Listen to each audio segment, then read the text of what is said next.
In order not to spend the first third of this entire video going on about a bunch of terrible illustrations that nobody remembers, we only really care about GTA's 3D and HD universes, that is to say, every protagonist from GTA 3 onwards, as you can pretty much bundle up all the ones from the 2D era into one big ball of nothing. That's right, purists, you heard me. Look, no disrespect to Bubba and Rodney and, I don't know, Terry? Was Terry one of them? But they are a collection of character portraits and little else. Character portraits that don't even alter the in-game PC beyond a simple palette swap. One thing you can say about this roster though is that all the way back in 1997, the Grand Theft Auto franchise allowed you to play as not one, not two, but 4 women in the form of Divine, Katie, Mika, and Ulrika. And given that it would take almost 30 years for the series to let a woman back into the driving seat, it's worth pointing out. The sequel, though, shelved the idea of a character select screen altogether and kicked off the more established tradition of a fixed protagonist. In the city. Okay, we're still in the 2D universe, but GTA 2's Claude Speed is actually a fairly fleshed out character compared to his predecessors, and by that I mean he was the first GTA protagonist to have more than one facial expression. In the live action movie that precedes the game, in which he's played by a male model who looks like he sells vape liquid from a folding table. Quite how this obviously contemporary set short film relates to the dystopian future world of GTA 2 has always been subject to fan speculation, but it's generally accepted that some sort of cryogenic freezing is involved, making GTA 2 a secret homage to Demolition Man, one of the 90s greatest action movies, and I would rather watch that every night until I'm dead than play the PS1 GTA games ever again. I'm gonna love running this place. Look, sometimes things were great back in the day, but then they're best left in the past. My new man. Now, there is a widely held belief among fan circles that GTA 2's Claude Speed is the very same Claude you encounter in San Andreas, who, as you all know, goes on to be the protagonist of GTA 3, also known simply as GTA 3 Guy, also known affectionately as Fido. He's an escaped felon left for dead by his girlfriend Catalina in a bank job gone awry, which, as it is much later implied in San Andreas, was the grand finale to a long Bonnie and Clyde streak that takes place across most of the 1990s. What we actually know about Claude amounts to very little, and most of it doesn't even come from the game he's the star of, having been conceived as a blank slate for players to project themselves onto, a mere puppet avatar in what was at the time an absurdly detailed urban crime simulation. Claude doesn't even get his name until we overhear it in an obscene phone call made to Carl Johnson. Hello, Claude, baby.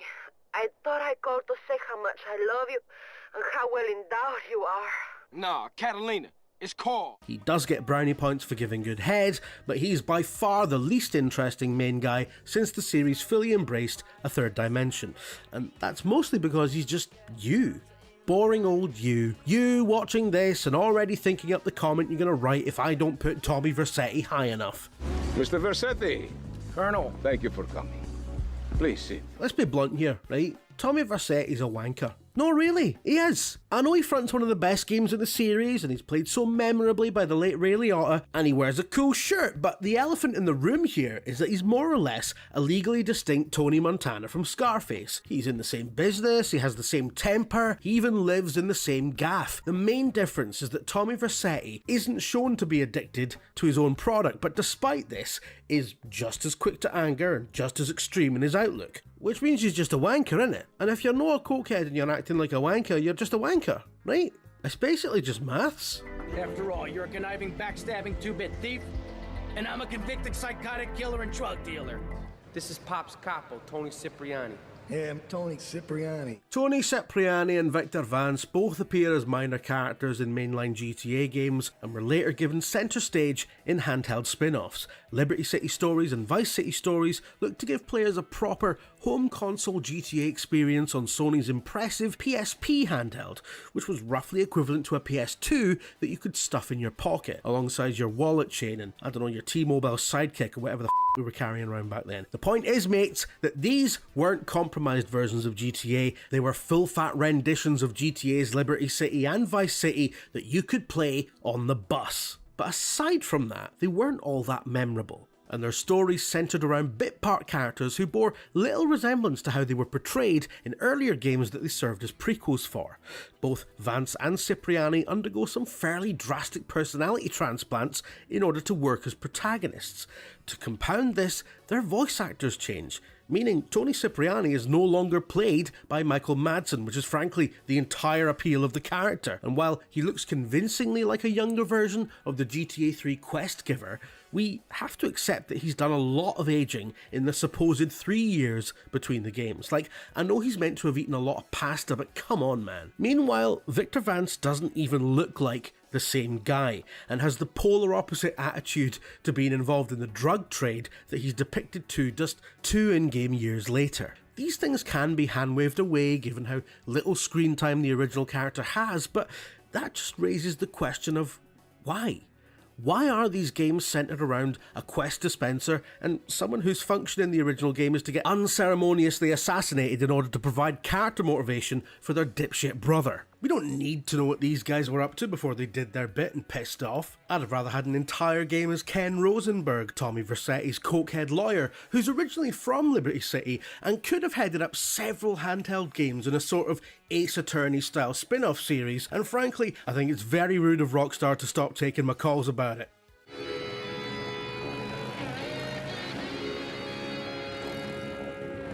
GTA 4's acclaimed single-player story expansions, remember those, centre on characters whose lives are entangled with the main story, often allowing you to see certain events from alternate perspectives, which is pretty cool. What isn't cool is that Johnny Klebitz is a biker, and therefore you spend the vast majority of Lost and Damned, as good as it is, locked into riding a motorbike, which are abominable things in any universe, but particularly in the GTA one, where driving is all about just haphazardly ploughing other vehicles out of the way with abandon, unless you're only on 2 wheels, in which case it's all about trying and failing to avoid getting flung off the thing. The bike mechanics were tweaked to account for this somewhat, but it was still a pain in the saddled arse to have to learn how to get good on them. That's not really a criticism of Johnny Klebitz as a character, but because he's a biker, he's also a smelly bastard who doesn't wash, and that's not conjecture. His personal hygiene issues are portrayed in the game. I'm not being funny, guys, but I just can't sign off on that. Have a bath, man. You wear leather all day. Ugh. Oh, hey, stick to the plan. What? Stick to the plan. As the de facto leader of the trio that front GTA 5's single-player story, Michael may be one of the most relatable characters in the entire series, in the sense that he's middle-aged, a bit past it, and depressed. And you know what? He's a likeable guy. He's funny, and in his own way, he's a good dad, so much so that even his awful, ungrateful, airheaded Californian Waynes can't sustain their built-in malevolence toward him for the entire story, which nowadays would make him a sort of millennial icon. Unlike most millennials, though, he's loaded and has his own swimming pool, a yacht, and several luxury cars, and apparently enough money to pay for a therapist who operates from one of those Lego houses on the beachfront in Santa Monica, making him, unfortunately, part of the bourgeoisie and therefore despicable. The last but most handheldy of handheld spin-offs, GTA Chinatown Wars was set in the same Liberty City as GTA 4. Seen as something of a throwback to the earlier games, it featured a top-down perspective, much simplified graphics, and a story told in a visual novel style through character artwork, a stylistic choice made to accommodate the limitations of its original host platform, the family-friendly Nintendo DS. Yeah, we all did a double take about that at the time as well. The later PSP version looked and played a lot better, but that really shone a light on how perfunctory the story was. It's a fairly forgettable collection of cutscenes about Huang Li's rise from small-time drug dealer to triad golden boy. He's avenging his father, someone's nicked a sword. It's a bunch of tropes in a blender, but to his credit, Huang Li is fairly unique among GTA protagonists in his fierce loyalty to just one faction, as opposed to just being a sort of freelancer slash serial murderer slash one-man guerrilla war against the entire police department sort of guy. Hey, what's your name, son? It's Luis, man. Louis. Oh no! You take me where I gotta go, which is back to Liberty City again, this time in its final expansion, The Ballad of Gay Tony, which is perhaps most well known for the titular character being a blatant homage to Fast Love era George Michael, God rest him. It ties together GTA 4's so-called impossible trinity of main characters whose orbits collide during the infamous diamond deal that is attended by Nico Bellic, guarded by Johnny Klebitz, and ambushed by our Louis. GTA 4's intricate trilogy comes to a head with Gay Tony, and you can see the protogenesis here of what was to come in GTA 5, a game whose trinity of main characters play out their stories simultaneously in real time. Three characters who all feel markedly different to inhabit, with different motivations and attitudes to crime. Louis is a smartly drawn, conflicted character who feels uneasy about his criminality and has ambitions of legitimacy. Also, his campaign displays a perceptible shift from the grimy pseudo-realism of Nico Bellic's world to something more resembling the Hollywood spectacle of GTA 5, another way in which this trilogy foreshadows the delights to come. And he's also not a smelly bastard biker, so you know. You're still banned. What about these two? Whoever wins gets banned. Trevor Phillips. GTA 5's Trevor isn't a biker either, but he probably smells even worse, and speaking of bikers, he infamously arrives on the scene and immediately murders a fan favourite one, none other than Johnny Klebitz. It's a brutal and unsettling scene in which a new GTA protagonist beats a previous one to death. Groundbreaking in that sense. San Andreas had a historic first when a former and current protagonist butted heads on the racetrack over a love interest. This encounter makes that rivalry look like a pleasant afternoon tea, and again it's an argument started over a love interest. I use the word love interest in the loosest sense. Johnny's murder is the catalytic event that kicks off the first act of Trevor's story, a breakneck rampage against remnants of the Lost Biker Gang and Trevor's hostile takeover of every criminal enterprise in Hicksville. And it's at this point we all fell in love with him, an irresistible combination of Charles Bronson and Begbie from Trainspotting, hilariously depraved and more or less a self-insert for every GTA player, rampaging through the world in the exact same way as you have always done, even when it made little sense in context of the story. As Victor Vance, as Louis Lopez, as Nico Bellic, Trevor is a middle finger to the common criticism that GTA can't have compelling characters without massive ludonarrative dissonance. He's awful but lovable. He's a deranged substance abuser that lives in a rusty trailer, but he's clever, cunning and quick-witted. We love him because he's extreme to the point of absurdity, but ultimately we love Trevor because he is us. And the implications of that are probably a whole video essay on its own, which I'm not going to make, by the way. I can't be bothered. Ooh, honey. Y'all telling me? Oh, he here. We living on top of each other, and it ain't right.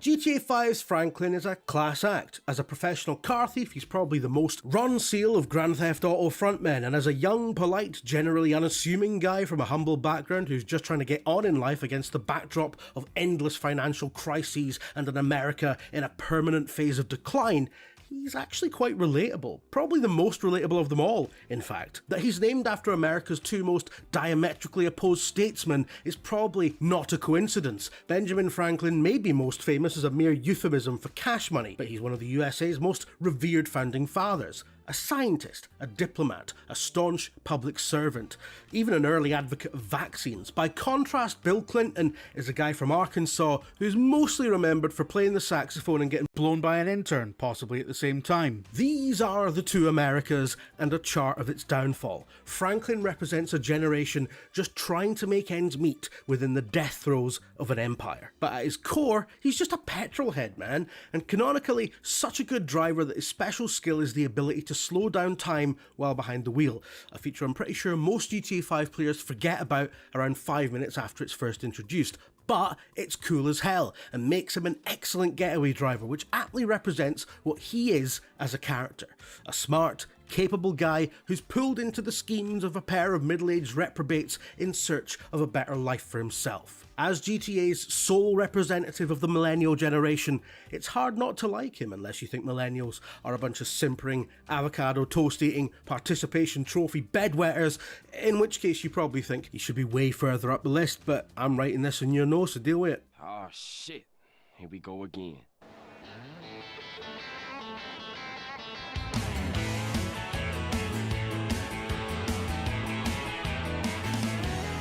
It was 1999 on... For my money, San Andreas is the absolute best game in the 3D universe, and that is in no small part down to Carl Johnson. CJ, the wisecracking Californian hailing from the heyday of gangster rap, represents, much like Franklin, a generation of African Americans who came of age during a period of social unrest and biting economic hardship, which doesn't seem to have ever ended.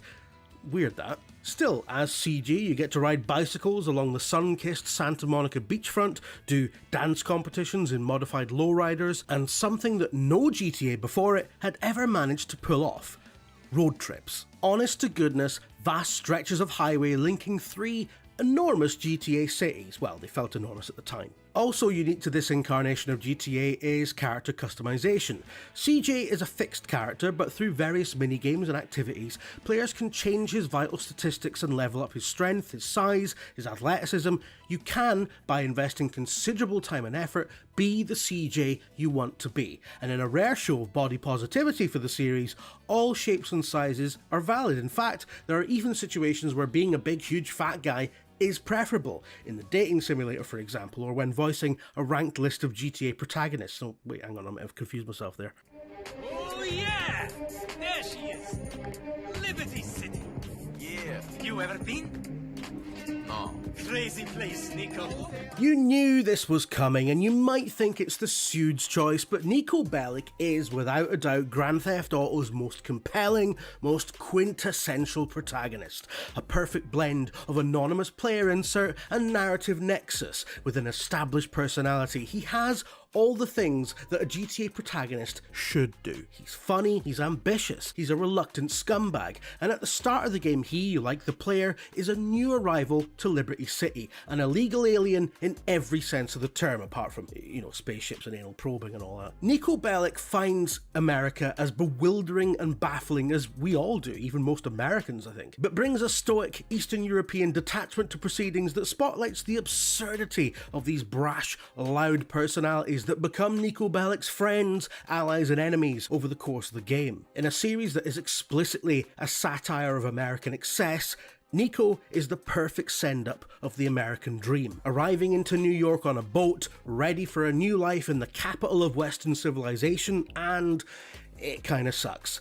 And the problems he left back in his homeland don't disappear. In fact, they follow him to Liberty City and collide spectacularly with the various conflicts that are already happening there. I mean, that's not a metaphor, that's a Ken Burns documentary. GTA 4 remains the smartest, most ambitious, and adjusting for the passage of time, most technically impressive GTA ever made. And it's Niko Bellic that pulls us through it, that gives us all the proper context and imbues it with a much more profound sense of satire than could be achieved if he were simply yet another American going about his American business in America. He's the best protagonist, not just because he's the best written, not just because he has the most interesting backstory, and not just because his character model is subject to the forces of the most complex physics simulation that the series has ever had and sadly abandoned by the next game. He's the best protagonist because he's an outsider looking in. He is Grand Theft Auto personified,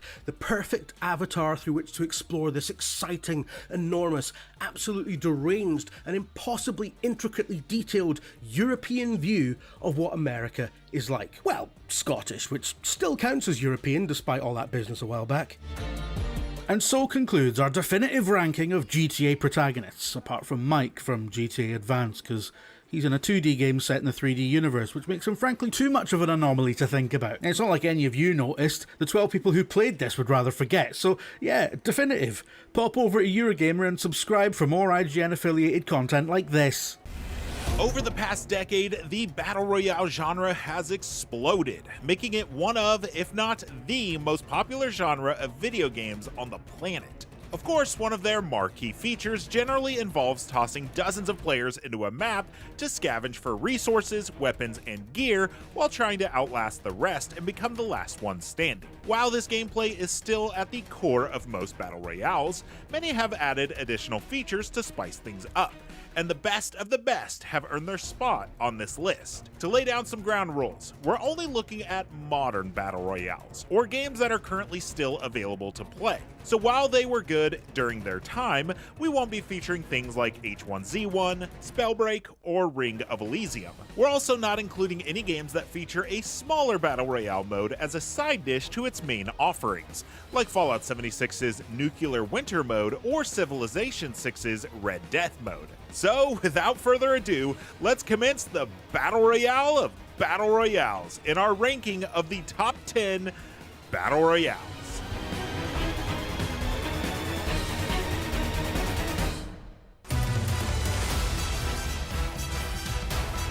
What began as a parody of PUBG has actually evolved into a fun battle royale in its own right. Made by the same team behind Totally Accurate Battle Simulator, Totally Accurate Battlegrounds is a silly physics-based deathmatch for up to 60 players. As you wobble around through its uniquely low-poly map, you'll discover 90 different weapons, ranging from stacks of cash to make it rain on enemies, to a water gun, to a literal hand cannon. Add that to the amusing ragdoll physics and deceptively good gameplay, and you've got an experience that smartly toes the line of parody and genuine fun.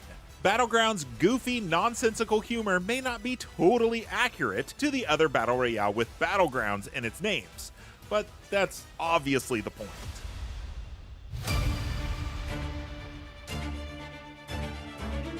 Before Vampire the Masquerade Bloodlines 2 arrived, a spin-off to the long-in-development RPG sequel was released in the form of a bloodthirsty battle royale, Blood Hunt. Set in the beautiful European city of Prague, Blood Hunt lets you dart across its moonlit rooftops and battle through its cobbled streets in order to become the last bloodsucker standing. A fun combination of both melee and ranged weapons, plus a host of vampiric abilities to wield, gives Blood Hunt a distinct feel when compared to the other games in the genre, along with its PvPvE wrinkle, as an AI-controlled vampire hunter roams the map as well as your opponents.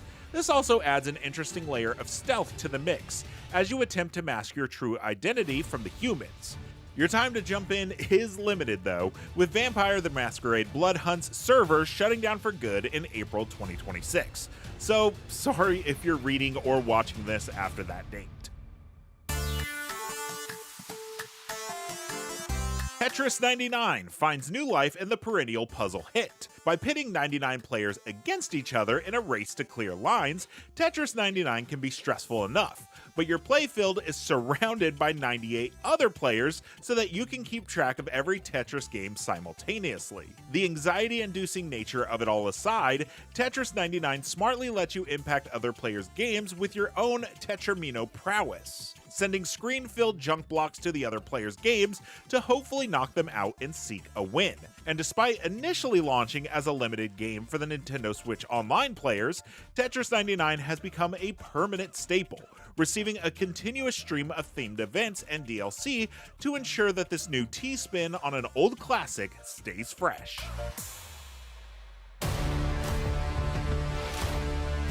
Guns, guns, guns. So many battle royales are centered around the idea of firearms. So while the idea of another battle royale was an initially tiresome thought, Naraka Blade Point ended up being the refreshing take on the genre thanks to its sharp melee action. Mastering the intricacies of its combat and movement systems is a challenge by itself, but throw up another 59 players in its ever-shrinking map, and the skill ceiling gets raised as the circle gets smaller. With over 20 characters loaded up with skills, vast arsenals, and tide-turning ultimate abilities, Naraka Blade Point can take a little time to get your head around, but master its melee-based combat and pixel-perfect parry maneuvers, and the satisfaction will soon follow. If you fancy a challenging battle royale, free of build wars and machine guns, Naraka Blade Point provides a genuinely clever spin on the genre's familiar formula.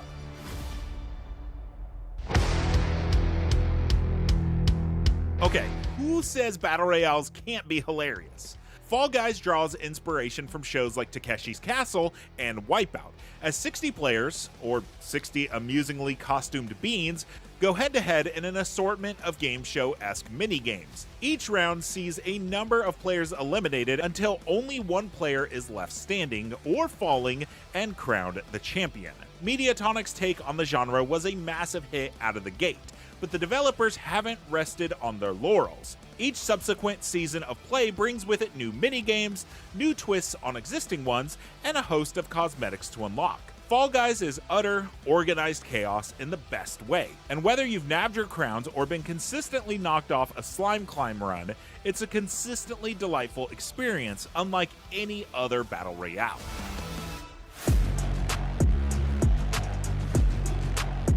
In theory, the large-scale warfare of the Battlefield series is a perfect match for the Battle Royale genre. Each aspect of the long-running EA shooter, from its verticality, vehicles, and penchant for environmental destruction, is suited for an ever-shrinking map begging to be navigated and broken apart as is your wont. But 2019's short-lived Firestorm mode, which launched exclusively to owners of Battlefield 5, proved this theory wrong as it struggled to hold a captive player base, with its servers eventually shuttering. But redemption for Battlefield Studios comes in the form of RedSec, the fresh new swing at a battle royale that rights all the wrongs of its first draft. Fort Linden is a map brimming with possibilities and a welcome variety of missions to complete within it, each smartly converting the long-loved Battlefield formula of squad-based objectives and sharpshooting into something that works here. The traditional last team standing offering is also joined by the excellent Gauntlet mode, which transplants the game show-like thrills of Fall Guys into the much less colorful, militaristic surroundings of Battlefield 6. It's surprising tweaks to the established rules of the Battle Royale like this that give Battlefield RedSec a chance to stand out from the rest, especially to the much compared Call of Duty Warzone, and gives it a chance to finally prove the theory of being at home in the genre.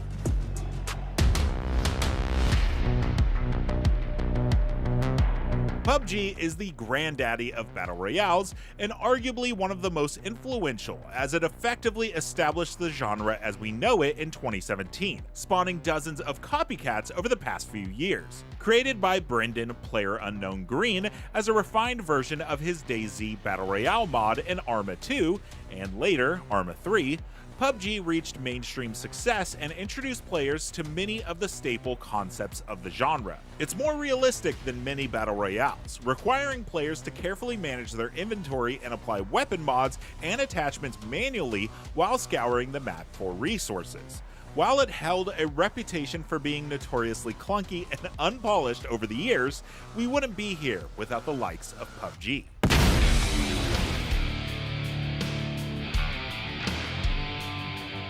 Given the genre's boom and attention, it's no surprise that one of the biggest shooter franchises around wanted in on the action.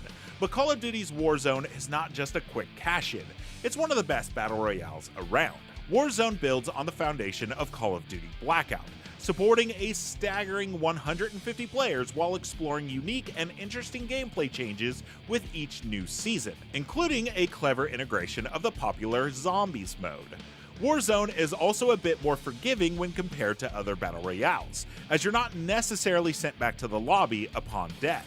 Instead, players are sent to the Gulag, a grimy prison area where they face off against other dead players in one-on-one combat for a chance to return to the match. Another feature unique to Warzone is the ability to purchase and use a custom loadout, allowing players to regularly access and utilize their preferred guns and perks as they fight for supremacy in Verdansk and its other maps, which, let's face it, we just don't love as much. Add all this to the plenty of vertical combat thanks to the massive skyscrapers and vehicular combat, and Warzone delivers one of the most varied battle royales out there.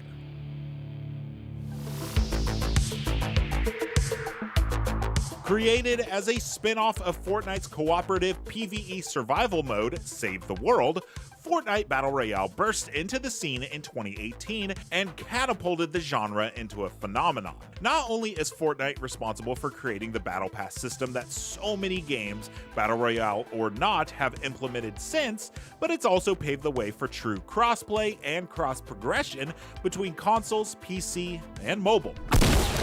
It's hosted massive in-game virtual concerts for Travis Scott, Marshmellos, Steve Aoki, and more, becoming as much of a social experience as a competitive one. But Fortnite's biggest, Victory Royale, has become its unique storytelling approach. It's established a narrative for its island that quickly resulted in each new season being a moment. Points of interest appeared and disappeared as events demanded it, with many seasons culminating in massive events that eventually led to the entire in-game island being sucked into a black hole, putting the game on pause for a few real-world days. Now, in its second chapter, Fortnite has established itself as a consistently unexpected but thrilling hallmark of the genre that is still a blast to play, and one that features the biggest pop culture.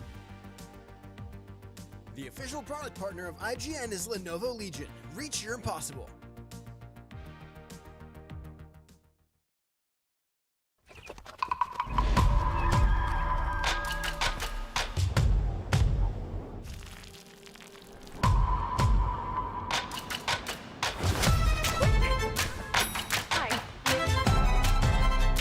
The Game Awards.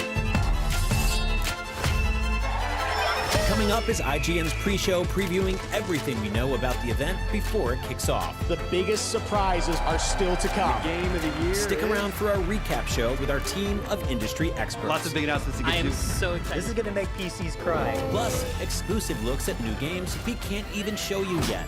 The Game Awards coverage starts right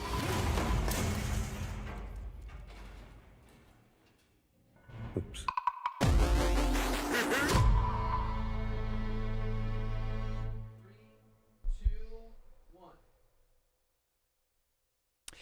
Hello and welcome to IGN's The Game Awards Countdown Show. I'm your host, Damon Hadfield, along with co-hosts Aliak and Nick Lamone. What is up, everybody? Hello, I'm so excited to be here. Same. It's a great day to be at IGN, Damon. This is becoming a holiday tradition for us. Get together in December, watch the Game Awards, and watch a lot of big, exciting game announcements, stuff that we're going to be talking about and looking forward to over the next year, couple years, maybe even more than that. Lots to look forward to coming up tonight. A lot of games have already been confirmed to be part of the show. Some games have leaked. We know Lego Batman, Legacy of the Dark Knight, huge reveal from Gamescom earlier this year. That's going to be on the show. We know Saros, which is the next game from Housemarque, follow-up to Returnal, is coming up.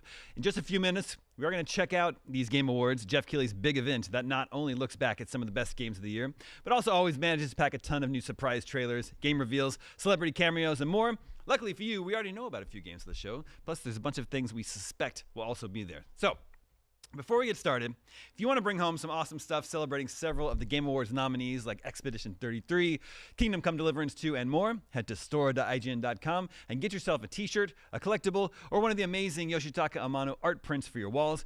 Go ahead. You deserve it. You know, you've been very good this year.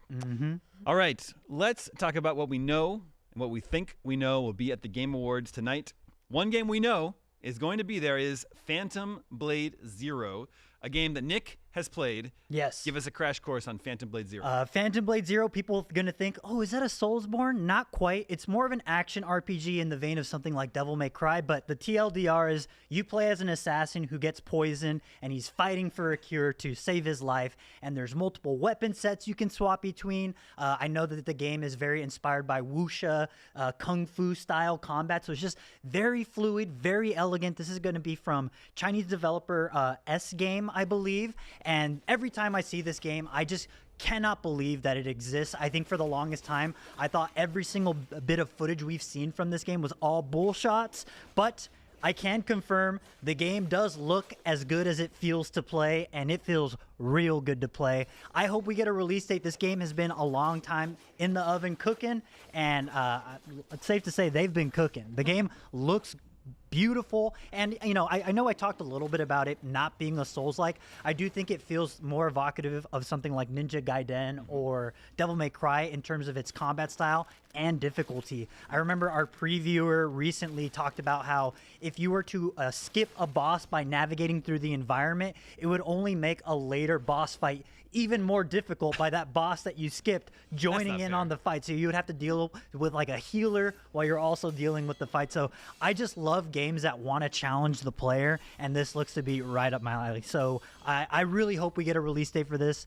This looks nuts. So like more Devil May Cry than like Black Myth.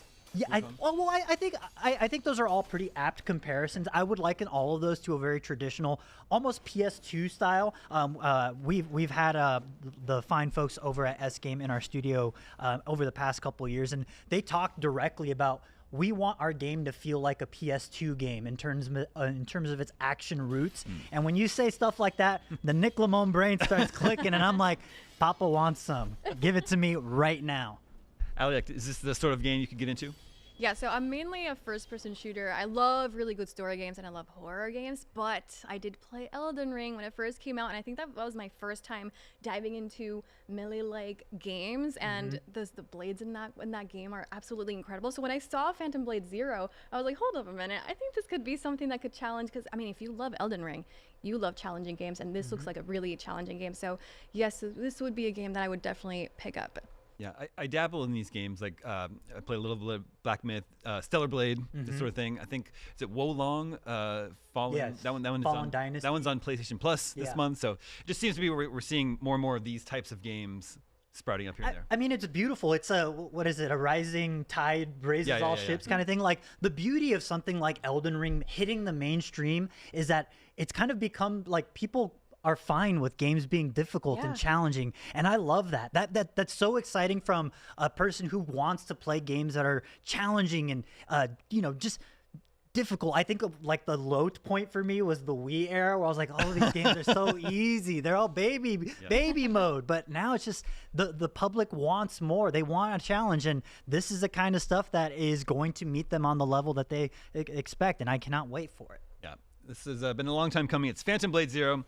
We had it on ign-live 2024. Yes. A year and a half ago now. So hopefully we do get finally a release date for this one. Packed room at ign-live, by the way. It was nuts. Nice. Okay, another confirmation of tonight that we're going to see is something new Divinity. Some new Divinity game. Geoff Keighley tweeted out there was some sort of a statue or a sculpture out in the wilderness somewhere. It has since been confirmed, thanks to some copyrights, that's going to be a Divinity something. Yes. That's Larian Studios, who just did Baldur's Gate 3 a couple years ago. Huge D&D RPG hit. But before that, they were doing Divinity games, Original Sin 1 and 2. And then I think there's like 4 other Divinity games. There's other Divinity games. There's like an RTS one. There's one called Divine Divinity. So this is a storied franchise, and I do think that I remember seeing, I think it was on Twitter, one of the developers over at Larian responded to this saying, okay, guys, we're not working on Divinity Original Sin 3, which only makes my brain go, so you're working on Divinity 3 or Divine Divinity 3, some sort of CRPG.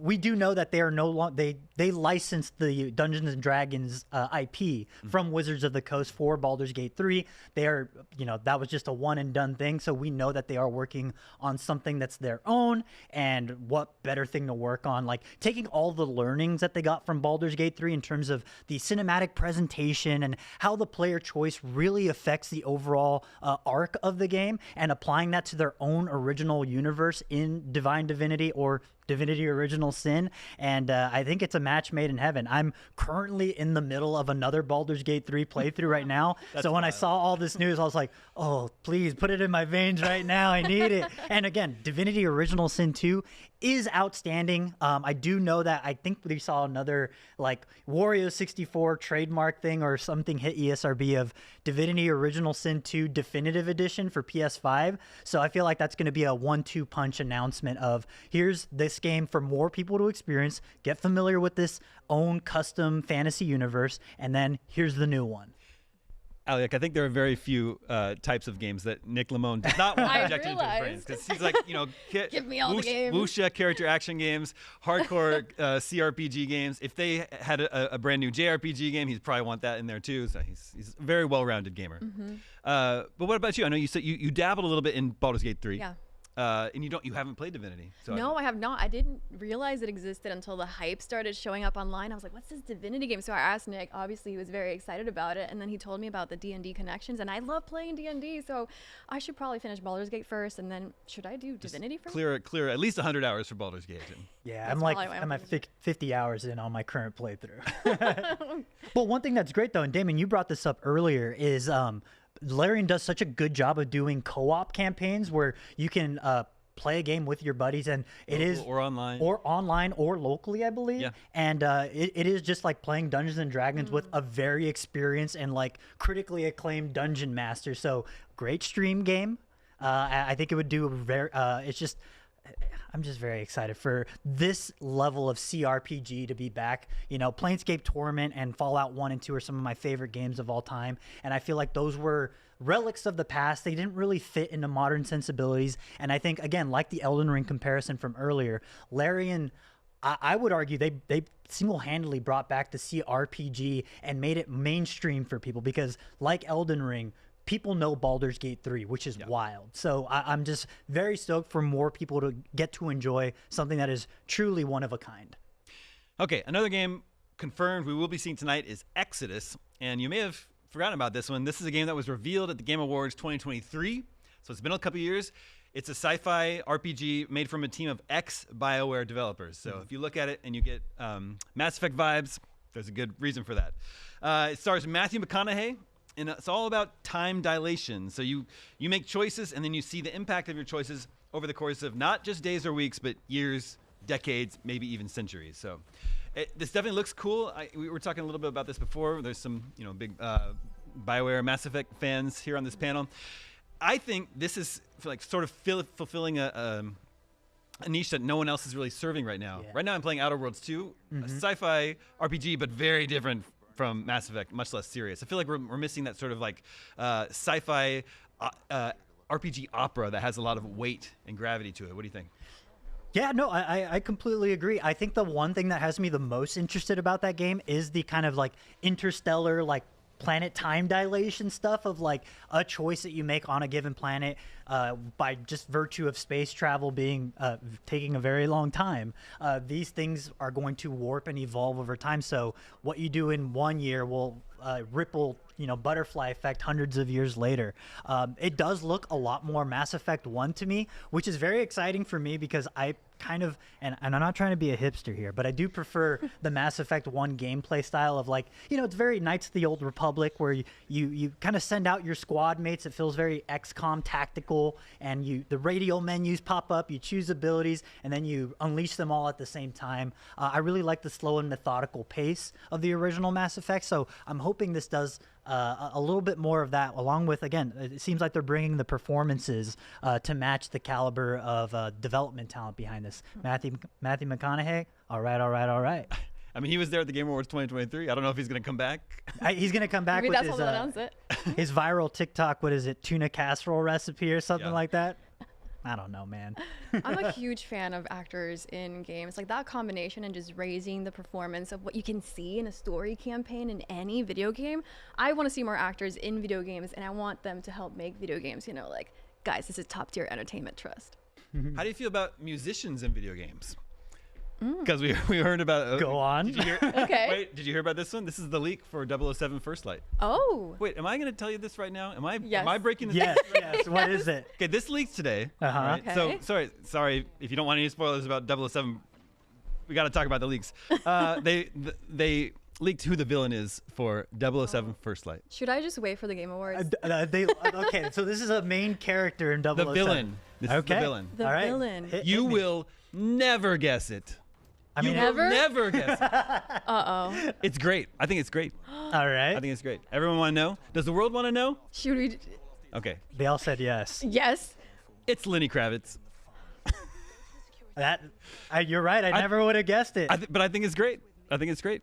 I can, you know what? I do think he fits into the overall James Bond aesthetic. I can see him being a Bond villain. That makes sense to me. Is he going to sing? Because I think they're... want to get away. I mean, great song. But I think Lana Del Rey is doing the theme for it. So. That's fun. That's very exciting.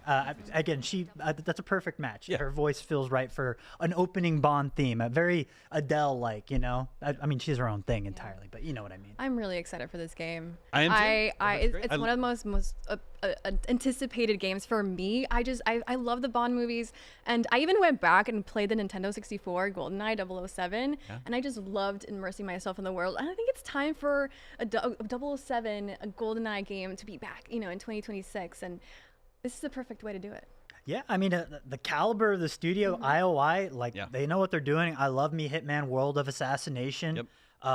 One thing, Hitman games are very distinct in that you are essentially the wrench that gets thrown into the level of the cog of the machine, and the fun is watching it all unfold. Yeah. But I always found myself wondering, what if Agent 47 was a little more agile or flexible? What if there's some more fun? It's usually fail state or I restart, that kind of thing. So having that flexibility of James Bond to be able to improvise combat on the fly, which based on that PlayStation, was it a PlayStation Direct where they showed an extended gameplay. I want to say, yeah. That looked outstanding, Yeah. and it just everything I was hoping the game would be. And the person that they cast for the new Bond, the young Bond, seems like a good choice. Very charming young man. From Dexter Original Sin. Actor, yeah. Okay, we're about 15 minutes away from handing you over to Geoff Keighley's Game Awards, so make sure to stick around after the Game Awards to see some exclusive looks at even more games, brand new trailers, plus deep dives at some titles you'll see at the show tonight. Now, another game we know we're going to see more of this year is Lego Batman: Legacy of the Dark Knight. We got its initial reveal at Gamescom a couple months ago, 2025. Before we talk more about that, let's take another look at that reveal trailer.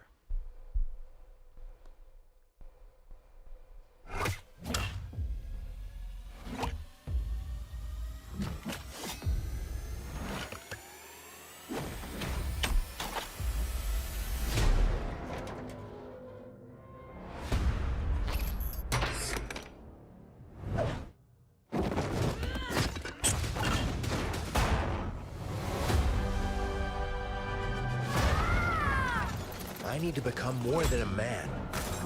I need to become a symbol. What did you have in mind?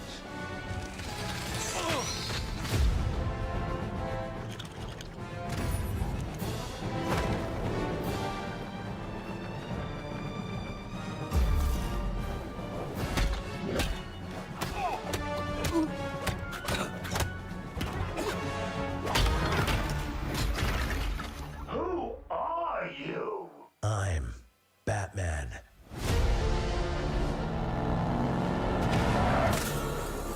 Why so serious? You want to get nuts? Let's get nuts. I'm allergic to nuts. Who's the man behind the mask?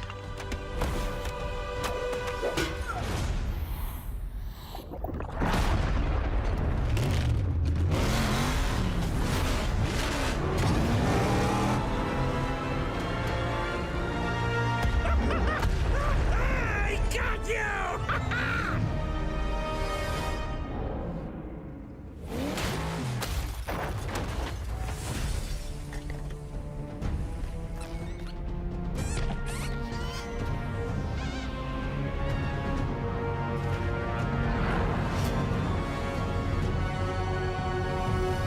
Oh, you think darkness is your ally. You merely adopted the dark. I was born in it, molded by... Ah! Who put that there? I could have really hurt myself.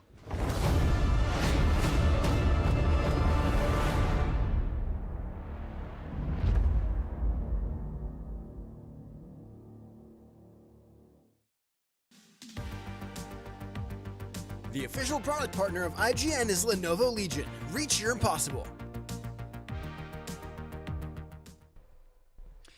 And we're back, counting down the moments until we hand you over to the 2025 Game Awards. We were just talking about the big leak of 007 First Light today. There's another big leak that happened today that we'll get to in just a bit.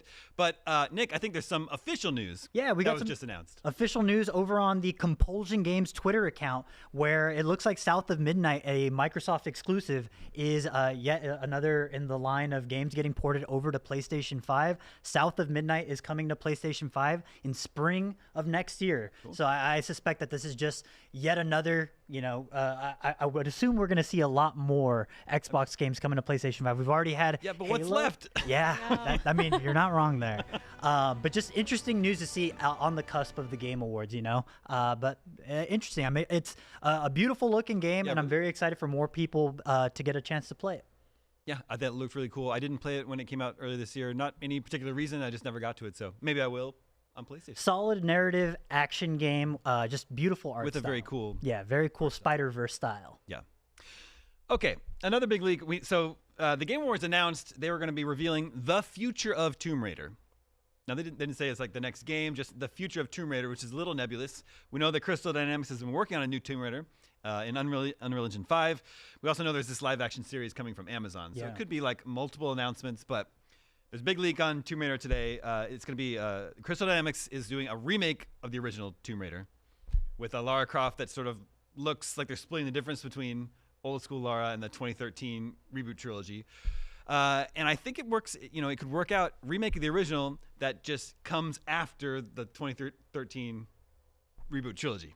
Right, so that was like her origin story anyway. She survives like what the Mayan apocalypse or something at the end of the third one. I like Shadow, but the end of that is a little bit. I don't what did she just become a goddess for like a moment and now she's normal again? It's interesting because I believe that like there's like 4, 5 PlayStation 1 era Tomb Raider games, something like that, and they just got a port, I believe, on Nintendo Switch where you can just play all of them. That's exciting. I do think that the 2013 reboot was a great game. Yes. Granted, I kind of fell off on the sequels just because I feel like, I think I got what I needed from this franchise. But I'm excited for a remake of the original as long as I get to lock the butler in the freezer in Unreal Engine 5. High fidelity locking him in the freezer is what I need. Yeah. I'm excited for the remake of the original because I never had a chance to play the original. And the original's, it's a little clunky. The jumping is very tough. So I get to see, OG Lara Croft mixed with the modern one. I did get to play the sequels. Yeah. So we need that female protagonist back. Like she's like one of the icons of female video game. She's the OG. She's the OG. She's the most famous one. Maybe Samus.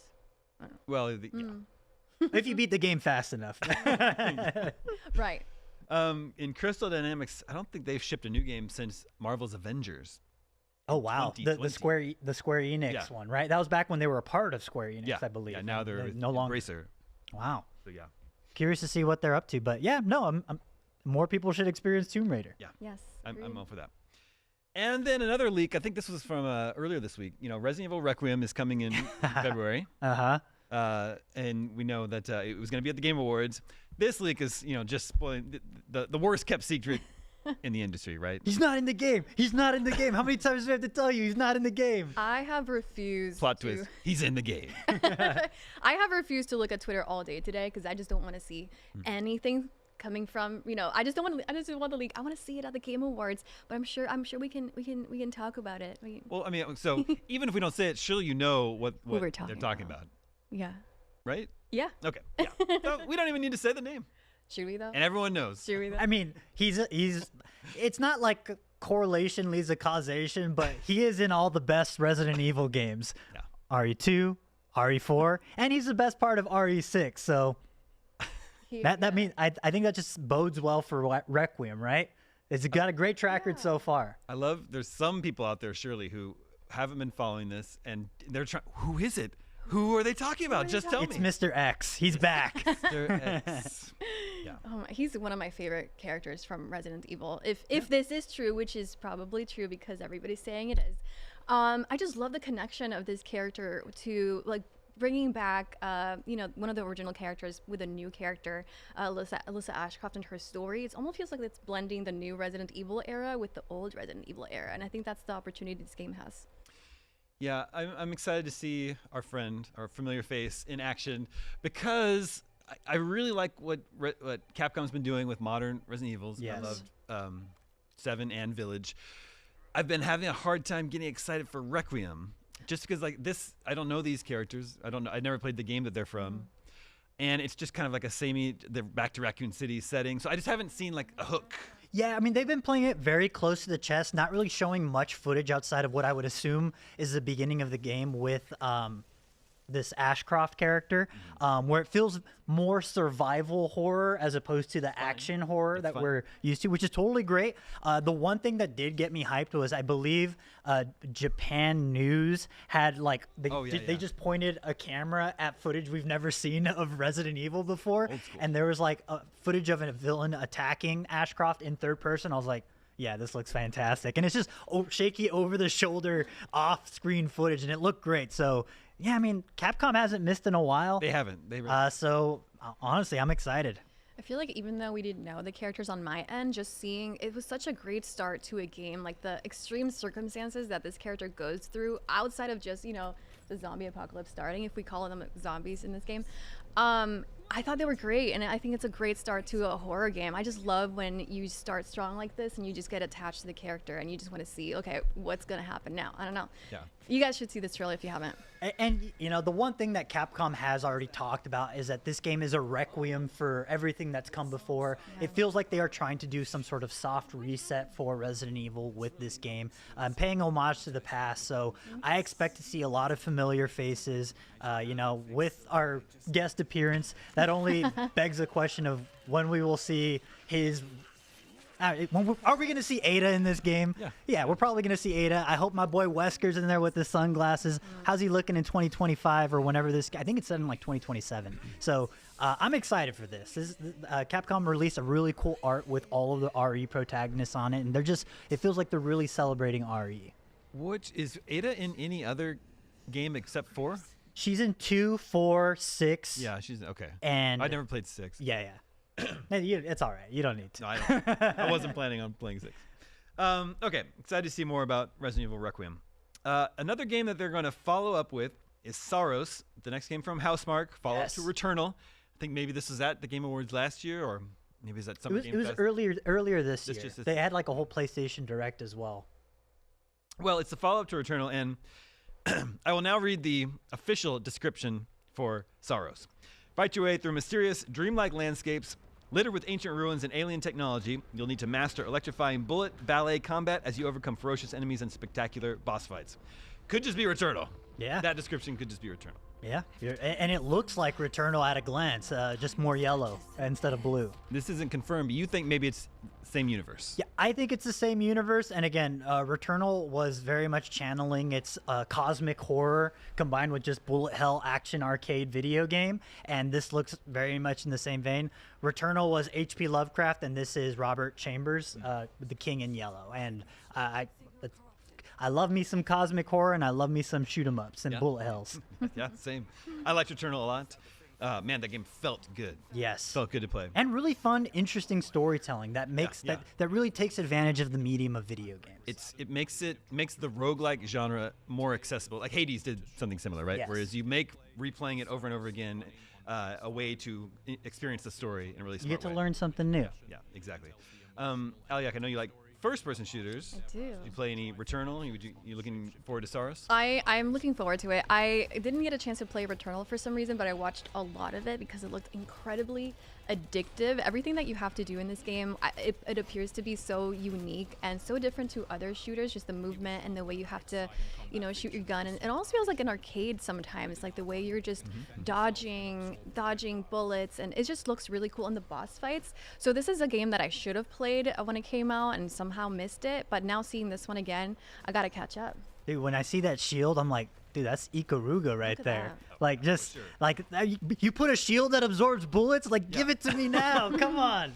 It's also wild to just think of Housemarque's history with Super Stardust HD, which are great games. Yeah, fantastic. So much smaller in scope, more arcade-like, and now they're doing this, huge 3D games just with absolutely gorgeous graphics. I mean, this for me is my reason to own a PS5. There you go. Yeah. Okay, we're just a few minutes away from handing you over. That's all. I think that's everything that's been officially announced and has leaked for the Game Awards. If we were to think about what other surprises we might have in store, maybe we put on our what types of games and developers tend to show up at the Game Awards, and there's always the Kojima of it all. Yes, for sure. Kojima's going to be. I mean, we have to see a little more of OD. I don't think we're going to see Fizzant, sadly. I really want to see Fizzant, but I think we're going to see for sure something from OD, especially given the unfortunate recent passing of Udo Kier, one of the stars in the game. That was they showed a little gameplay demo of that at TGS. Yes, and it looked gorgeous and very scary. Yeah. Yeah. That's something you're looking forward to, right? Yeah, I love horror games, and I saw the trailer for what they showed for OD, and it just looked like the old PT demo, and I just need a game to terrify me. I need somebody sitting next to me as I go through it, and this is a type of game that just it seems to be using just audio, visuals. It's just the way they craft this whole game, the way it looked in the trailer. It just looked like the perfect game to just, not be able to go to sleep afterwards. So I really need OD to show up for the Game Awards. This is one of those things that is pure speculation, but I of course was delving into the OD subreddit because I was curious what other people were talking about. And the ongoing theory is that the premise of the game, given Kojima has kind of been made famous for scanning real people into the game, I think a lot of people's idea, this is again speculation, the concept of the game is that he scanned a apartment building that was haunted, and you are now experiencing a haunted video game all at once, which I'm like, it's like evoking The Ring, and I'm like, this is the coolest setup for a video game. I don't know if that's what the game's about, but if not, Well, now it has to be. That's a very sexy idea for a video game. Yeah, that sounds good. I'd love to see more of OD. And then also, sticking with Kojima, Death Stranding 2 PC? Yeah, I think we're going to see a PC port, and I wouldn't be surprised if we also got a multi-plat coming to Xbox as well, because years after its launch, Death Stranding 1 Director's Cut did get a port over to Xbox, and I imagine that exclusivity window has shrunk, given it seems like he's ready to already do a PC port, so I suppose we'll see. Okay, 1 minute to the Game Awards. Keighley also has a history of bringing on FromSoft games, and we know that FromSoft has Duskbloods, which is a Nintendo Switch 2 exclusive. That'd be a big get. That's one thing that I woke up in the middle of the night. I was like, the Duskbloods. I mean, they've already proven that they can do this PvE like extraction style action game. Elden Ring Night Rain rules. Give me Duskbloods now, please. Yeah. Next year. Yeah, coming next year. They also have, Elden Ring's still coming to Switch 2 as well. Mm-hmm. There's one game we haven't mentioned. Well, you can have 10 seconds. Okay, we haven't said Half-Life 3, and it's the Game Awards. Yeah. I don't think it's going to happen. Okay, I want it to happen. Okay. Well, the 2025 Game Awards are about to begin. You can watch them right here without doing a thing. Just stay where you are. And then stick around afterwards for our recap post-show featuring expert breakdowns of everything we saw, brand new trailers from some of the biggest games heading your way. Here come the Game Awards. We'll see you on the other side.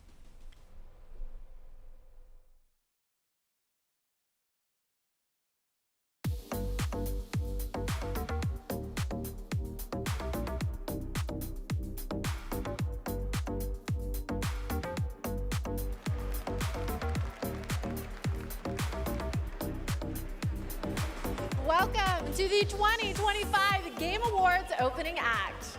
I'm Sydney Goodman, here to start us off on gaming's biggest night, streaming all around the world. We are coming to you live from the Peacock Theater in Los Angeles to celebrate the year in games, with special performances including from the Game Awards Orchestra and Evanescence, surprise guests, and world premieres like Resident Evil Requiem, Phantom Blade Zero, Lego Batman Legacy of the Dark Knight, and many more. Plus, over 20 brand new games you haven't heard about yet. It will make you believe the universe is conspiring for you. And you know what? I don't think I can wait any longer. Let's just get started right now. Tonight is a very special Game Awards because 3 of our Game of the Year nominees are from indie studios. So we're going to start things off with the announcement of a beautiful new game from the Burlington, Vermont-based Frame Interactive Studios. This is The Free Shepherd.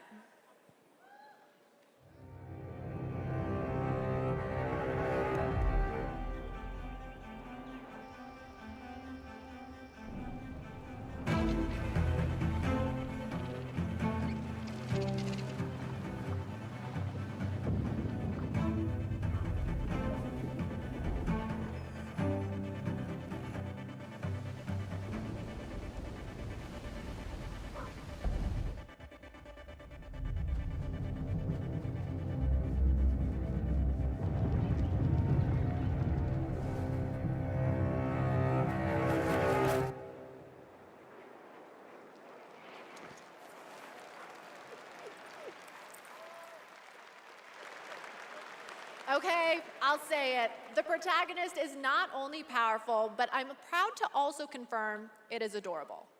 And now it's time to give out our very first Game Award. Here are the nominees for Best Family Game: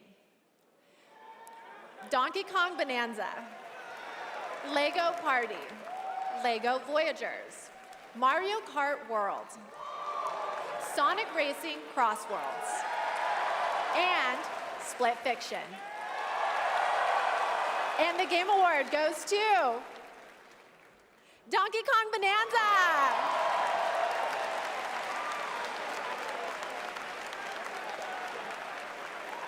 On behalf of all of us at Nintendo, and especially the Donkey Kong Bonanza development team, thank you.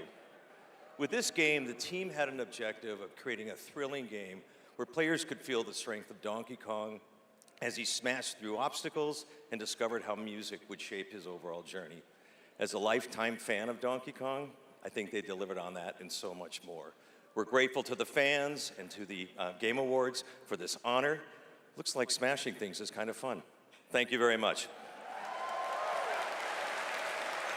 Congratulations. And now we have 2 more world premieres ready to go. Up first is another independent game that hails from a solo developer in Sweden who's a hardcore Souls fan. He's built a brutal melee combat experience set against a gothic backdrop. Spooky. This is Decrepit.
That was Audio Mech, the new game from Dylan Fitter, the creator of Audio Surf. And starting tomorrow, you can play an Audio Mech demo available on Steam. If you want to check out that demo, other Game Awards demos, and wishlist games showcased tonight, we made it easy for you. Check out the Game Awards page on Steam. We'd like to take a moment to remind everyone that tonight's Game Awards broadcast is available on YouTube with dedicated ASL and descriptive audio feeds. And in that spirit, it's now time for our next award, Innovation in Accessibility. This year's nominees have all demonstrated their commitment to making games that are as playable as possible by as many players as possible, and they are. Assassin's Creed Shadows, Atomfall, Doom: The Dark Ages, EA Sports FC 26, and South of Midnight. And the Game Award goes to Doom: The Dark Ages.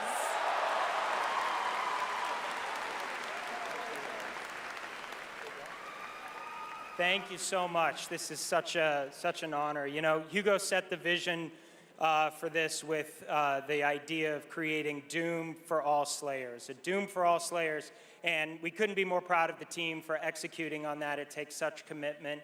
Thank you also to Xbox for their commitment to accessibility and the support of the game, and as well as our partners at ZeniMax. user research, QA, our dev team, our accessibility consultants. We couldn't have done it without you. Thank you so much. Congratulations, Doom of the Dark Ages. Still to come, more brand new game announcements, awards, and at the top of the hour, maybe Geoff will finally reveal what that statue in the desert is all about. I'm thinking it's probably not related to Miss Piggy, who will also be here later. We'll be right back.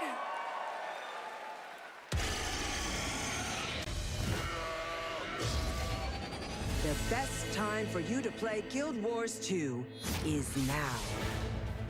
Immerse yourself in a realm of magic, mystery, and boundless adventure. Heed the clarion call as you join a community of millions.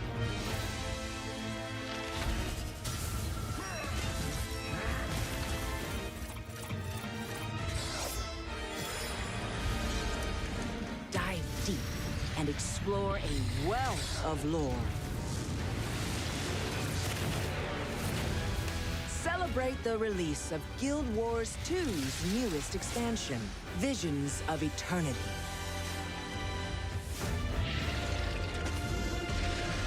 Download and play now.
Welcome back to the Game Awards opening act. We are counting down to the big show, so I signed an NDA, but I'm going to risk it all just for you. So here's a hint about what's coming up. There will be lots of new game announcements, including Lara Croft's return in the next Tomb Raider, a deeper look at Resident Evil Requiem, the announcement of the release date for Phantom Blade Zero, and the Game Awards Orchestra, conducted by Lorne Bouth, will pay tribute to our 6 Game of the Year nominees. And rest easy, I'm able to confirm Flute Guy will be back.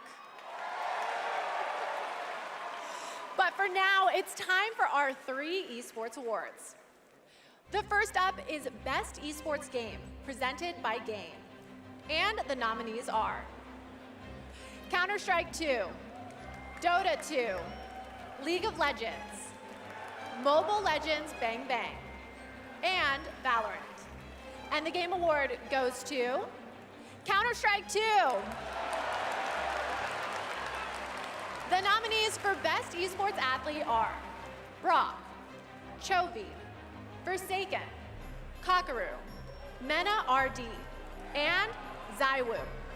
And the Game Award goes to Chovy.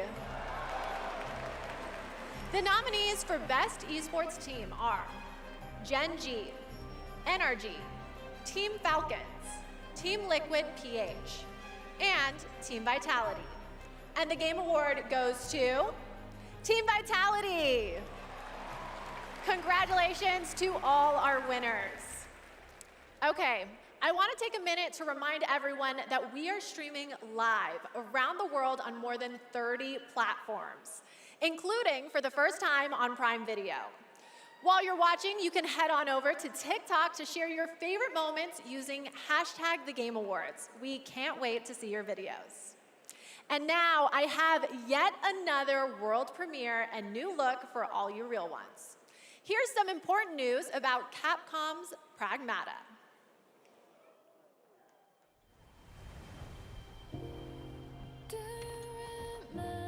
you've been to the sea before? On Earth? Of course I have. Got a house with a view and everything. You just gonna stay here when this is all done? What do you want?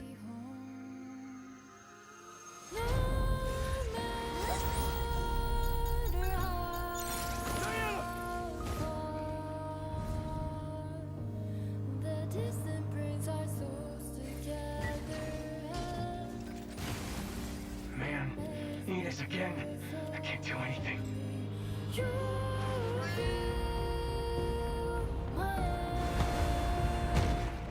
Hello, unregistered guests. Your presence here is a violation of Cradle Security Protocol.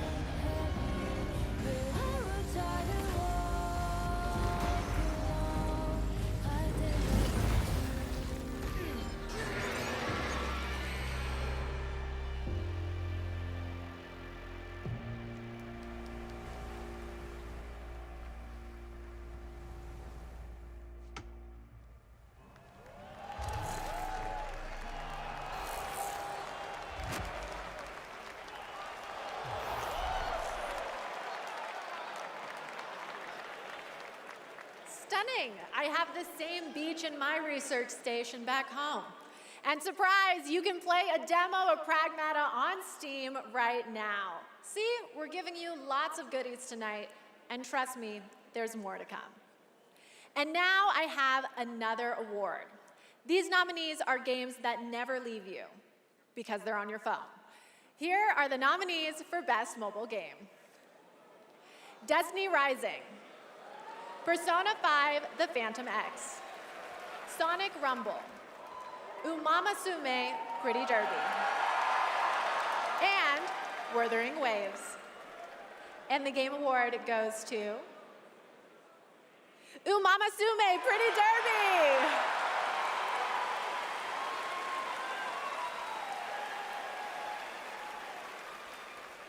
It is a tremendous honor to receive this amazing award. This was only possible with the support of our fans. I deeply appreciate all the Uma Musume trainers out there. To the people who are not familiar with science, we are dedicated to being the best entertainment. We will promise you more wild contents coming, so stay tuned. Thank you so much. Thank you. Congratulations. All right, I think I have to take a quick break and play Umamasume. It's not my ADHD, it's professional development and my ADHD. But there's so much more to come, including 2 brand new game announcements from 2 brand new game studios right after this.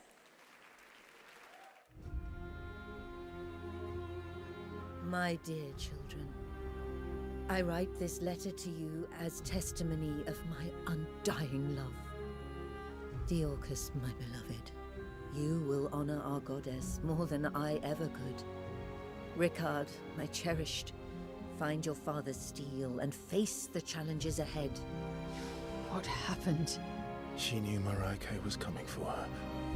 Never forget, the bonds that tie the 6 of you will be your strength.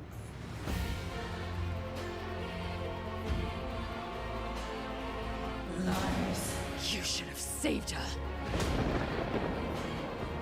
She deserves the peace of death. What an interesting family you must have.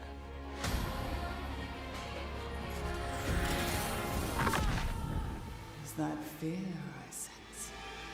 Good. Stay in the light.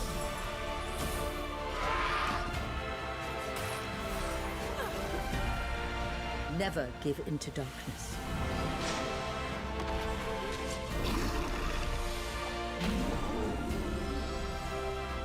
Your loving mother, Mahin.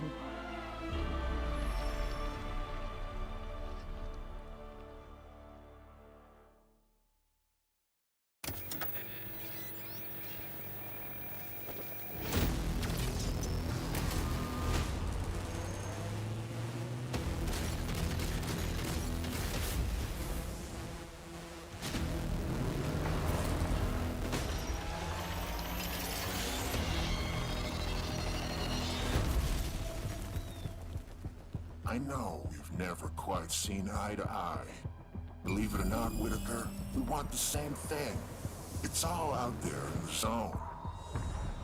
You never know what you might find.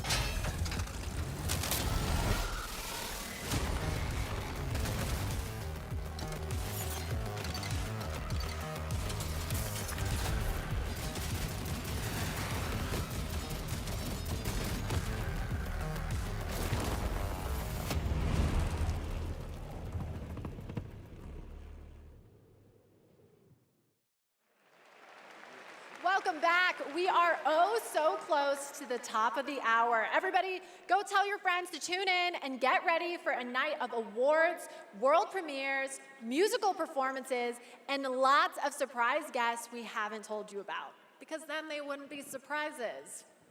But now it's time to honor another game studio with an award, and it's one of my favorite categories, Best Independent Game. This year, there have been so many incredible independent titles from studios around the world, and our global jury of media selected these 6 as the best. Absolum, Ball Pit, Blueprints, Clair Obscur Expedition 33, Hades 2, and Hollow Knight Silksong. And the Game Award goes to Clair Obscur Expedition 33.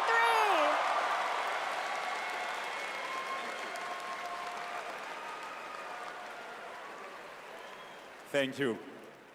I remember Sunfall beginnings in early 21, just 4 of us painting the walls of the small office we had just rented. We wanted to make a small game then, but with big ambition and creative independence. It was challenging every day. For most of our team, present here tonight, Expedition 33 is the first game we've ever shipped.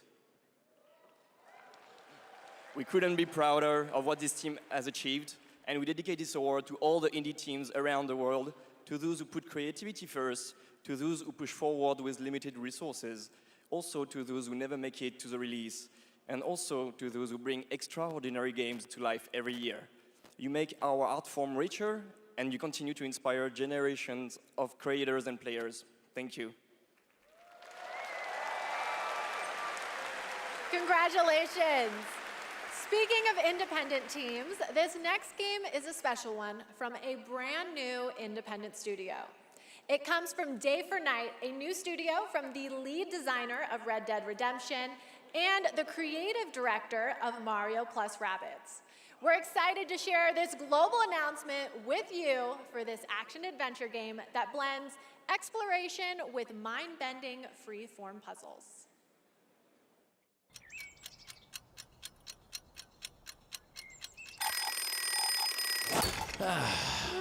I love the new game.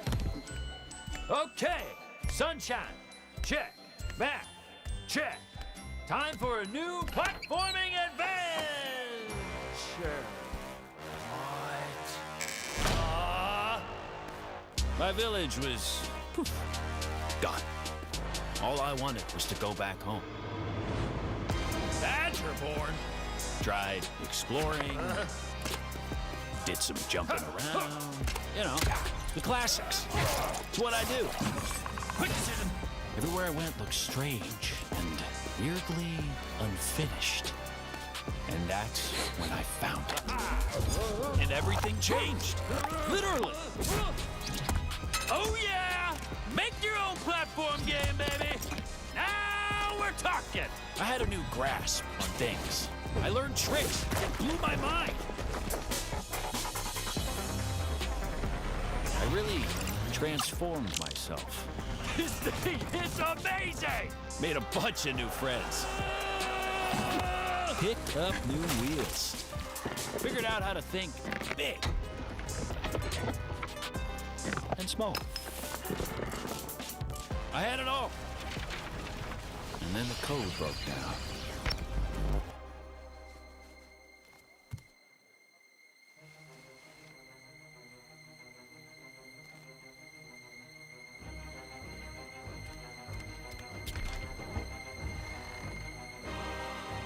Are they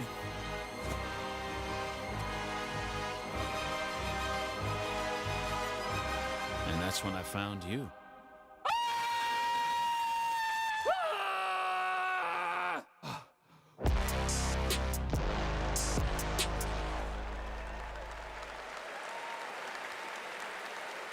Okay, so I always expected it to be the AI chatbots that achieve sentience first, but I'm down for an animated Badger singularity. And yes, that is actor Evan Peters playing the role of Bradley the Badger. I have one more world premiere for you. It comes from an incredible brand new studio in Osaka, Japan. This is a wholly original new world coming in 2026. And we're excited to share the announcement and the first look at gameplay with you.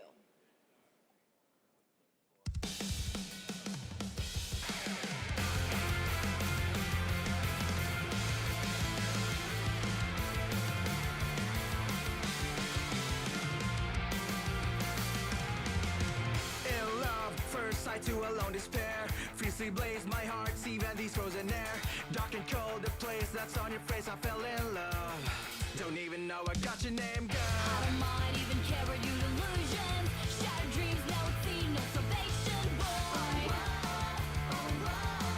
I'll take all the way we're rising, conquer fate. Hold me close, I can feel a connection. Hell appears, push your back, you won't come around. The serpent won't die, never die away. I will break through the wall, I will stand tall. With you here in my heart, I will never fall. Step in love, will not die, never know when. In the depths of the night, I will take flight. Gobble up, mighty fall, will consume and blow. The serpent never dies, never died away.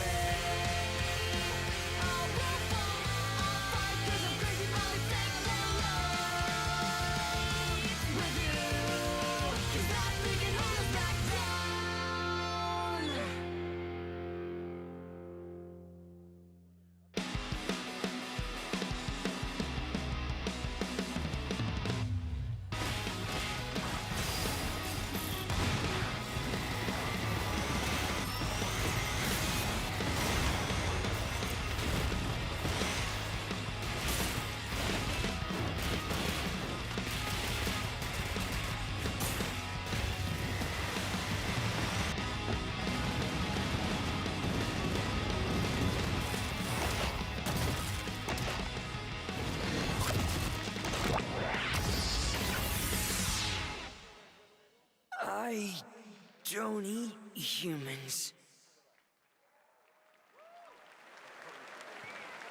Okay, if that doesn't get you hyped for the main show, then maybe you're the problem. That was Stupid Never Dies from GP Track 50, a studio made up of action game lovers who have worked on titles such as Devil May Cry, Dragon's Dogma, and Resident Evil, creating action games for action game fans. Okay, we're minutes away from the main event. We have one more award for you. A category that celebrates other media that took video game IP and made movie and TV magic. Here are the nominees for Best Adaptation. A Minecraft movie, Devil May Cry, Splinter Cell Death Watch, The Last of Us Season 2, and Until Dawn. And the Game Award goes to The Last of Us Season 2!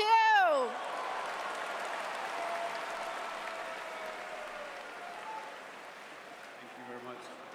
Gabe? I want to thank all the original devs that worked on The Last of Us Part 2, all my homies back at Naughty Dog, our outsourced partners, our fans, our video game fans. This opportunity wouldn't exist without you. Thanks to all the support we got from PlayStation Productions, Sony Pictures, HBO. Do we need to thank Netflix or Paramount or whoever our streaming overlord is now? But most of all, I really want to give a big shout out to our crew, our incredible cast led by Pedro, Bella, Isabella, Gabe. They really threw themselves at this and did their best to bring our world to life in live action, and we're super proud of what they've done. Thank you to the Game Awards. Thank you very much. Congratulations, The Last of Us. Okay, my guys, we have reached the end of the opening act, which means it's time for a new beginning. The Game Awards main event is imminent, with big awards, even more world premieres, and amazing performances, surprise guests that even I don't know about, because if you guys remember, I violated my NDA earlier, and they decided I couldn't be trusted. But you know you can trust me to be absolutely losing my mind when we get to Lara Croft's long-awaited return, the announcement of the next Tomb Raider, which is just minutes away. And that's just one of the announcements we've told you about. There are a lot of other ones that are so secret, all I get to see are a long list of code names. I'm being completely serious. Anyway, thank you for going on this journey with me, and congratulations again to all the winners so far. Trust me, the fun is just beginning, so buckle up. The 2025 Game Awards starts now.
Living things can't help but change, you see.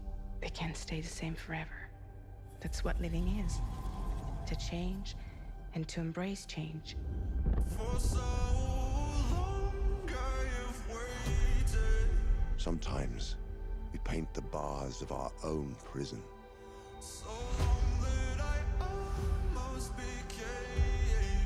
You chose a hard road for yourself.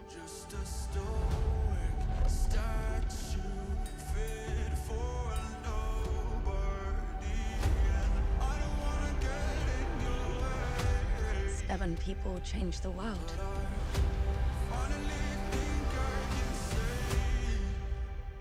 Say the thing you're afraid to say.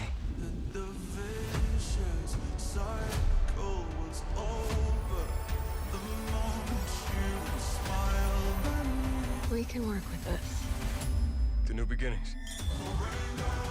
Ring the bell! Sharks, baby! You want to get nuts? Let's get nuts. You know me, headmistress.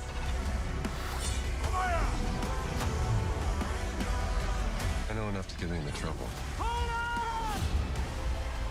Is this what my tomorrow will be? For those who come after. Welcome to the Game Awards 2025. Now, here's your host, the creator of the Game Awards, Geoff Keighley.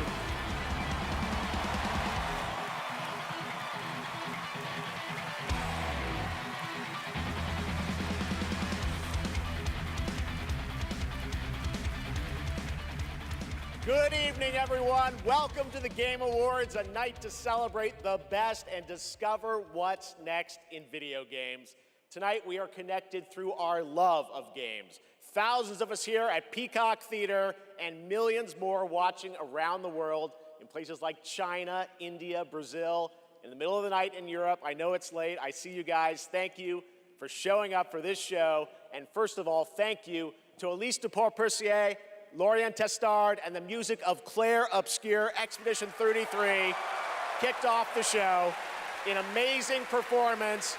And of course, that is the most nominated game in the history of the Game Awards. And many members of the team from Sandfall Interactive are here with us tonight. I think you can identify them based on their attire tonight. Welcome, guys. It's great to have you here. You know, every year this show reminds us why video games matter.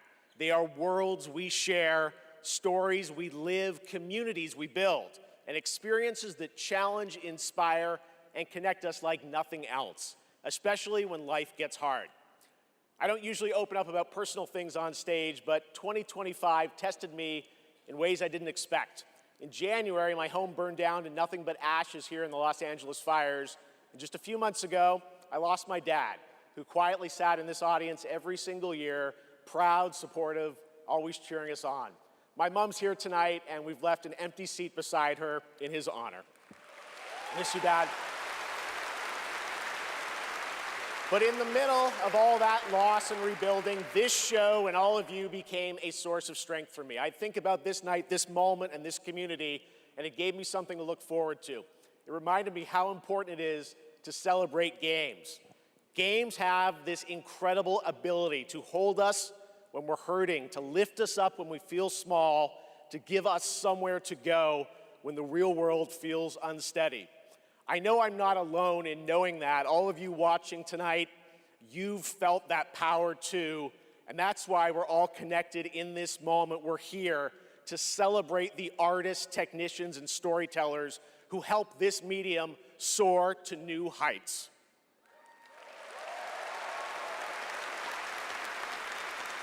Tonight, we're going to honor over 100 nominees and celebrate a record-setting 3 independent titles up for Game of the Year. That's right.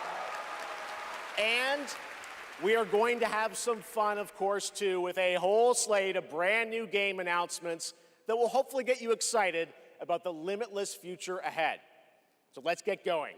To present our first award, a father and son, 2 remarkable actors. He is one of the finest performers working today, from Isaac in The Last of Us to Chase in Dispatch, and his son brings young Chase to life in Dispatch as well.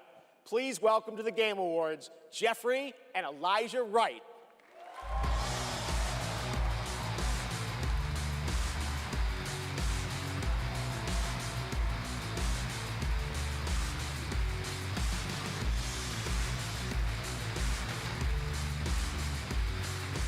Wow, this is incredible. I'm so excited to be here tonight in the company of so many incredible artists and gaming fans. Particularly as games increasingly explore new frontiers of storytelling. But the reason I'm here really is standing next to me, my son Elijah. It was Elijah who brought me into the world of modern games, emphatically encouraging me to join the cast of The Last of Us Part 2.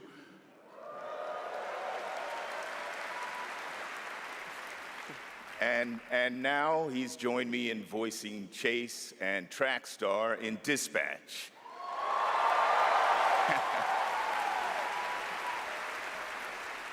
Some Dispatch fans out there, I think. Yeah, cool. If it weren't for Elijah, I'd still be playing Pong on an Atari. That's right. Keep up. I can't believe I'm standing on this stage today. As an artist, I'm thrilled. I grew up with video games, and getting to work in the world of gaming has been a dream of mine. I mean, I guess it's nice that you're here too, Dad. Thank you, Elijah. Got you, I got you. The next award honors games that are high octane, high action, and combat heavy. Here are the nominees for the Best Action Game. Best Action Game.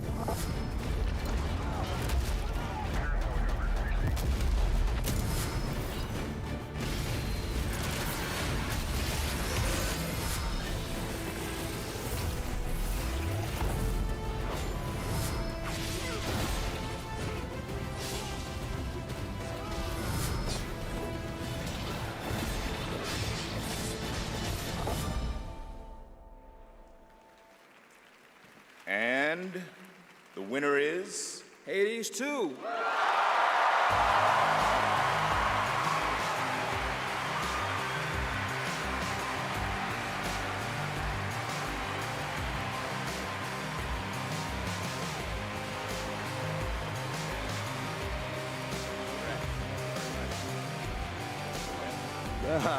Thank you.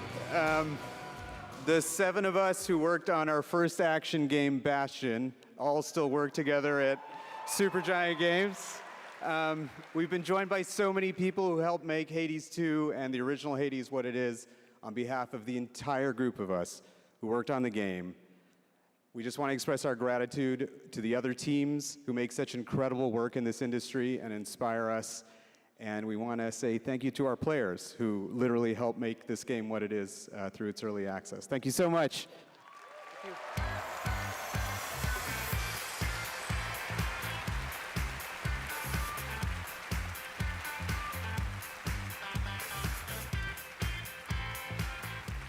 Congratulations, Amir, Greg, and the whole Supergiant team. That's amazing. All right, now we move into one of my favorite and, yes, sometimes very dangerous parts of the evening.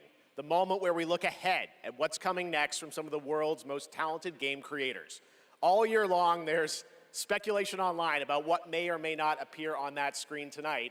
And as always, my only advice is enjoy the journey. Maybe you'll witness the birth of a brand new universe or the long-awaited return of a legend. That's the magic of this show. Anything can happen. So, let's get started. It's time for our very first world premiere. Something truly special that we're honored to debut here at the Game Awards.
Boom!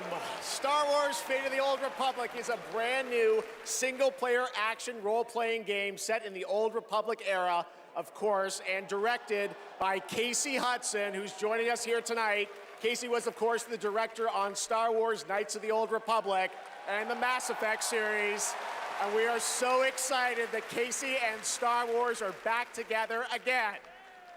All right, we have many more game announcements to come. Going to be hard to top that one, but right now we have a very special guest I'd like to bring out. Please welcome Miss Piggy.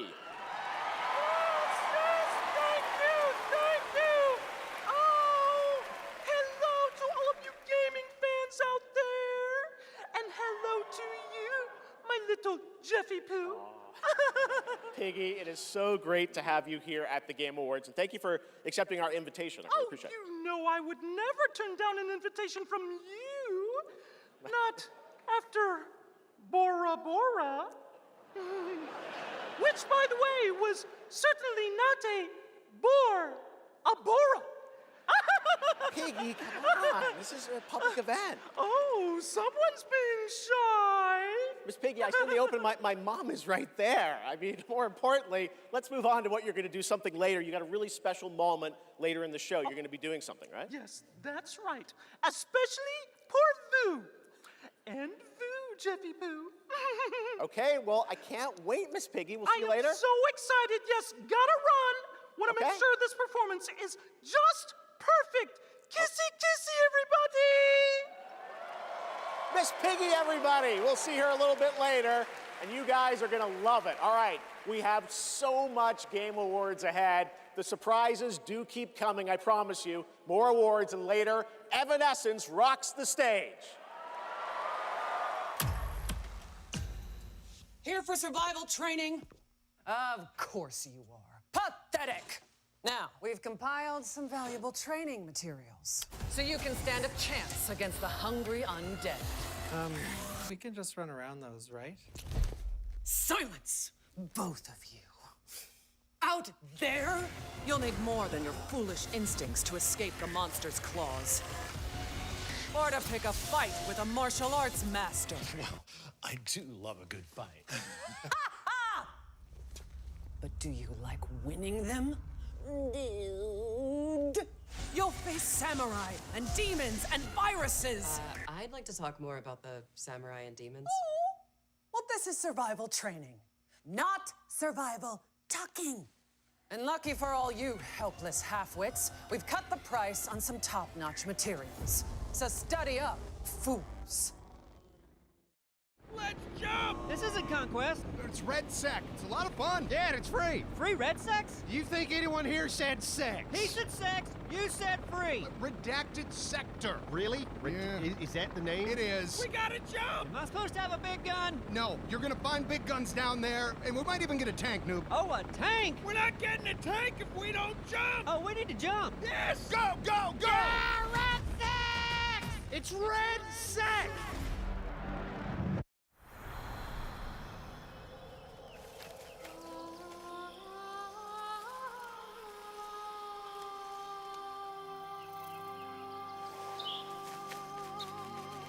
Find me.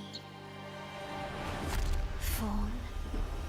Betray me again.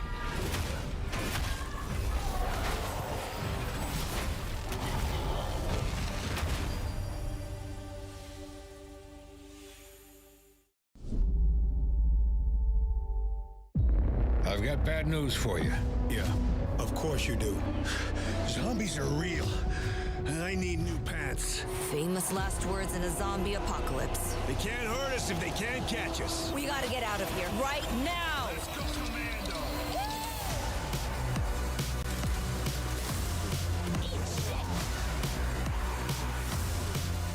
Zombie is redundant. I prefer Homo Mortis. We're gonna have to tone this shit down for the movie.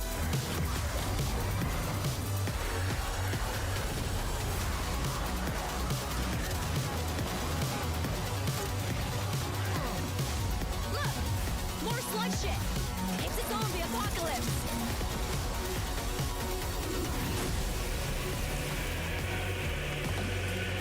Fuck that.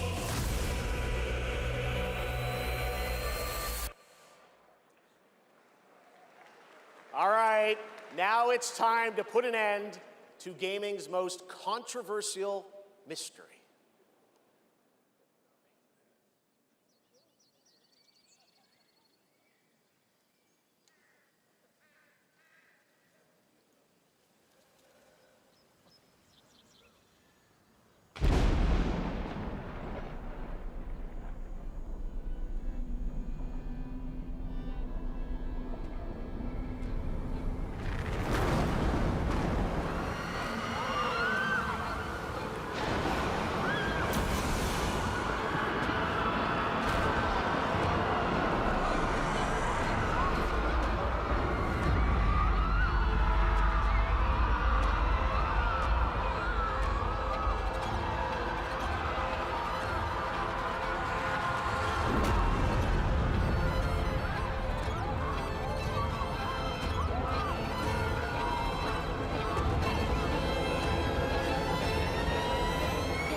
What a moment. That statue or monument that has fascinated the internet now has a name, the Hellstone. And yes, Larian, winners of Game of the Year in 2023 for Baldur's Gate 3, are hard at work on their next role-playing game, a continuation of the Divinity saga. Divinity is their biggest game ever. That's right, even larger than Baldur's Gate 3, promising more breadth and depth than ever before, and we cannot wait to tell you more in the future.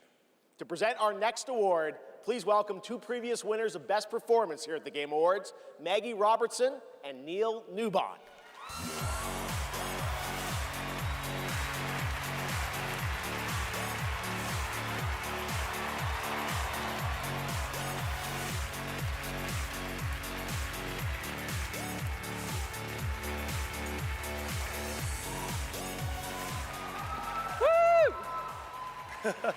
For the record, Neil said that he was wearing the dress this year, so I wash my hands of this. Anyway. I just don't know why they keep pairing us up. All right. Right. Acting. They say acting is the art of pretending. Well, actually, Mags, I personally think it's the highly disciplined craft of being dramatically truthful on purpose. Convincing strangers you're someone else and then winning awards for lying. Listen, I actually based my entire career on this. We really need to have a chat. Neil, it's called comedy. Lock in. Okay, so we're here today to recognize the amazing performers who convinced us through their lies and deceit, really, that they were warriors on a quest for vengeance in feudal Japan. Dashing archaeologists with a penchant for fedoras and whips. Pseudo-French revolutionaries holding baguettes for some reason. And teenage girls forced to survive extraordinary psychological and physical terror. The point is, acting is serious business, and we are serious actors here to talk about acting seriously. Ready? Just do the thing. Okay. Here are the nominees for Best Liar. I mean, Actor. Best Performance. I didn't make the rules between you two. We'll break the cycle so she can't steal anyone else's future. I will find every member of the Yote Six. I swear it. I thought I was used to losing people.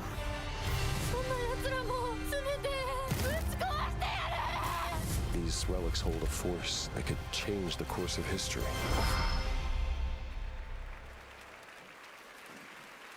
And the Game Award goes to... Jennifer English!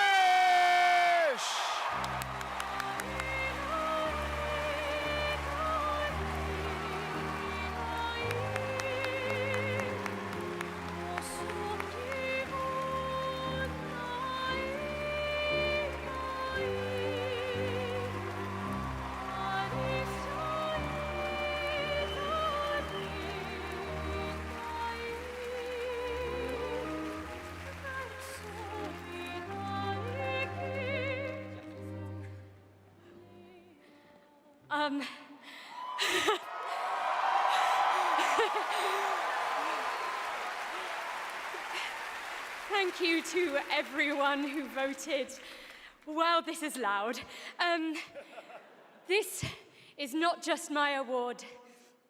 This takes a village.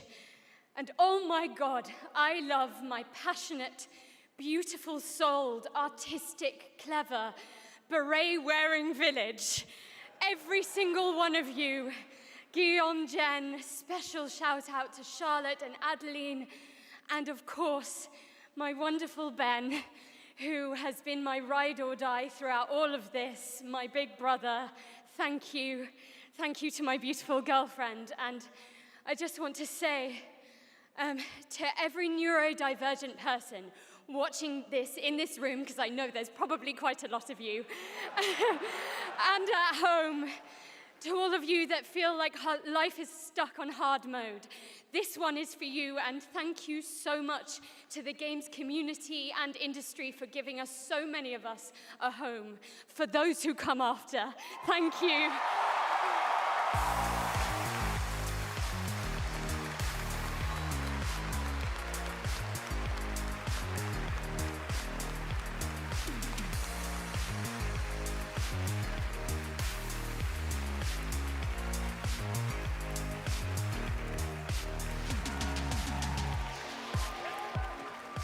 Incredible. Congratulations, Jennifer. From Bad Robot Games, please welcome J.J. Abrams and the creator of Left 4 Dead, Mike Booth.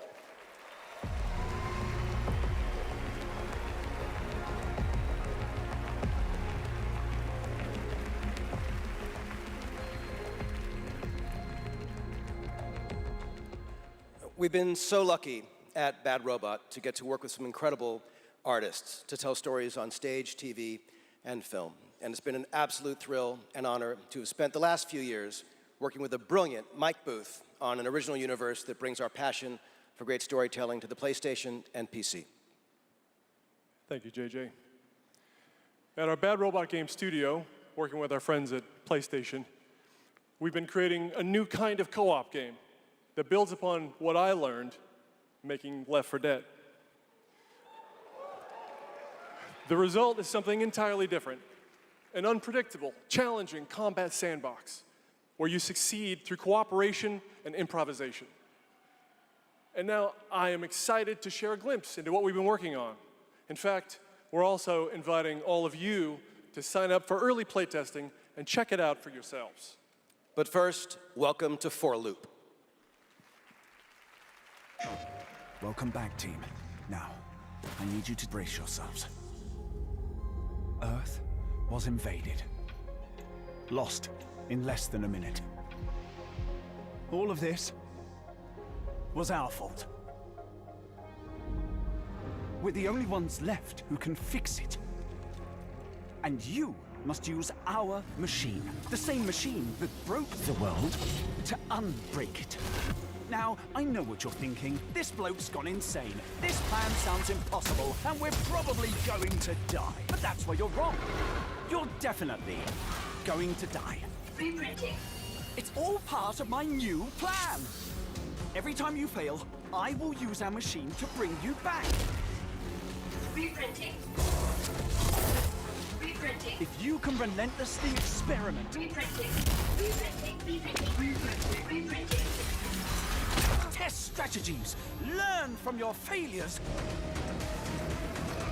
You will become the world-saving team humanity needs you to be. Trust me, the voice in my head hasn't been wrong yet. From now on, nothing is impossible. Now get out there and fail to save the world. PlayStation. Up next, we have a new game announcement from some of the developers who helped put The Last of Us and Uncharted into our hands. This new, small, independent studio is charting its own course, focused on crafting uniquely styled, artful games that are pushing the evolution of companion characters. Enjoy.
talk to me first. I can explain what's going on.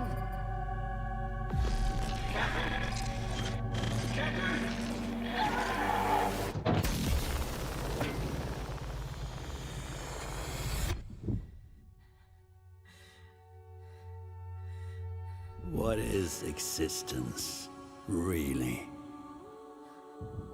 Surely a question without an answer. Your father thought he knew, and it inspired him to grant wishes. Who's there? Nightmare. That's why all of us are here. You want to understand, to know. Then you have to step beyond the walls surround you. Play your father's game. Push the very limits. Until you're reality itself. Breaks.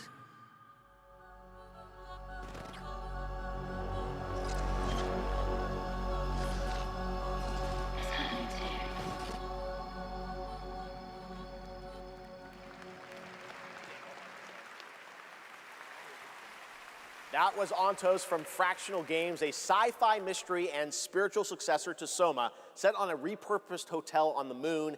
And yes, the unmistakable Stellan Skarsgård will star in the game.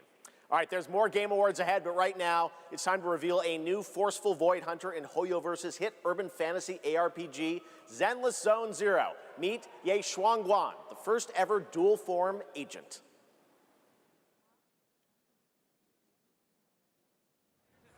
Every chosen heir of the Qingming Sword is expected to become a hero.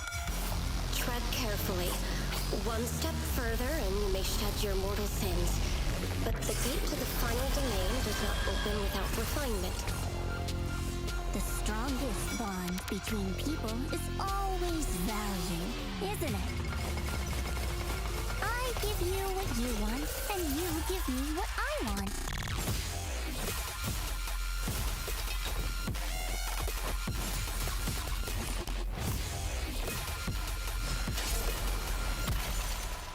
It was all a lie from the start. We never had a choice. I'm not fighting alone. From within this sword, many others are fighting beside me.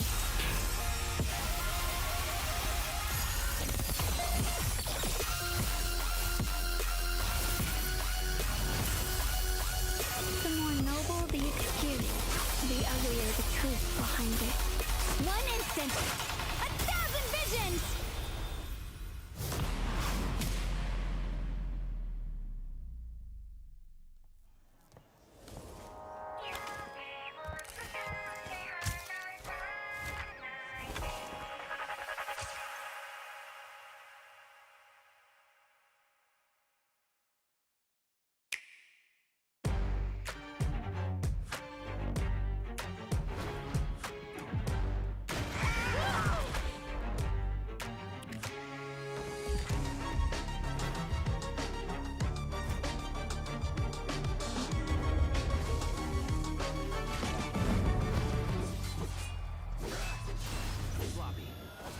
Let's finish this.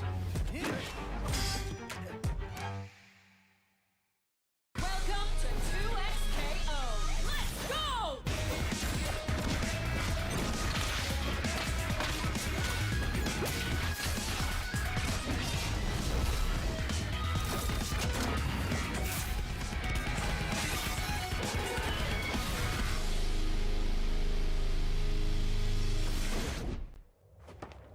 Sheriff Kiriman, sighting target.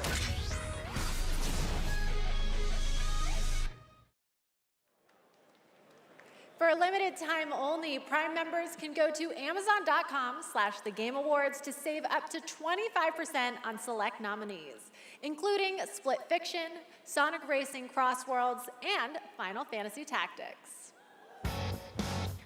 From the award-winning games Journey and Sky, Children of the Light, please welcome That Game Company's CEO and Creative Director, Genova Chen.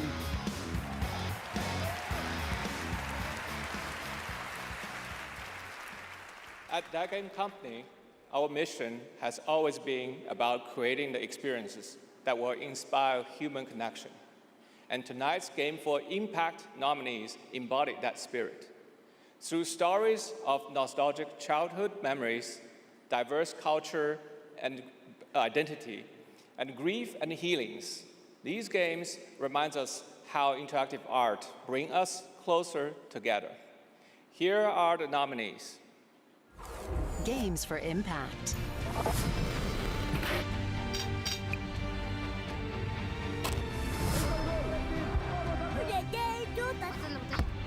Julian! I've never had any friends like you. We forgot for a reason. It's not safe out there, Hazel. If I was the one missing, she wouldn't stop looking.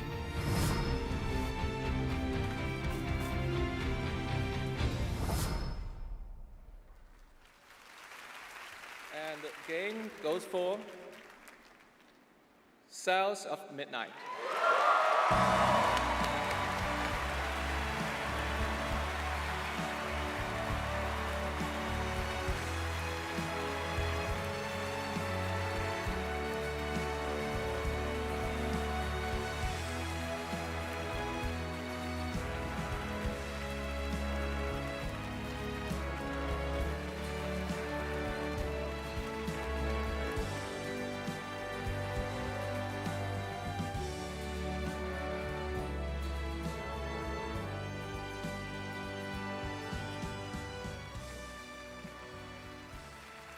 Thank you so much to all the nominees.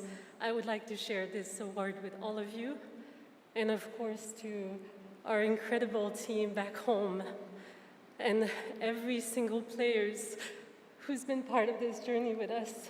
And from the start, we listened to stories passed down porch to porch, kitchen to kitchen, to build a world that would feel as warm and as rich as the South. A world that would be filled with compassion, kindness, and courage. So we're incredibly excited to launch this spring South of Midnight on PlayStation 5 and Switch 2. Thank you so much. Have a great night. Merci.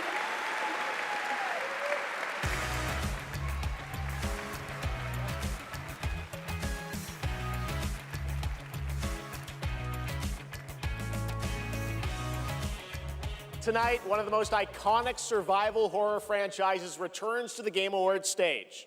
For nearly 3 decades, Resident Evil has defined what it means to face the unknown, to survive against impossible odds. This next installment, Resident Evil Requiem, is a nominee for Most Anticipated Game, and tonight, we're excited to dive deeper into the game and some of the surprises that await.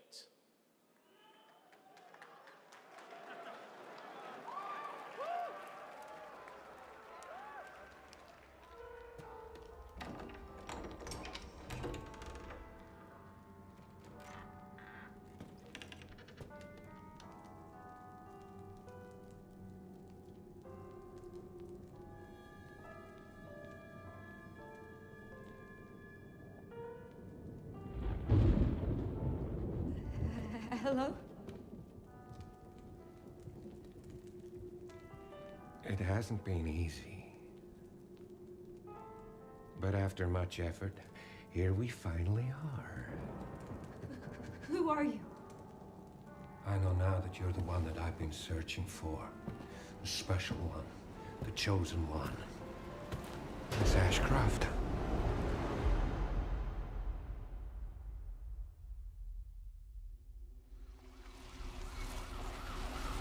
Talk to me.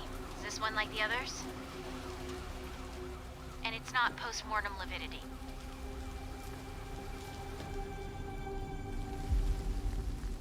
Hey, I just got a report of a missing police officer.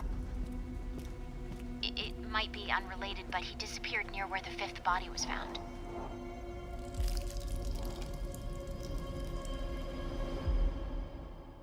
Through you, Elpis can finally be set free.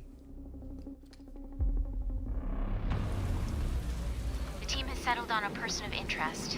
Someone with ties to Umbrella. Victor Gideon.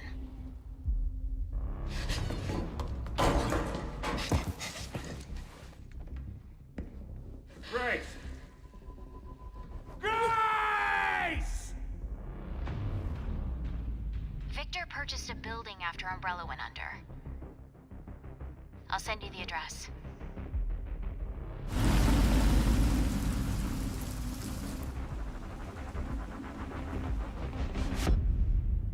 Welcome. Dr. Gideon has been expecting you.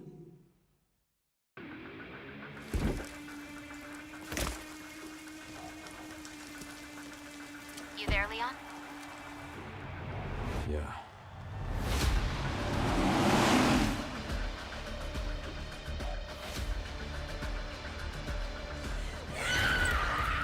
Hey, over here. FBI, what are you doing here? Would you like to see what's hidden under the hood? Don't do anything stupid. Me? Never.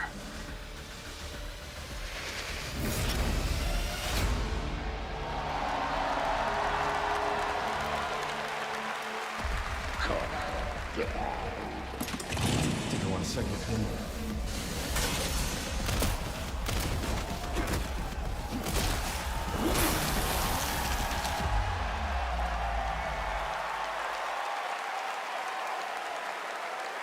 Yes, the internet was right. Leon Kennedy, one of gaming's most iconic characters, is back for Resident Evil Requiem. The story in Requiem will intertwine the fate of two playable characters. Grace's storyline takes players through a unique survival horror experience, while Leon delivers explosive action to the game.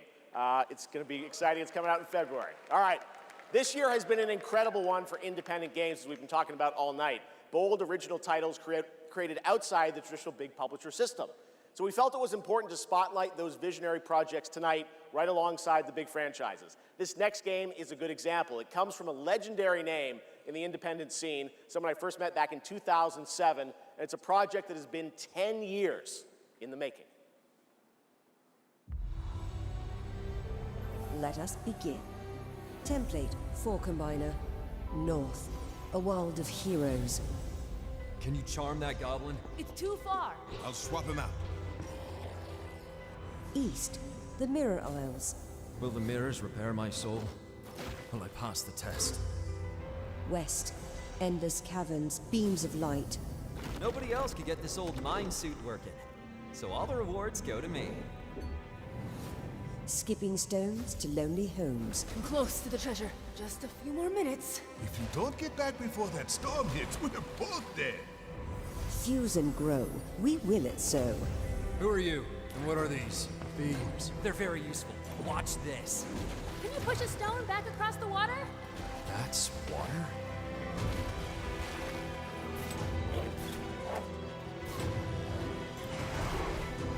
When the portal appeared and I stepped into this overworld, I had never imagined such a device that could fuse realities. Not just mashing together terrains, it weaves the very laws of nature into a composite whole. The result surprises me constantly, but who has done all this? And what do they want with me?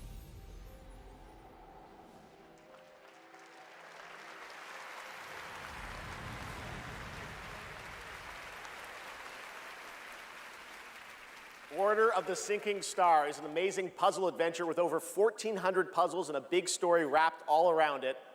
We're very excited to play it. All right, next up, we're traveling 40,000 years into the future for a brand new look at Exodus, the upcoming sci-fi action RPG from Wizards of the Coast and Archetype Entertainment.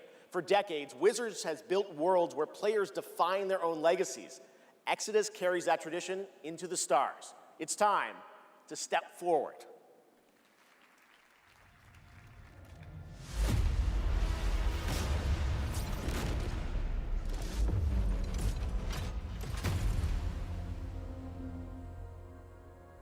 Who are you? I'm a friend. Celestials are the enemy of humanity. A relentless threat to our very survival. do this anymore. Salvaging scraps just to get by.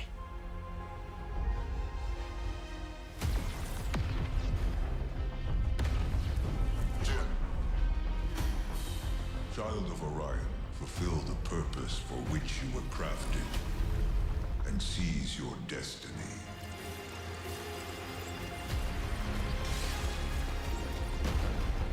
Our world is dying. You are the only one who can wield celestial tech and find a cure. Well, that's fucking terrifying.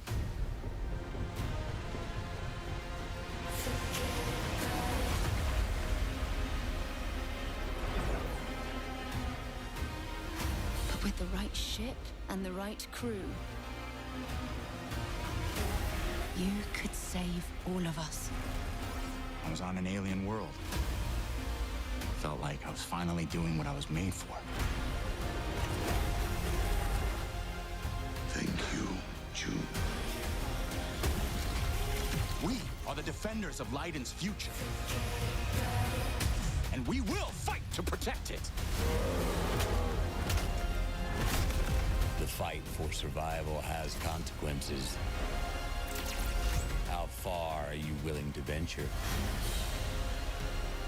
How much are you willing to sacrifice to save your world? Damn, kid. No pressure there.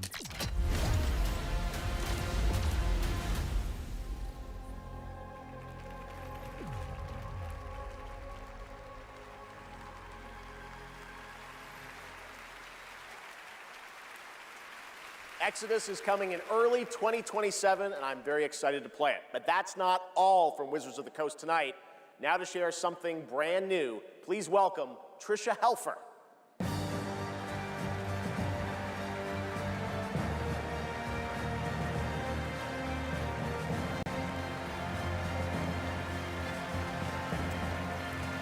Hello, everyone, and thank you, Geoff. It's great to be here celebrating gaming's biggest night with everyone.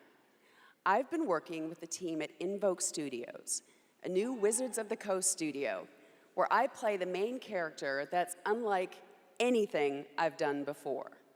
Tonight, we're giving you a first tease of what we've been working on. Let's take a look. All of this magic, this pact we have forged.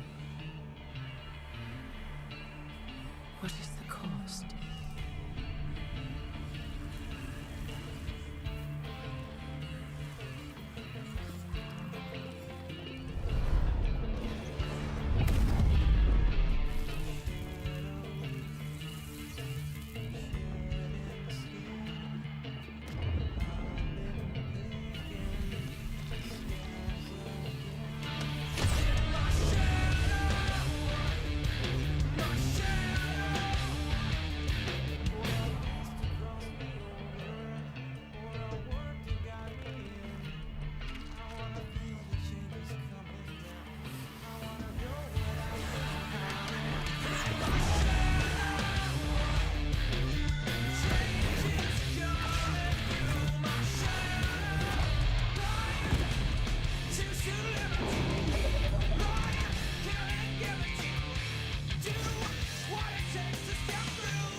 More on Warlock coming in summer 2026. All right, still to come tonight, the return of Tomb Raider, Phantom Blade Zero, and a performance by Evanescence, who are also releasing a new version of their hit song Afterlife today on Spotify, alongside new video game-inspired singles from Labyrinth with Sonic the Hedgehog and Bill Murray, not that Bill Murray, different one, with Cyberpunk Edge Runners. Here's your first listen.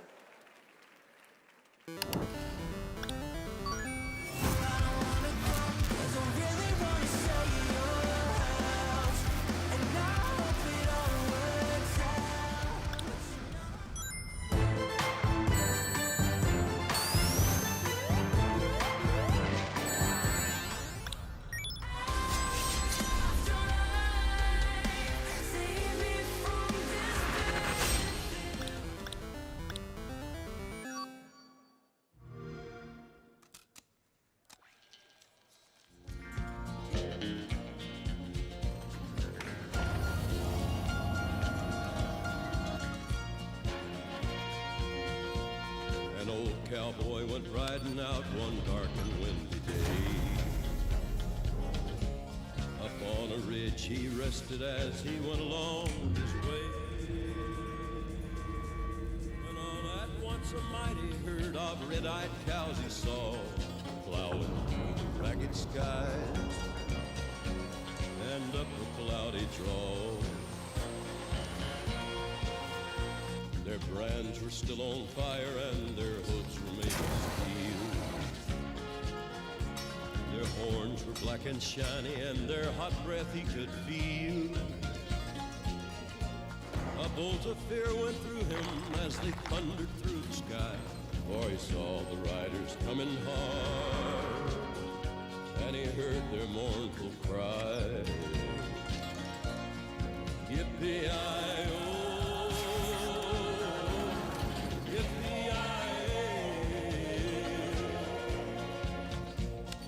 Ghost riders in the sky.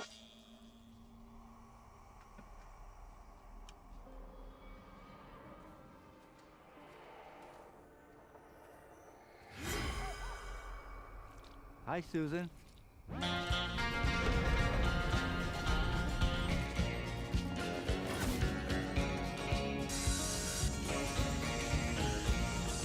Yippee-i-oh, yippee-i-oh.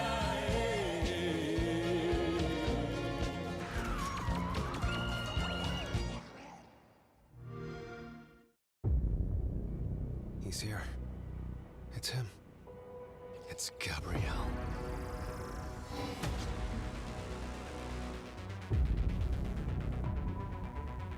We need cars.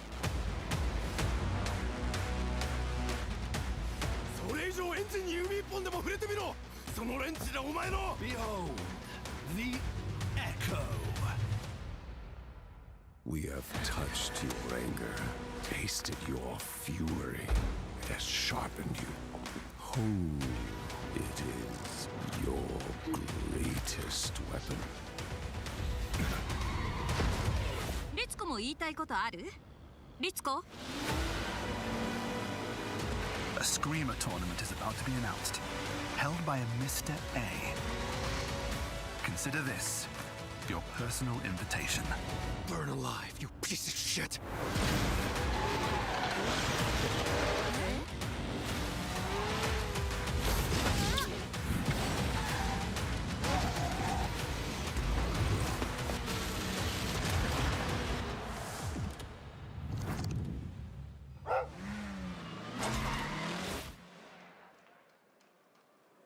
Welcome back to the Game Awards, and now it's time for a game announcement from a studio that continually pushes the limits of storytelling. They captivate us with worlds that bend reality and stories that blur the line between ordinary and the impossible. They're one of the most distinct voices in our industry, and whenever they show up, you know you're about to see something unlike anything else.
Do you feel it?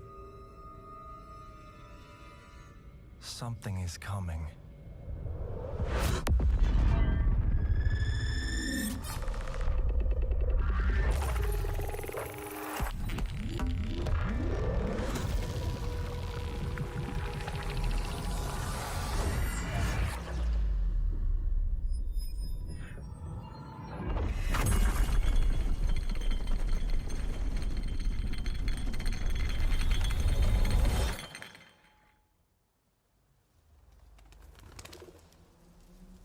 An intrusive pattern.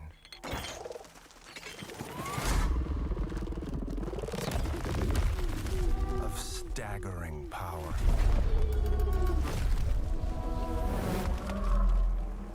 Reshaping reality as we know it. Everything we tried to keep inside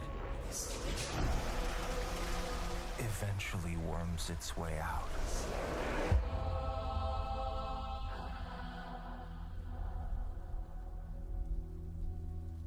You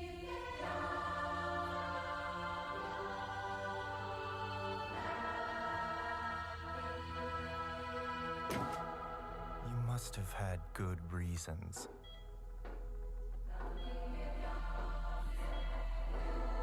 But we were not prepared.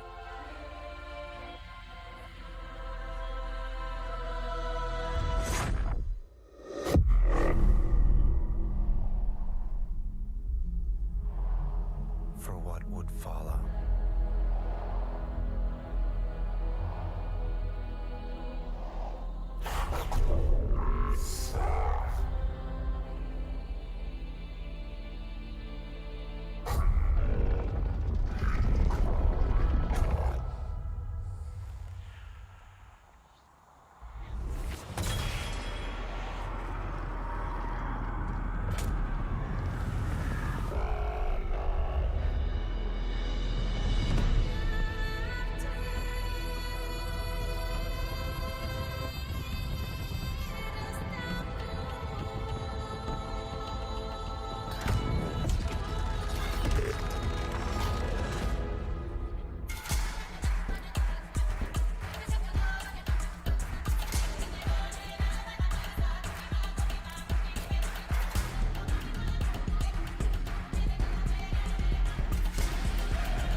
Pace yourself.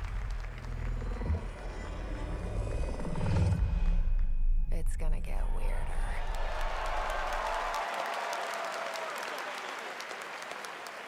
That is a good one. Control Resonant is coming in 2026 from the masters at Remedy Entertainment in Finland, whose last game, Alan Wake 2, won multiple awards here at the Game Awards in 2023, including Best Game Direction. It is always exciting to have past TGA winners return to our show to showcase their upcoming projects. Still to come tonight, we'll have a performance from Evanescence, plus awards including Best Score and Music, Best Narrative, Best Game Direction, and Game of the Year. Plus, we'll introduce you to this year's TGA Game Changer recipient. And of course, there are more new game announcements ahead as well from studios big and small, including an extended new look at Phantom Blade Zero and Lara Croft's return in Tomb Raider. But right now, we've got a brand new original game to share with you. This global announcement comes all the way from Tokyo, Japan, and a legendary game developer. He's working on an ambitious new project, and we are honored he chose TGA as the place to share the first details and in-engine footage with the world.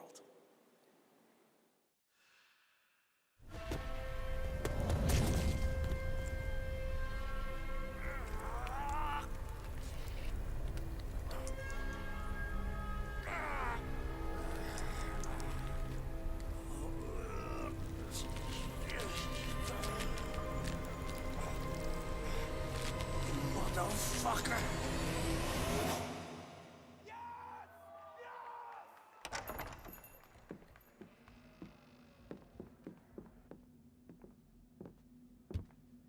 Shinji-san, yeah?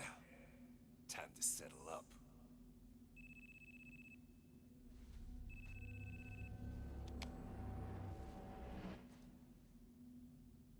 Hey, Daiki. When'd you make it back? Excuse me, sir. Shut your mouth. All right. Talk soon.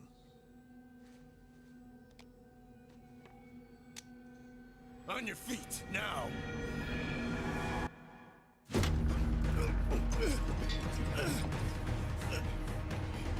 Son of a... fucking Just kill him!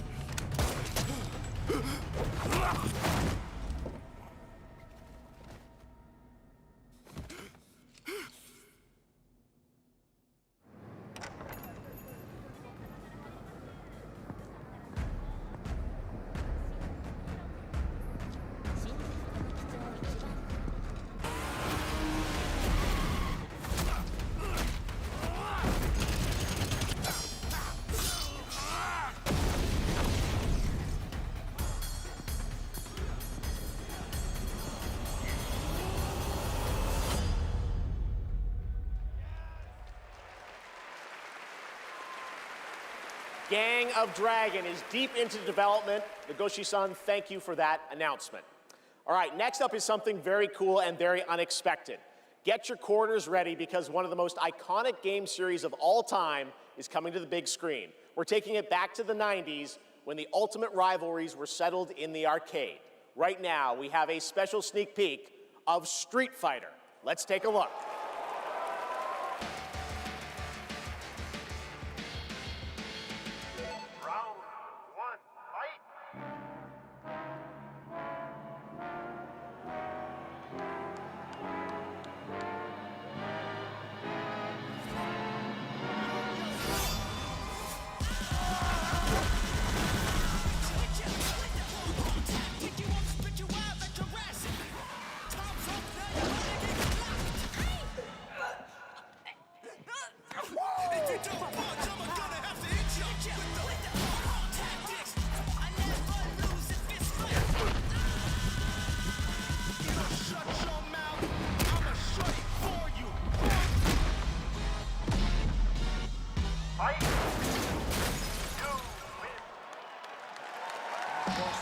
The fiercest fighters have gathered to stake their claim.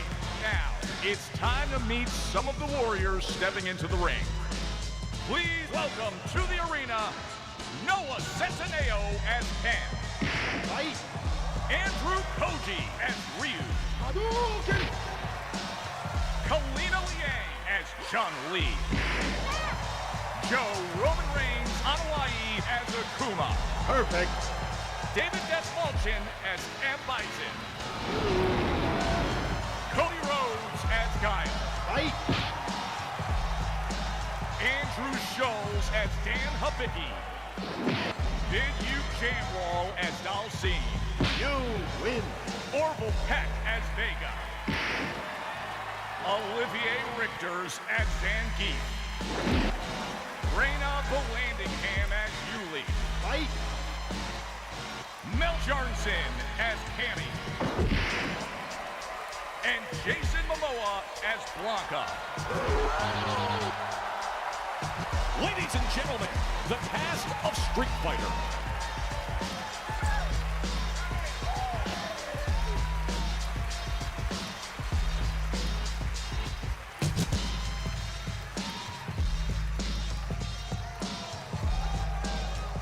What a Game Award!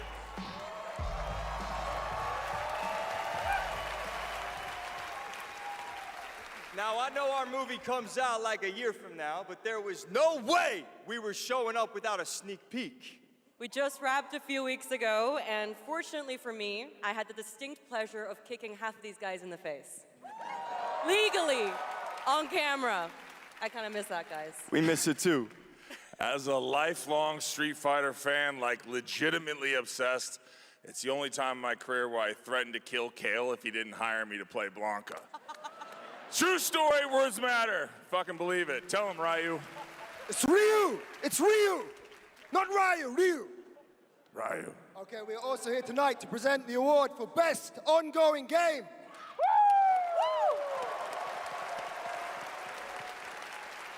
The games in this category are the ones that never quit delivering all year long. They keep us looking forward to what's next. Cody, I told you, the dedication, the passion, the resilience. We need more presenters. This ain't enough, you know what I'm saying?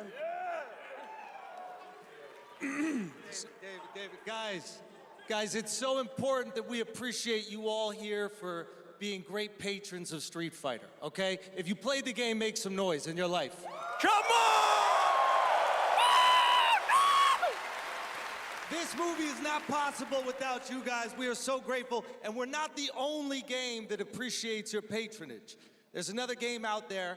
They also flew from around the world to be here because they appreciate you. So give it up for the whole cast of Mortal Kombat 2! Yeah! Come on out! Yes! Yeah. I'm just kidding. They didn't come. They don't care about you. They only care about money. Okay? We care about money and you. Street Fighter forever! Schultz cannot be Forever, trusted with baby, forever! Kidding. He's joking. All right, okay, so these are the nominees for Best Ongoing Game. Best ongoing game.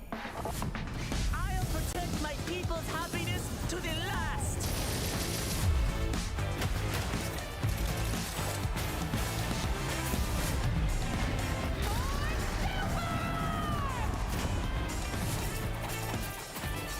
How embarrassing.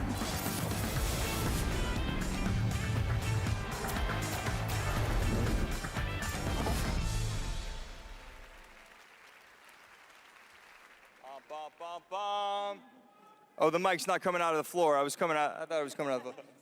And the game award goes to No Man's Sky!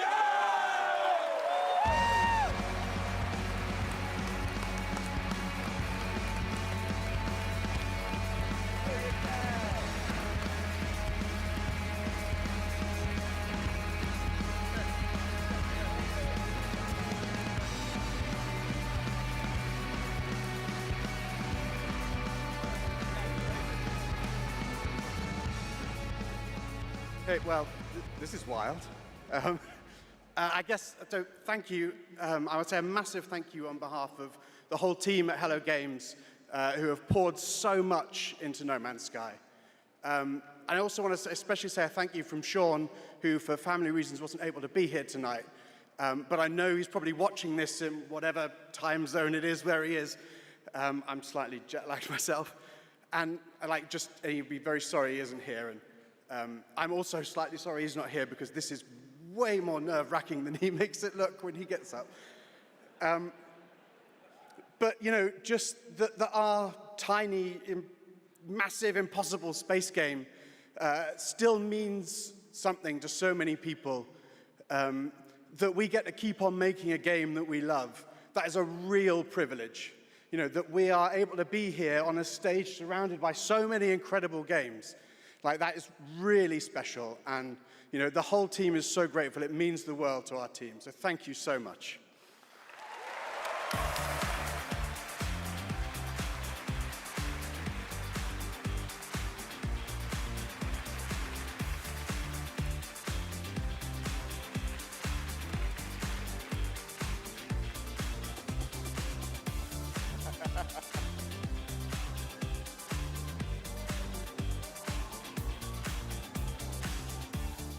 A lot of handshakes. Congratulations, No Man's Sky. And how about the Street Fighter cast? That was absolutely wild. All right.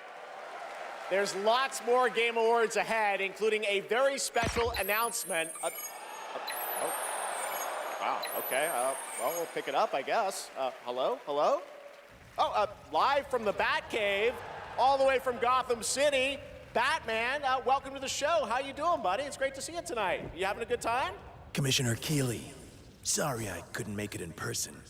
I've been trying to decide what batsuit to wear. Abs or no abs? Anyway, great show so far, but it's about to get even better, because it's time for a new look at my upcoming game, Lego Batman, Legacy of the Dark Knight. Batman out.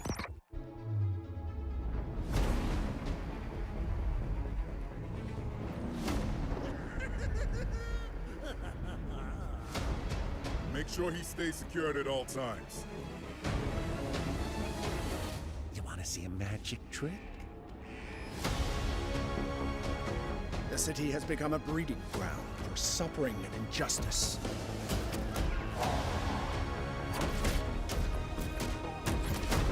It must be destroyed.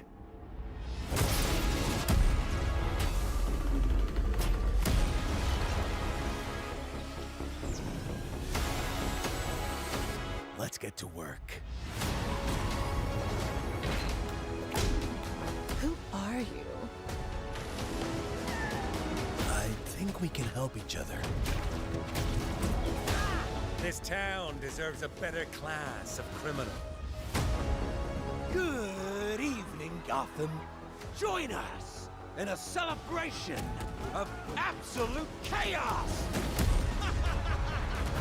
Someone's gotta step up.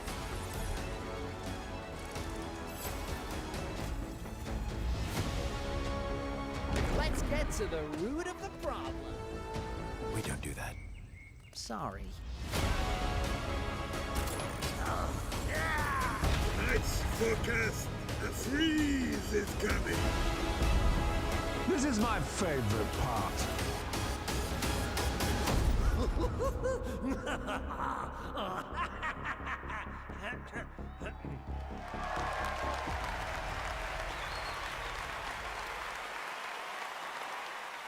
Lego Batman Legacy of the Dark Knight launches on May 29th, 2026. Now it is time to recognize a number of teams across the industry with the announcement of the winners in a few categories. Here are the nominees for Best Audio Design: Battlefield 6, Claire Obscure Expedition 33, Death Stranding 2 On the Beach, Ghost of Yotei, and Silent Hill F. This year, the Game Award goes to Battlefield 6. Congratulations. Here are the nominees for Content Creator of the Year: Cadril, Kai Sanat, Moist Critical, Sakura Miko, and The Burnt Peanut. And the Game Award goes to Moist Critical. Congratulations. All right.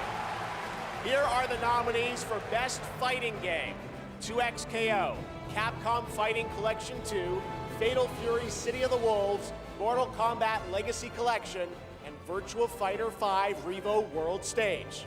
The Game Award goes to Fatal Fury City of the Wolves.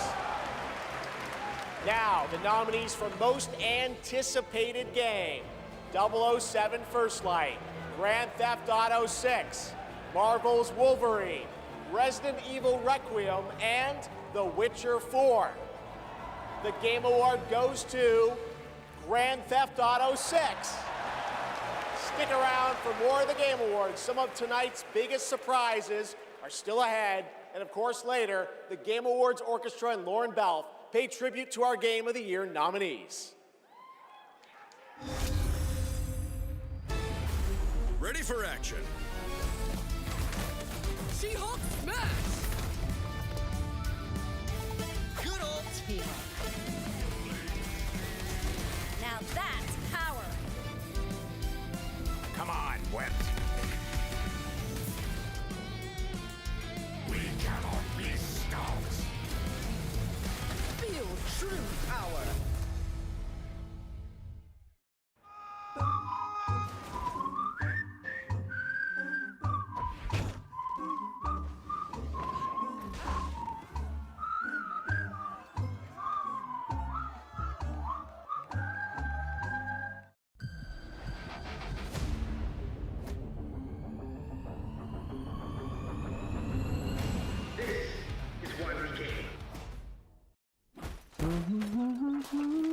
Nothing beats a Bota holiday. And now you can play Rust Mobile for free. 100 strapped off to the oil rig.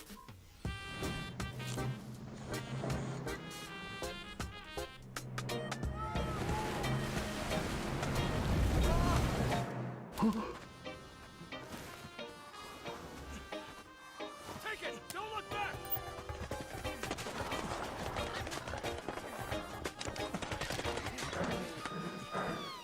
I just felt like... Enough talk! Move! Here's my loot!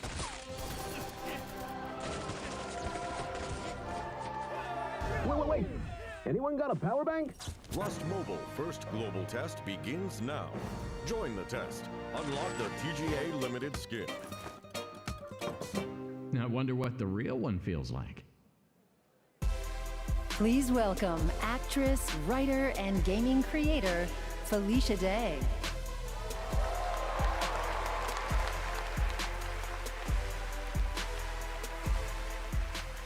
Hi, friends. I am thrilled to be here tonight to present the TGA Game Changer Award, an award that recognizes an individual or organization that has demonstrated positive social progress in the gaming industry. And I'm even more thrilled that tonight's honoree is one of the most impactful organizations uplifting girls today, and one that I'm honored to represent as an ambassador, Girls Make Games. Over the past 12 years, Girls Make Games has empowered over 8,000 girls aged 8 to 18 from all around the world to create and share their own video games through summer camps, workshops, and game jams. In 2022, GMG established a college scholarship to bridge the gap for young women as they entered college and careers in the games industry. True to their mission statement, the founders of this incredible organization chose 2 inspiring members of their community to accept the award on behalf of Girls Make Games. And I'd like to invite them to the stage and hear how GMG truly has been a game changer in their lives. Please welcome Ellie Friedman and Monica Paredes.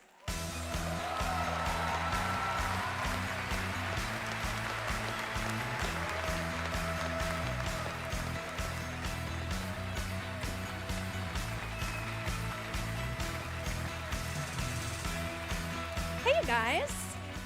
Hi, so Ellie, you've been going to GMG summer camps for several years now, and this past summer, you and 3 friends created a game that won the grand prize, is that right?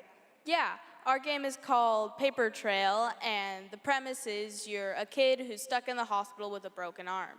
You draw when you're bored, and your drawings that you've made have now come to life and start attacking you. You have to go from room to room, solving puzzles in order to escape. And we wanted this game to be creepy, but not too scary, so that everyone can play. I love it. And what is next for Paper Trail? Soon we're going to start working with professionals to fully publish our game on Steam and PlayStation. Very impressive.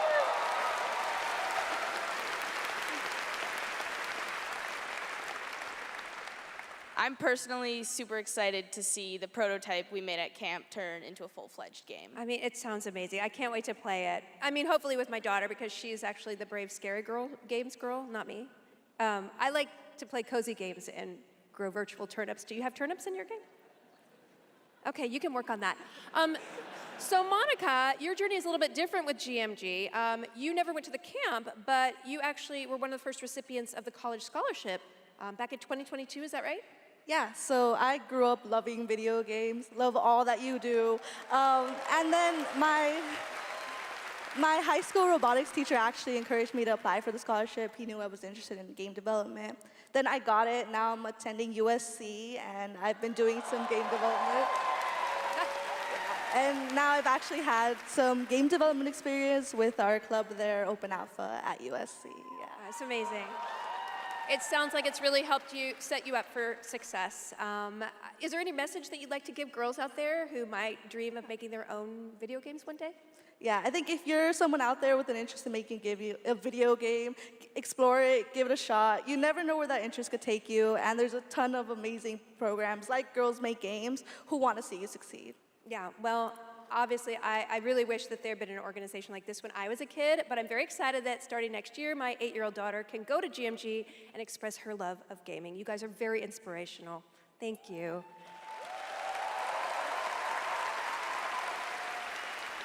And now, oh my God, she's thick. Okay, it is my honor to present the TGA Game Changer Award to Girls Make Games. Congratulations and a huge thanks to Monica Paredes and Ellie Freeman for accepting on behalf of GMG.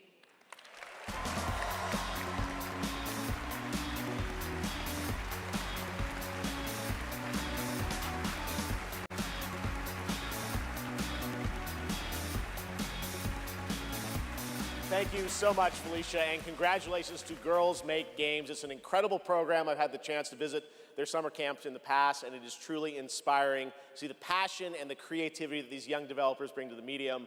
Initiatives like that don't just open doors, they shape the future of our industry in a positive way. And I have no doubt that some of the girls in that program today will be on this stage in the years ahead accepting awards for the games they helped create. Now, it's time to move on to our next announcement here at Game Awards.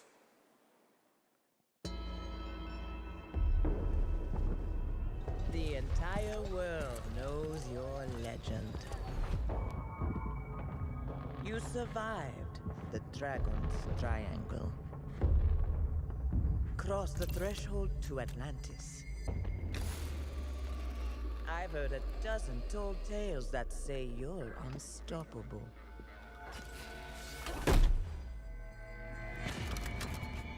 But I say, all legends must come to an end.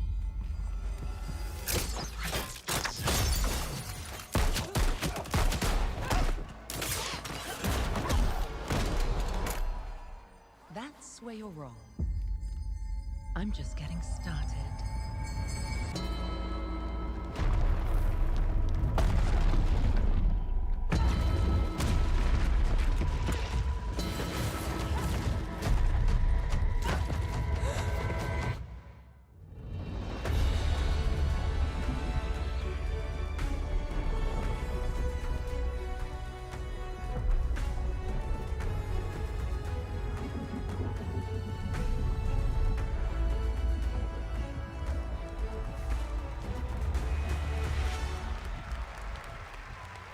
As I looked out at an ancient world reawakening, my mind traveled back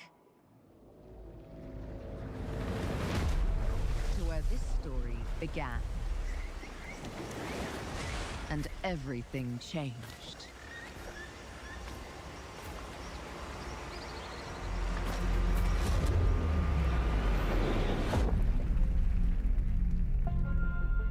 It's been years. But the events are still etched in my memory.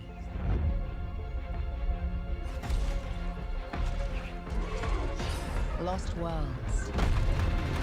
Frozen in time. New discoveries. Waiting behind every door. Across every chasm.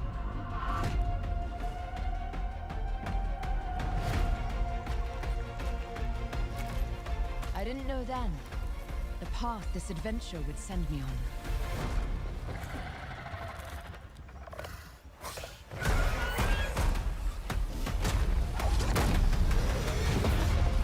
That it lit a fire that still burns. I need to see more. I need to go further. To uncover the secrets of Atlantis.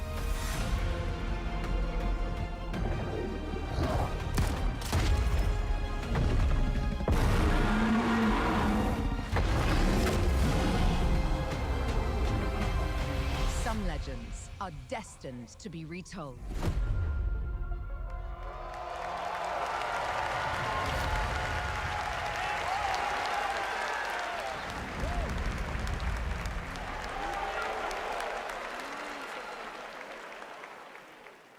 There you have it, not one but two Tomb Raider games. Tomb Raider Legacy of Atlantis, a reimagining of Lara's iconic debut from 1996 for the 30th anniversary in 2026 next year, and Tomb Raider Catalyst, a brand new game and Lara's biggest adventure yet in 2027. And now for something completely unexpected.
I'm Robert Kirkman, co-creator of Invincible, and I'm here to introduce a brand new character to... Hey, Game Awards!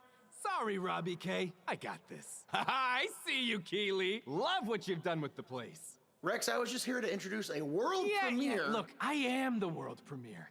Cue the lights, cue the orchestra, cue the seething jealousy, and meet the second best character in our 3v3 fighter, Invincible Versus. Roll it, Kirky. What the f?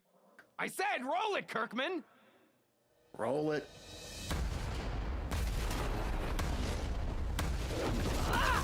You don't know my name now, but you will once this is over. I never been to jail. Tell nigga that I'm in here with jail. Who is she? She may be some minor Earth hero. My name is Elemental. You seem pretty cool. But that won't stop me from kicking your ass. You call this minor?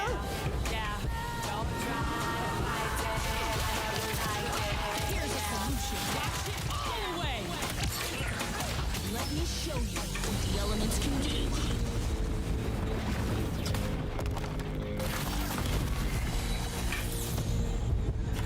You want to escape?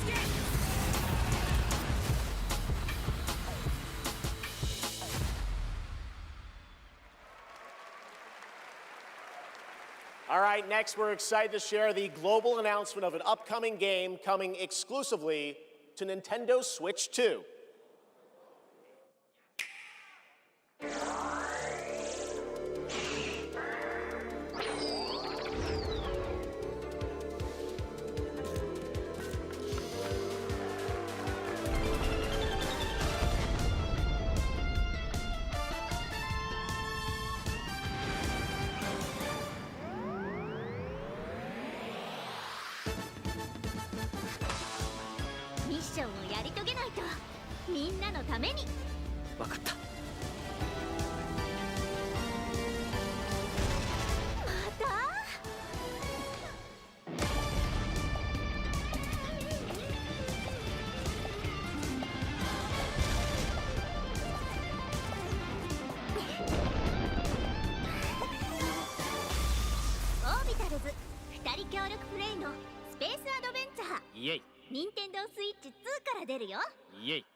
Doesn't that look fun? A two-player co-op game starring Maki and Omura with a retro anime universe aesthetic. Orbitals is coming in 2026. Now it's time to present some other... Geoff! Yes, Piggy? Geoff, Rolf isn't here yet. Rolf the dog? Yes, my accompanist, the piano player. Yeah, I thought you guys were rehearsing for later. You know, we're actually live in the middle of the show. He's not here yet. We're not rehearsed. He doesn't know the song. What am I going to do? Piggy, we have awards, we have announcements. You know what? Go with this guy. He's going to help you. This guy? Get you ready for later in the show, okay? He's gonna help me. Yeah, exactly. Right there, Piggy. And scene. All right, well, I'm sure that's going to work out. Ralph's probably just stuck in traffic. It's okay, Piggy. It's okay. All right, more of that later. Now we're here to honor another group of nominees and winners. First up, here are the nominees for Best Action Adventure Game. Death Stranding 2 On the Beach, Ghost of Yote, Hollow Knight Silk Song, Indiana Jones and the Great Circle, and Split Fiction. And the Game Award goes to Hollow Knight Silk Song. See, you guys won. All right, here are the nominees for Best Art Direction. Claire Obscure, Expedition 33, Death Stranding 2 On the Beach, Ghost of Yote, Hades 2, and Hollow Knight Silk Song. And the Game Award goes to Claire Obscure, Expedition 33. Now, another genre, the nominees for Best Sim Strategy Game. Those are Final Fantasy Tactics, The Evilise Chronicles, Jurassic World Evolution 3, Sid Meier's Civilization 7, Tempest Rising, The Alters, and 2 Point Museum. This year, the Game Award goes to Final Fantasy Tactics, The Evilise Chronicles. Congratulations, Square. Now the nominees for Best Debut Indie Game. Blueprints, Claire Obscure Expedition 33, Despalote, and Dispatch. And the Game Award goes to Claire Obscure Expedition 33. Congratulations to all the winners. We'll have much more Game Awards ahead, but right now, here's a first official reveal of Wuthering Waves 3.0 coming on Christmas Day, and a nominee tonight for both Player's Voice and Best Mobile Game.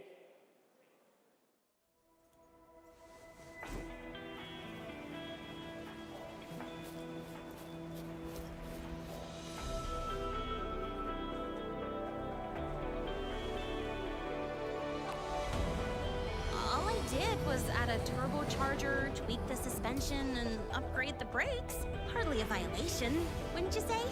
So, this trip seems back to school, huh? Welcome to Star Torch Academy. We did promise to witness it together, didn't we? I want you there to witness it. The rise of the new sun. Initiating criticality protocol. Don't blink! You'll miss the best part! The way to Lahai is open.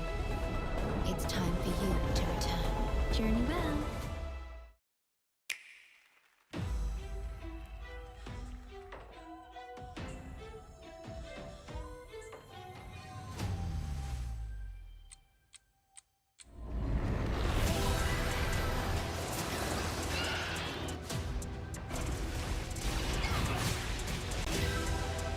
Samus! I've been waiting for this.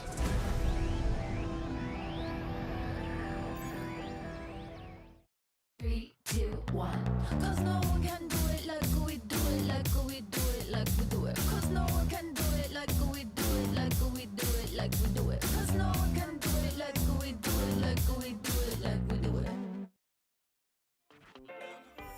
There it is, the Google Play Point, the most valuable jewel in the game. Earn them by playing the stuff you love. Then trade them in for the sweetest in-game items. Score the latest IRL swag.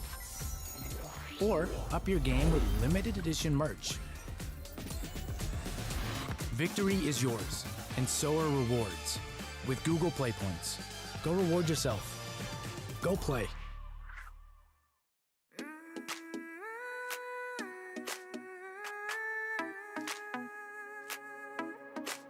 Step into the sunrise now. Never dreams of us, all you walk. Mountains high and oceans wide. There's a fire I feel inside. Every star is a star that lights my way. Even when I fall, I find a day. I'll shine beyond the sky, round we fill, we let them overfly. Fight for the light, my heart's alive in this world, unlearn and try.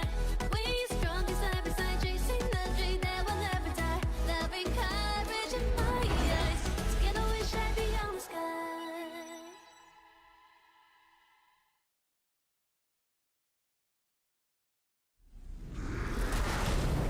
Enough! With every celebration of hubris, your hatred grows. Look around would-be heroes, influencers, executives. You! How far would you go for that trophy? Death? Decapitation? And you streamers are no better. Riker, Shroud, you've corrupted more minds than even I can imagine. Ah, if it isn't Geoff Keighley, creator of this crucible of jealousy. Impressive. As for the rest of you, who of you is worthy of facing me? For I am Mephisto, Lord of Hatred, and you are nothing.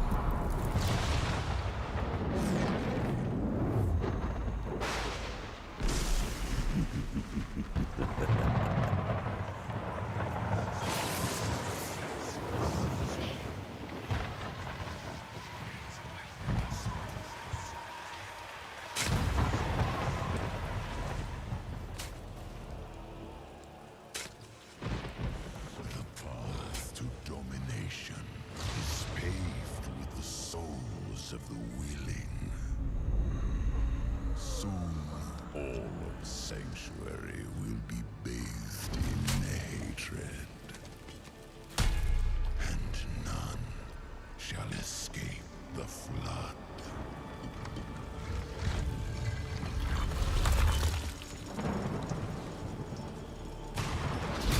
Mephisto, you shall darken the world no longer.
Diablo players, your wait is over. Get in the fight and play as Paladin today, and get ready for Lord of Hatred coming in April. It is great to have Blizzard here at the Game Awards.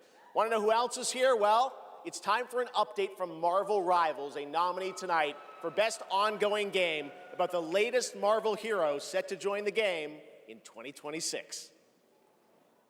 Yeah.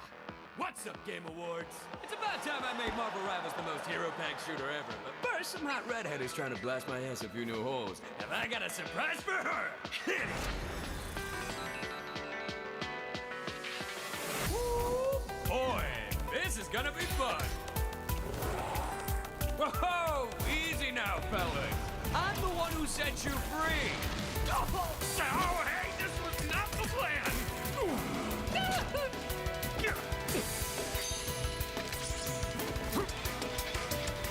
All right, you rejects.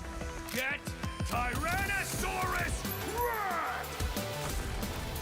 Come on! I'm not even a...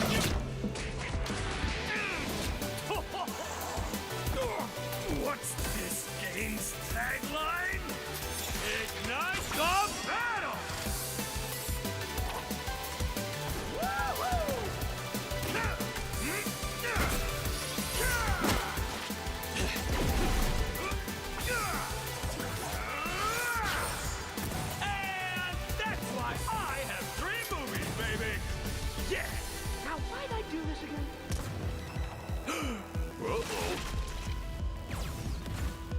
Oh, right. She's my rival.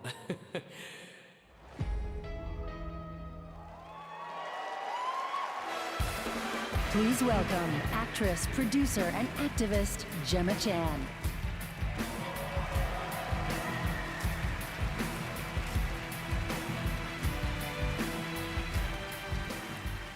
Hello, Game Awards.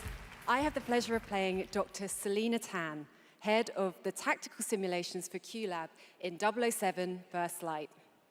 James Bond has long had the fortuitous, some might say daring habit, of crossing paths with rather dashing antagonists. And this one is undoubtedly unforgettable. Take a look.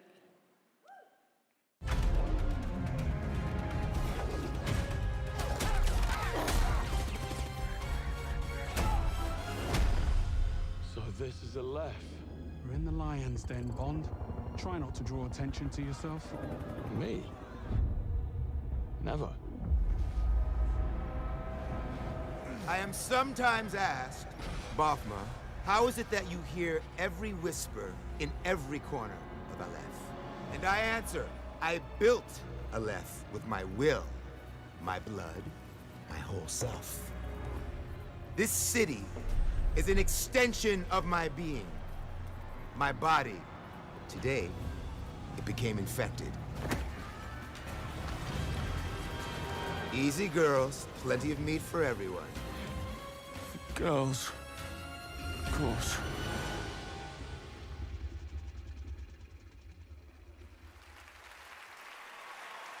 Please welcome Obama himself, four-time Grammy winner, Lenny Kravitz.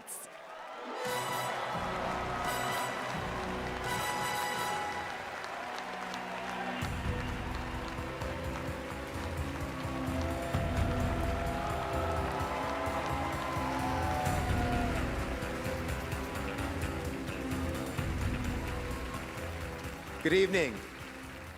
It was a great honor to be asked to join 007 First Light for my first voyage into the world of video games.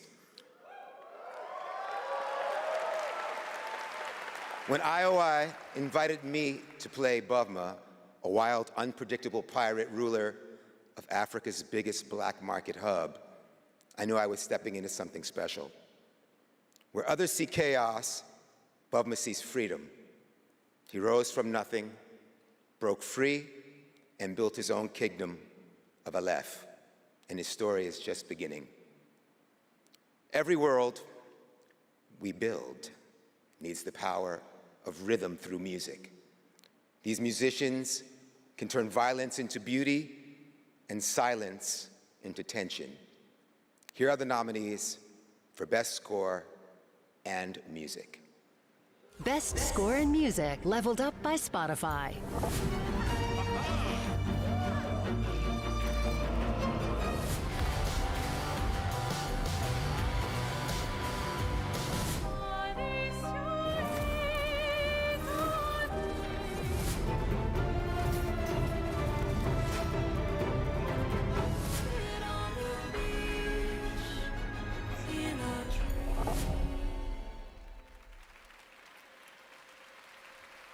And the Game Award goes to Lorient Testa.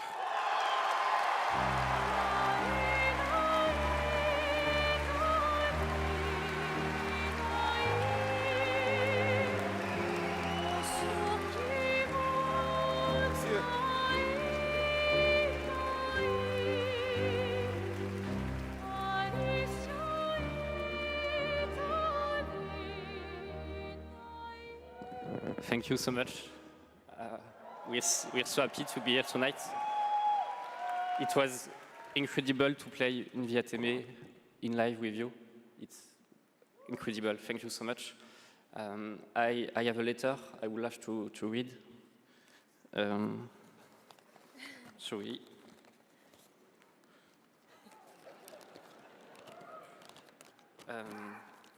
I would really love to start by thanking all the musicians who work on the soundtrack with us, who give their soul and their hand and their voice to the sound of the music.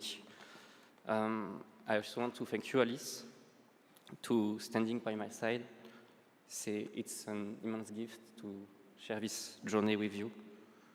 Thank you for carrying each note within you and for letting Alicia's lost voices resonate in the world of Clarobscur. Thank you, Guillaume, for lingering on one of my songs on that night when our story was aligned. And thank you to all my loved ones for their love and their support during all these years. And to all our players, thank you for letting Clarobscur and our music find a place inside you. You are the lumière that makes us want to keep painting, keep loving, and keep dreaming. Thank you for reaching out your hands to us. We don't know the colors of tomorrow, but we are ready to paint them with you. Thank you. To the Enchanted Tomorrows.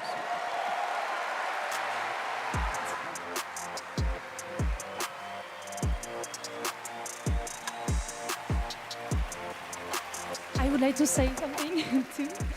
We are so grateful to receive this award tonight. It's a wonderful recognition of our work over the past 5 years. A hug thank you to Lorient, who made this world adventure possible.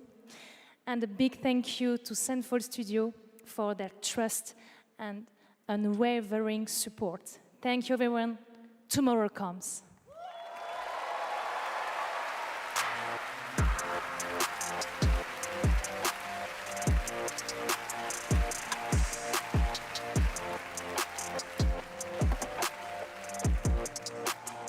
For a limited time only, Prime members can go to Amazon.com/thegameawards to save up to 25% on select gaming hardware and accessories from brand Turtle Beach, Lenovo, Samsung, and more. Please welcome from Warframe, Community Director Megan Everett and Creative Director Rebecca Ford.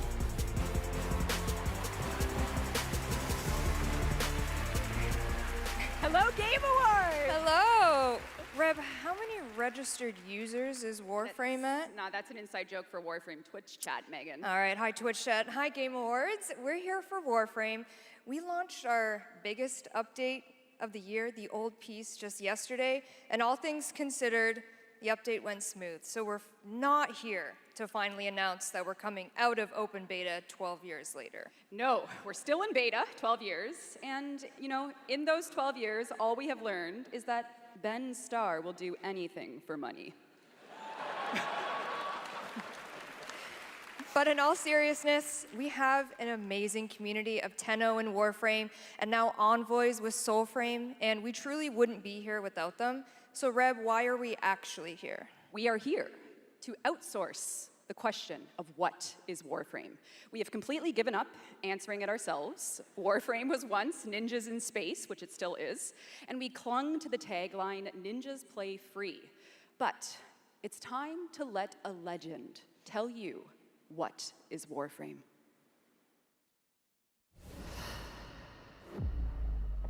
What is Warframe? Cursed to walk through this senseless universe in living metal. Haunted by dreams. Excalibur. Mag. Volt. Names that echo an ancient purpose, now lost to them. The war they were created to fight is long forgotten. And yet, they wake. They stir.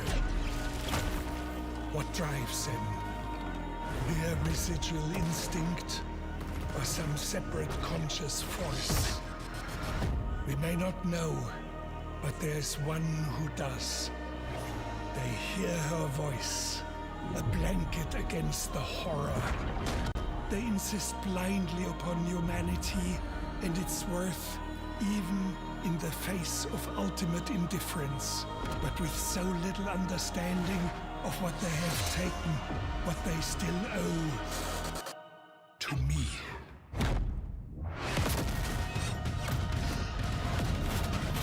Wake up, Tenno.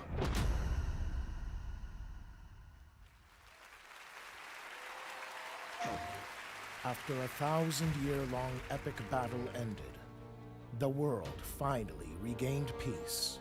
However, the Book of Stars disrupted the flow of time, and a new darkness awakens. この不思議なアイテムはね、なんだかトリトリに懐いているみたいなんだ。この魔物って一体何なんだろう。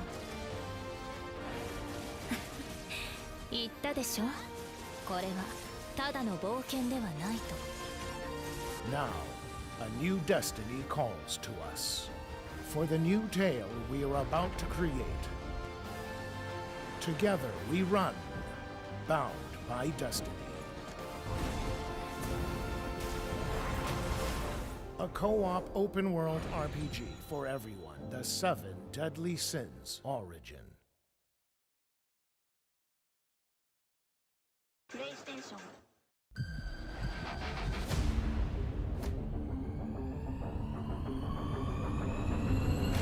This is why we came.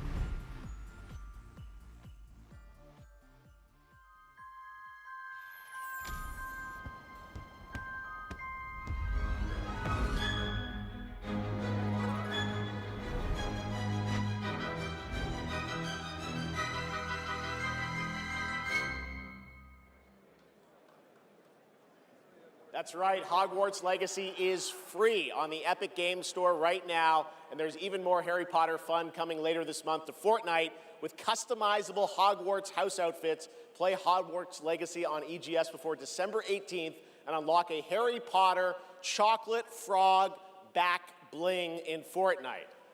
It's the world we live in, guys. All right, back in 2023, Lords of the Fallen surprised and impressed players with its brutal combat, dark fantasy world building, and stunning dual realm design. Tonight, we have your first ever look at the gameplay of the sequel.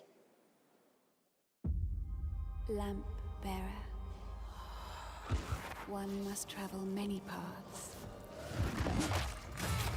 on the road to salvation.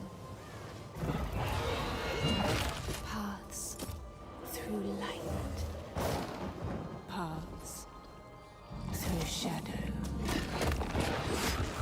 I will walk them with you, wherever they may lead, no matter the cost. It's a sin.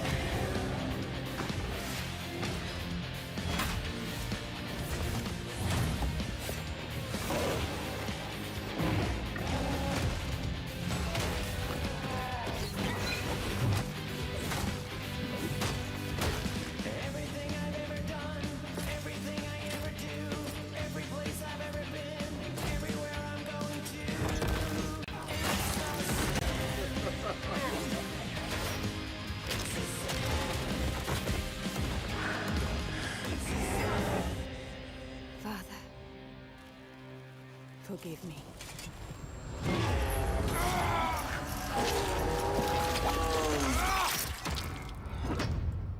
Wishlist now. Lords of the Fallen version 2.5 with new veteran mode out today.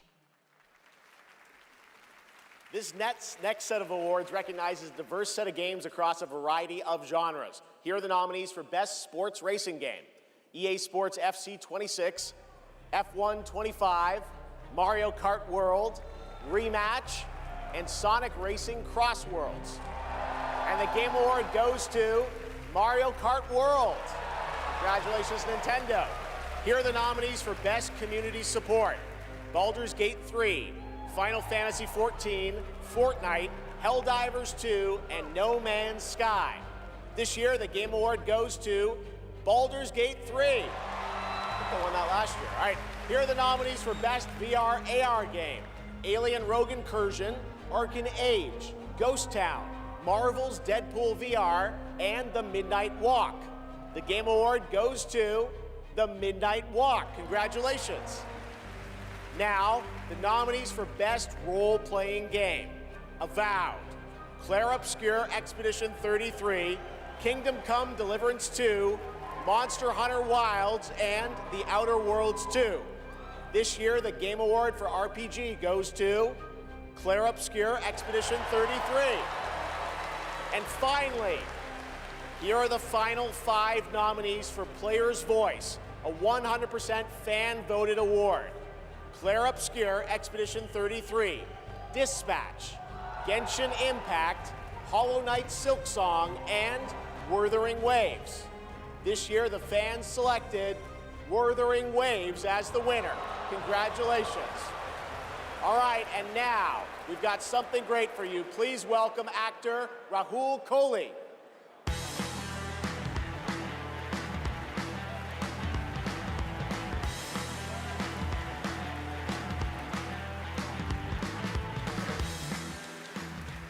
Good evening. I play Arjun Devraj in the upcoming Saros from the amazing teams at Housemarque and PlayStation.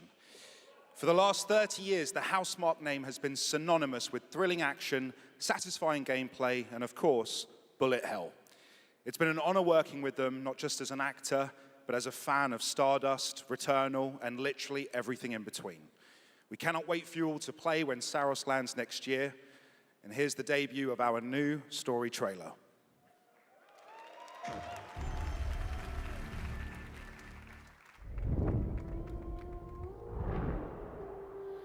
The sun is forever.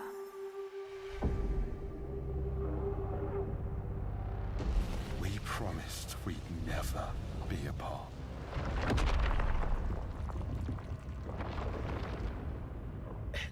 Blazes. It was promised! I need to know that I just made the right decision. It's me, boss. Wait, how long? Since the last time the sun died, mate. You left us here.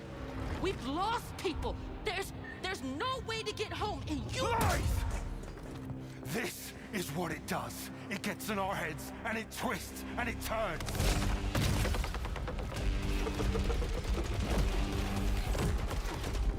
I won't break our promise. I will make everything perfect again. I know you're here, and I will find you.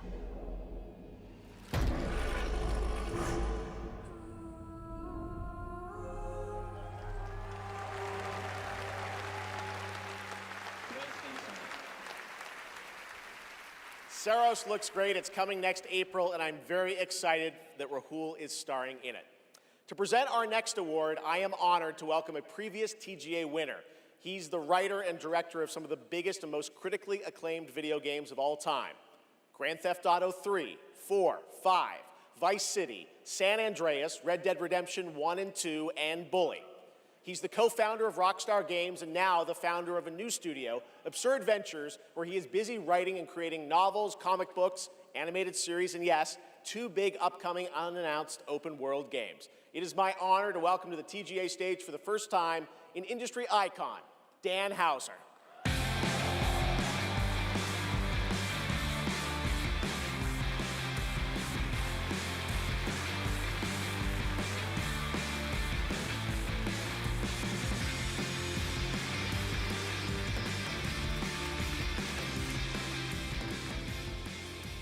Thank you.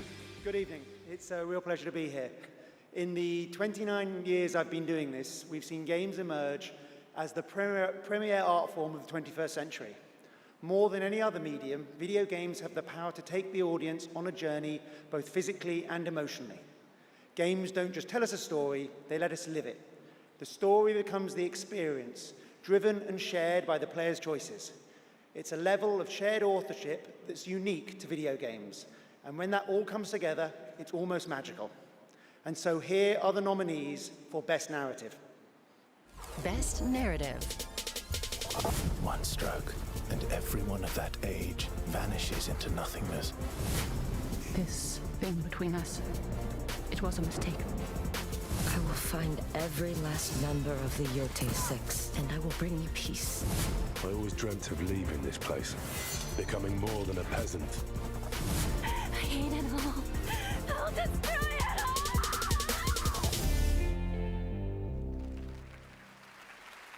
And the Game Award goes to Claire Obscure, Expedition 33.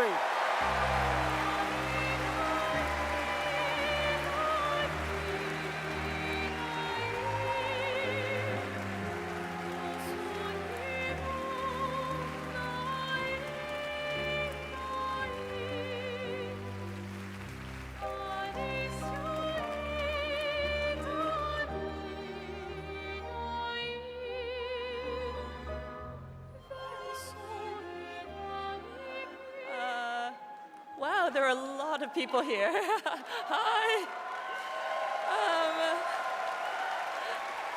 There are so many people to thank, but first and forever is my husband.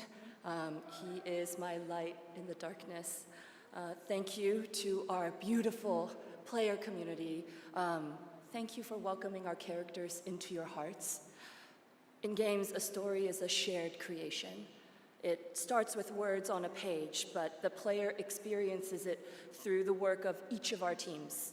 Character and environmental design, quests, combat, UI, cinematics, acting, music, VFX, and through localization into other languages. All of that is supported by our producing and our technical teams. The last ingredient is our players, who interpret the story in the context of their own lives. and who keep our story alive through their own creative expression and discussions. The marvelous thing about games is that we create that experience together, our team with our players. Thank you so much.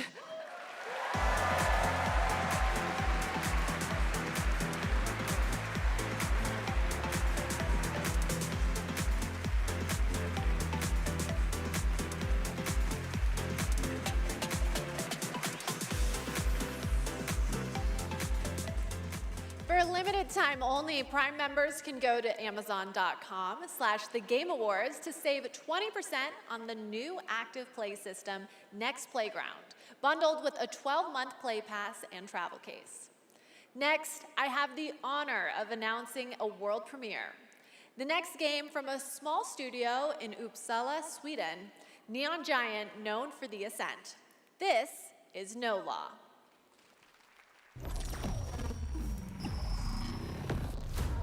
Port Desire, a city that don't belong to anyone, but everyone wants a piece. No laws, no oversight, just the jungle again, both the vines and the people. The mayor stepped in where the government couldn't. Said the city needed order, and they'd be the ones to bring it, keeping the peace on their terms. I walked away from it all. Kept my hands in dirt instead of blood. But desire is a fickle mistress. The city won't let me go. It won't forget my name. I asked for nothing, and they still came and took everything. The mayors and anyone that stands in my way, every last one of them. They're gonna learn something real simple.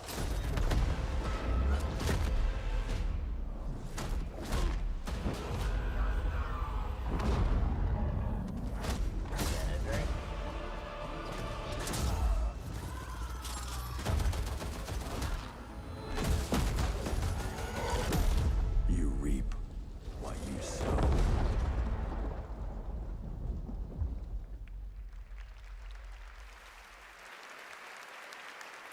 We'll all be looking forward to that, and good morning to everyone in Sweden and Europe. I know it's a late night. We got a lot more show for you, but coming up, we've got more awards like Best Game Direction. Todd Howard is here to present that from Bethesda, and more announcements, including one I promise you that nobody could have anticipated. But right now, Game Awards, get ready to get on your feet. Earlier this year, Netflix's Devil May Cry brought Capcom's iconic game franchise to life as an exceptional animated series nominated tonight for Best Adaptation. The show also featured a #1 single from our next performers who just announced their 2026 world tour. Here to perform Afterlife, please welcome Evanescence.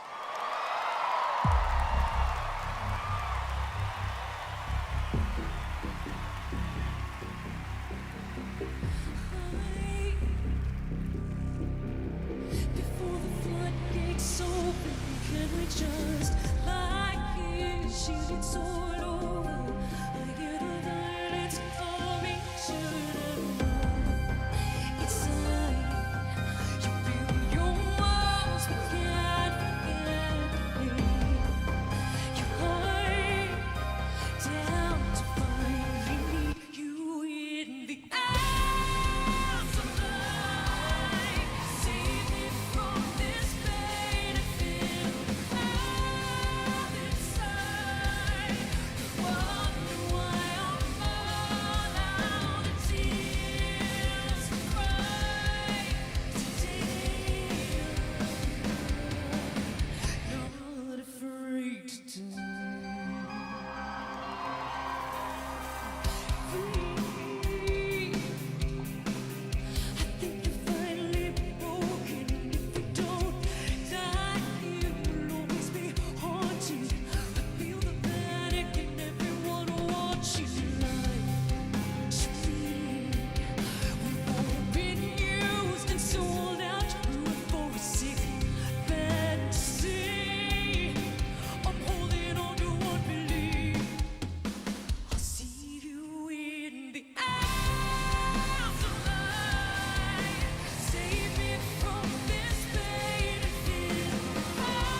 So good. Talk about a performance. Devil May Cry Season 2 will premiere on May 12th, 2026, only on Netflix. Give it up one more time for Amy and Evanescence. That was incredible.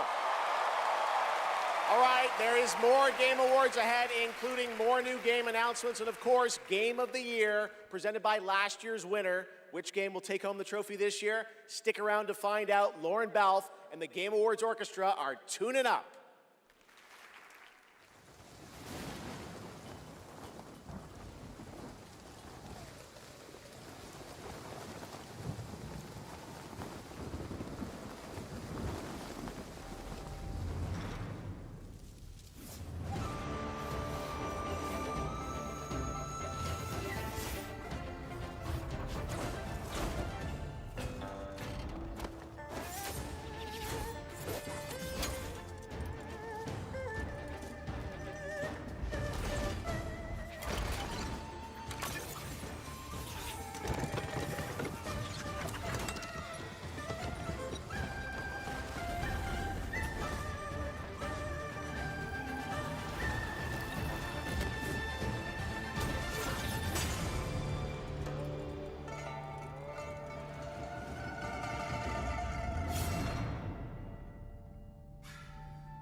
If you give a gamer a game, they're gonna want to play it. If they play it, they might love it.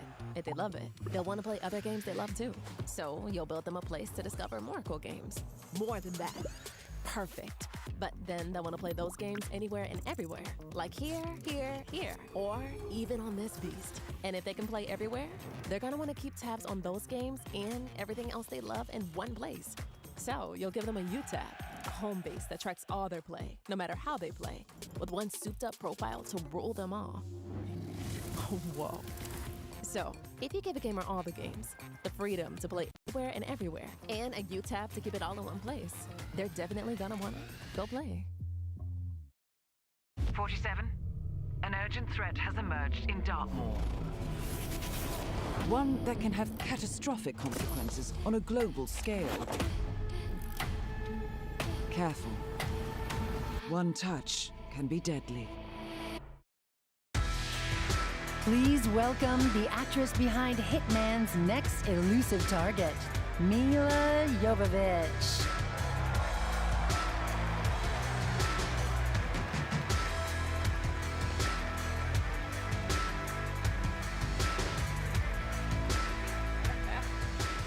Hi, Los Angeles!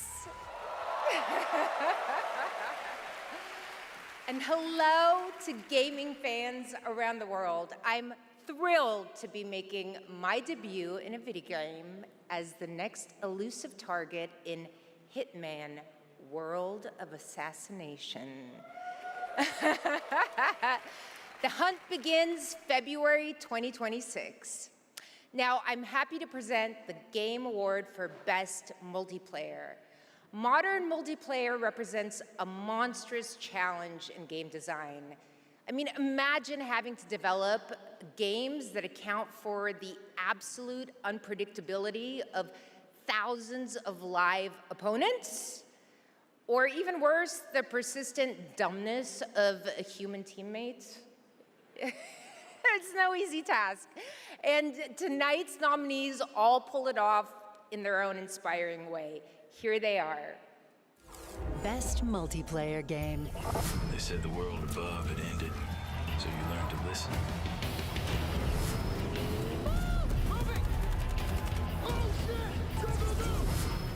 Tragedy must be averted. I need your help. You have to do a sprint jump. Careful, be careful, Kristen.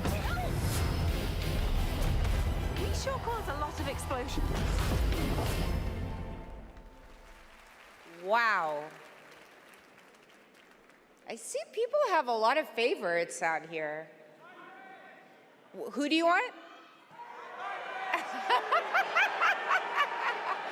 All right. I got it right here. And the game award goes to Arc Raiders! Woo!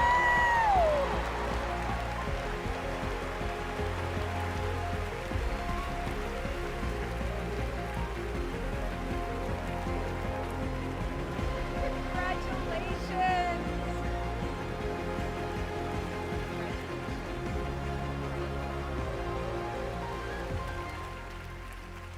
Wow, incredible. With this list of nominees, who would have thought? First of all, thank you all. And on behalf of the Arc Raiders team, this incredible team, we'd like to thank our loved ones for supporting us and cheering us on along the way.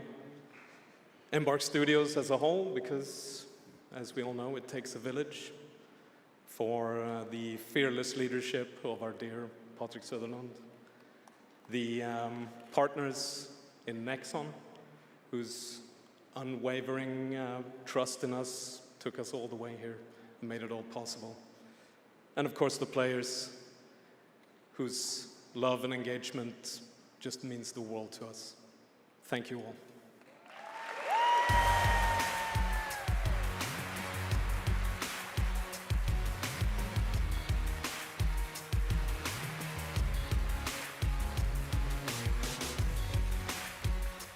Congratulations, Arc Raiders.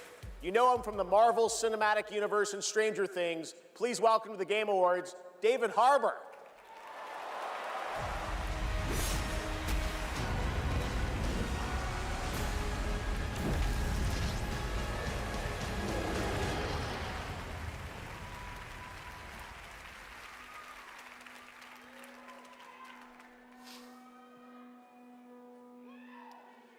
For 25 years, Creative Assembly has entertained millions of people all around the world with the Total War franchise. Today, I'm here to help announce where Total War is going next.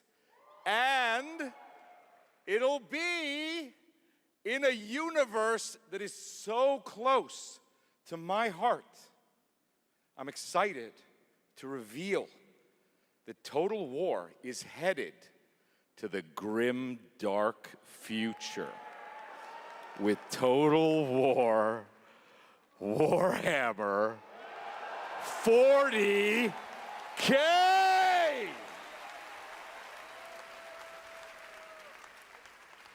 Some of you may know this, but some of you may not know this, but I am a huge fan of tabletop gaming. I've painted endless miniatures, spent a crazy amount of time dropping dice under a table. Of course, as you might expect, I'll be in the game. It connects to some of my favorite aspects of the universe, but more details on that later. Let's take a first look at Total War Warhammer 40K.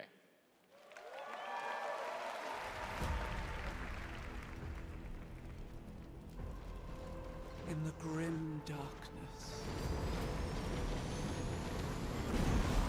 of the far future, every soul's survival hangs by a thread.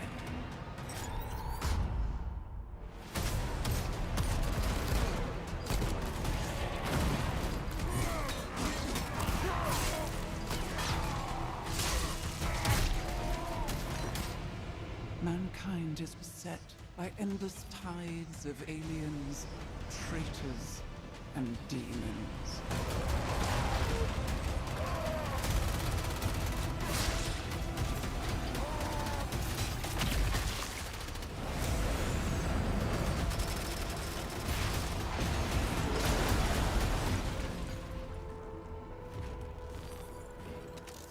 Across countless worlds, battles rage.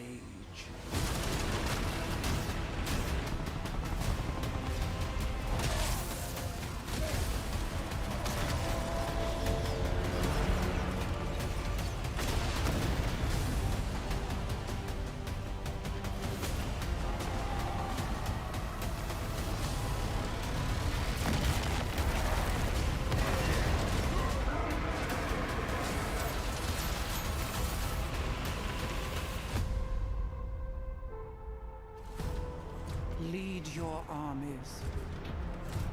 Conquer worlds. Fight on as the galaxy burns.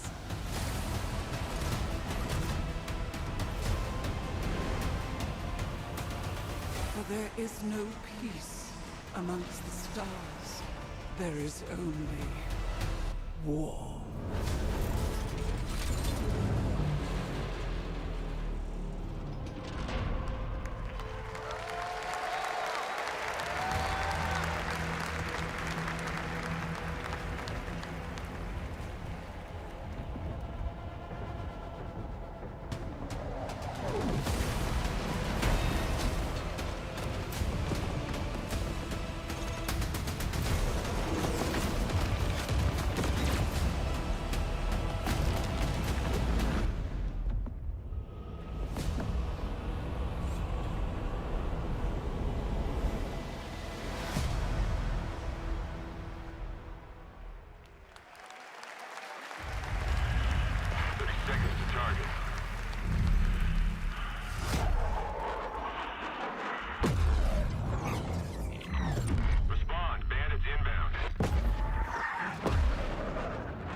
What a sight to behold.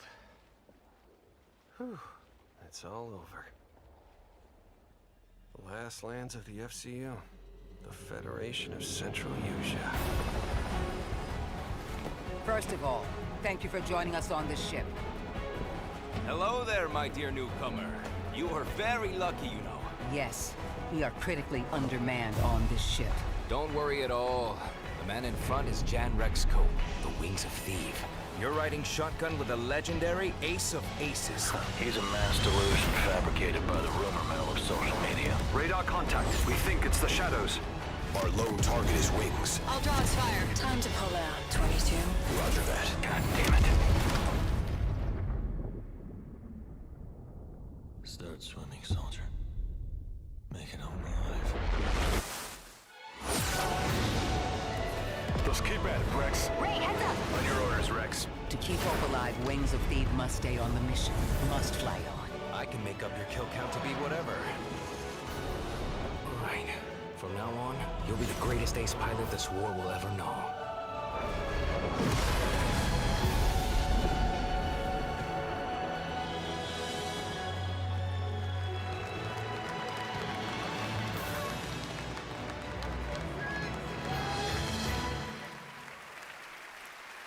Yes, that's right. Ace Combat is back in 2026. Thanks to Bandai Namco for that.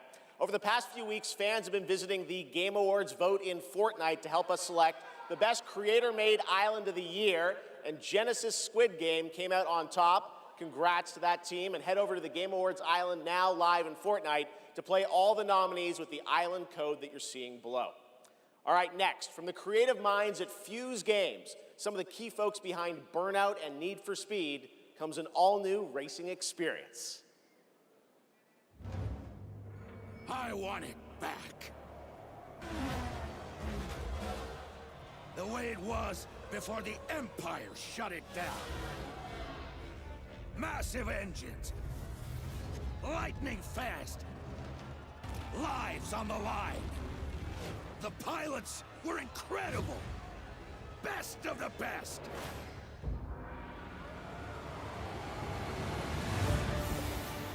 United by one beautiful dream.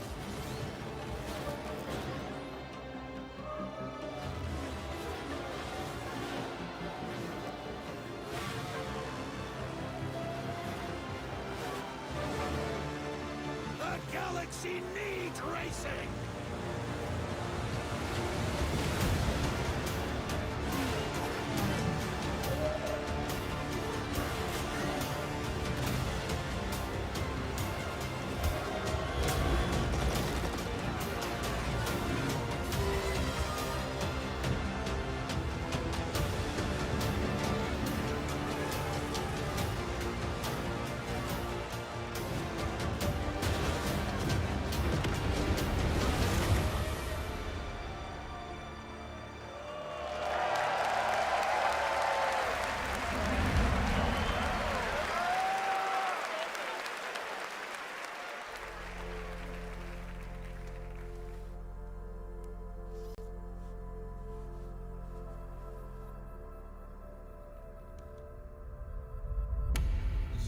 you.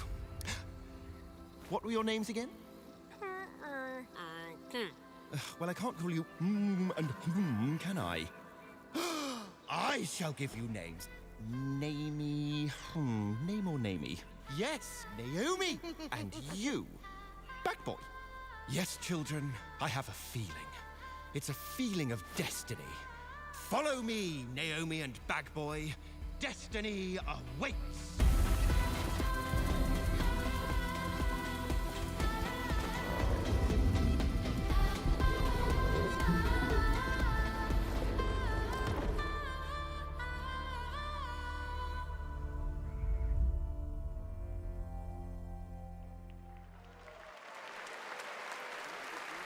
Such a beautiful game. That was Out of Words, a stop-motion co-op game being developed over in Denmark, and it's a great game coming next year. And now, I'd like to welcome back an icon, a legend who pushes entertainment forward with each of their new projects, someone I consider a dear friend and a friend of the show. Please welcome Miss Piggy.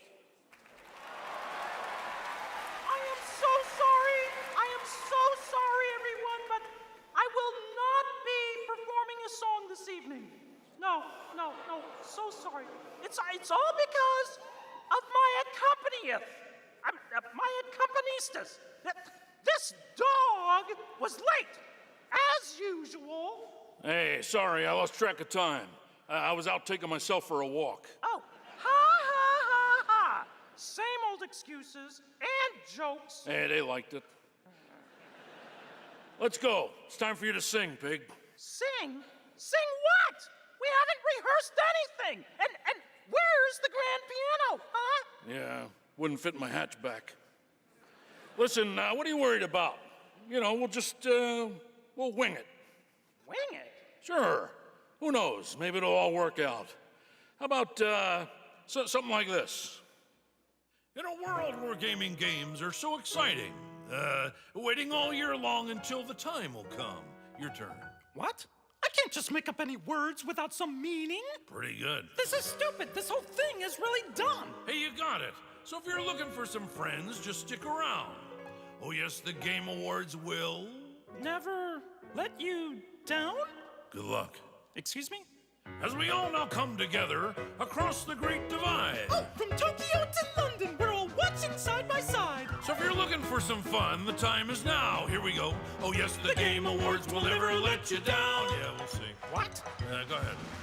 It's a night of magic and online chats galore. Exactly. It's a shame that host Geoff Keighley's such a bore. Hey! Kidding. All the trailers and celebs and big awards. Really rigged. Oh. Don't forget about all our friends on Discord. Oh boy, I'm getting so excited about this wonderful world of gaming.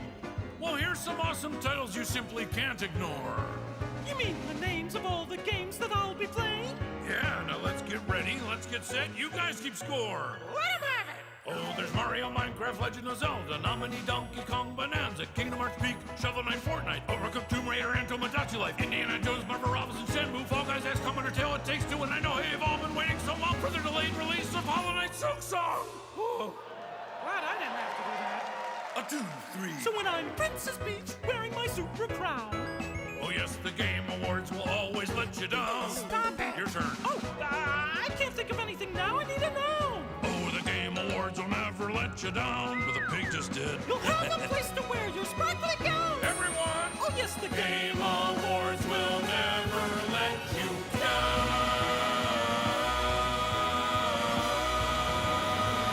The Game Awards!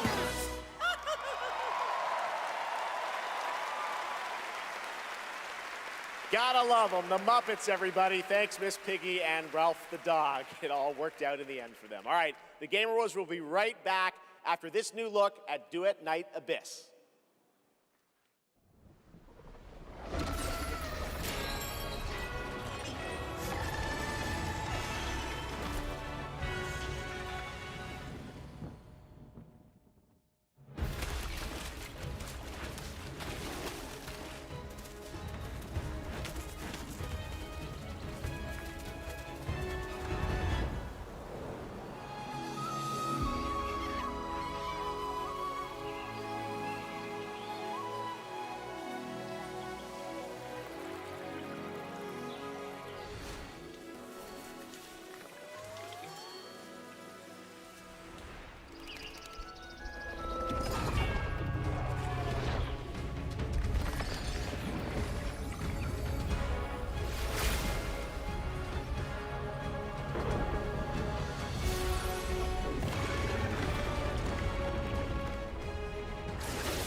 Switched the light, cracked the door, started wishing, found a mission. Break a glass, ring the bell, superstition. But I've been wishing for someone that I can see with my humanity in the mirror, just a little clearer. So sick of the warning signs, I see the good eye gets nearer. I won't shed a tear. I look for gold, then it turned to rust.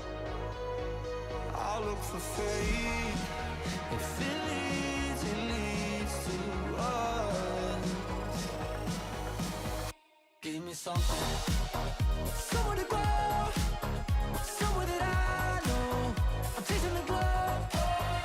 Give me something, someone to love, someone to count these stars above. Give me something, tell me lies, make it up, paint the picture, take me with you. I don't care what you say, I'm making it new today. It's a new world, it's a new world. I don't care where this goes, I'm making it highs and lows. It's a new world, it's a new world. Give me something, somewhere to go, somewhere that I know. I'm chasing the glow. Give me something, someone to love, someone to count these stars above. Give me something.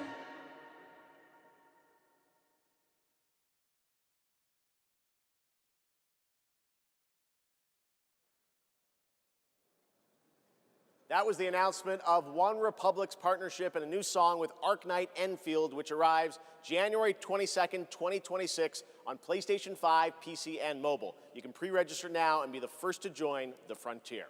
Okay, here's another world premiere only for you here at the Game Awards.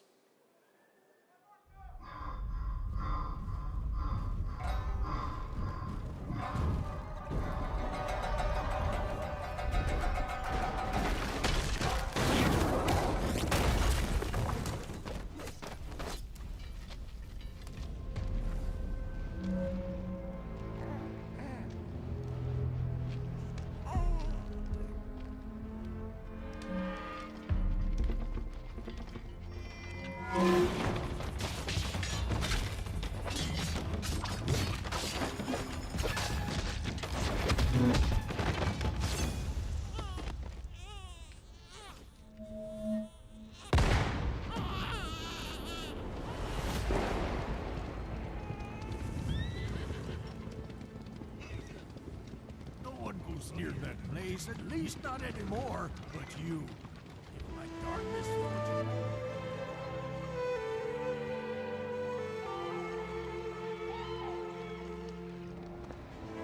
I knew it. You'd never break so easily. But why did you come back? The Order's blades are coming. They failed once, but they won't fail again.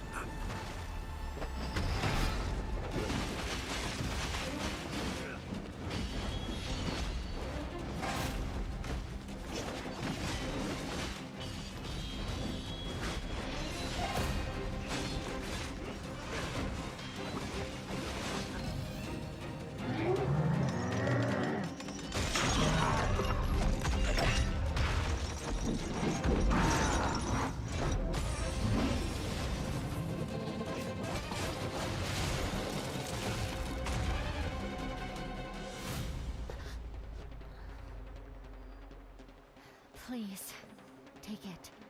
Save our people. The girl's nothing but a shell now. She'll never be the same. you broke my blade. But we broke your spirit! Phantom is movement. striking from where none expect.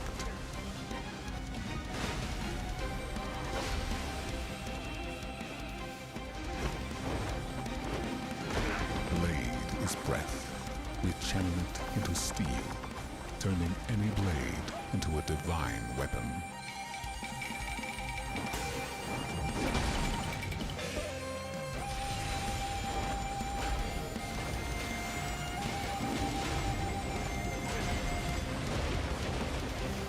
When Phantom and Blade unite, no enemy stands.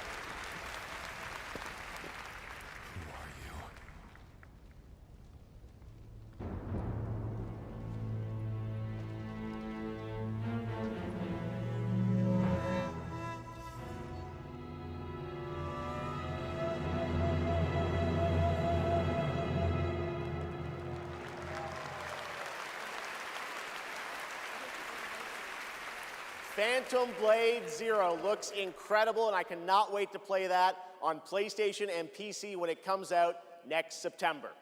Now to present our next award, few creators have changed the landscape of games the way this man has. From the Elder Scrolls to Fallout, his games have helped define our industry and shape the way we explore digital worlds. Please welcome the studio head and creative director at Bethesda Game Studios, Todd Howard.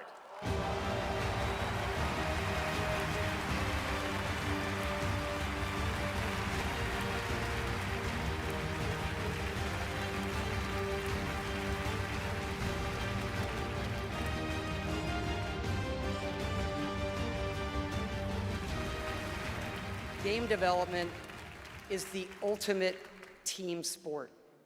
And it doesn't matter if it's a team of 10 or a team of hundreds. Art, design, audio, engineering, and more have to come together as one. Game direction is that glue. And the games that have had them all come together, well, they touch us. They become a part of us. And that's why we're here tonight, to honor them. Here are the nominees for Best Game Direction. Best Game Direction. Everyone vanishes into nothingness. I couldn't protect you. I found something new to live for. Time itself is against us. Holy crap!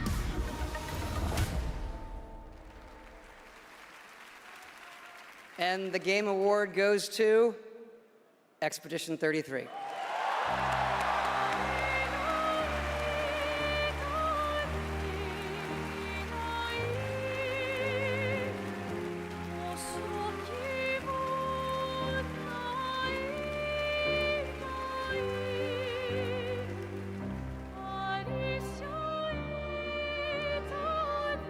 Wow. Hello. Yeah, this is quite intimidating. Wow. Yeah, well, let's get to it. Yeah, so back in Brussels in 2020, I received a mail, just anonymously. Make a game, they said. It would be fun, they said. Yeah, what's the worst that could happen, right? Yeah. Well, fast forward for a few years. And so to this day, we still look at each other of how crazy this timeline is, for sure. Still don't really understand, but, you know. It's a timeline, however, where we're eternally grateful for the support and love we've received as well. All the ones with us tonight and the ones abroad, friends and family who believed in us and made this dream come true. And yeah, I love to thank my wife as well. She couldn't make it here tonight, but I think she's watching it. She's in Brazil, so the time difference is quite, quite huge. But yeah, anyway, thank you all so much. Have a lovely evening. Yeah.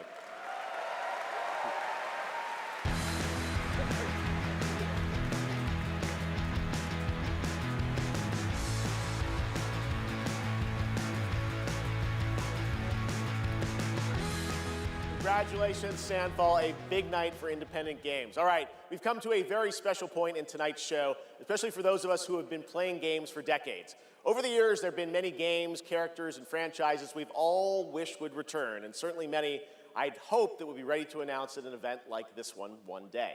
Tonight, I'm excited to share this piece of news with all of you.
Finally, I've been asking Capcom for years. This was the year, and 2027 cannot come soon enough, and even got a very early glimpse at first gameplay. The team really wanted to share that with you tonight to show the classic 2D style that they're returning to.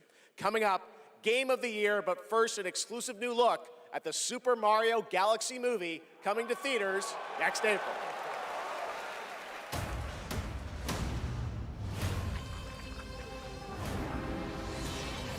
I'm Bowser Jr., and I'm gonna be taking my father now! Hi, I'm Luigi.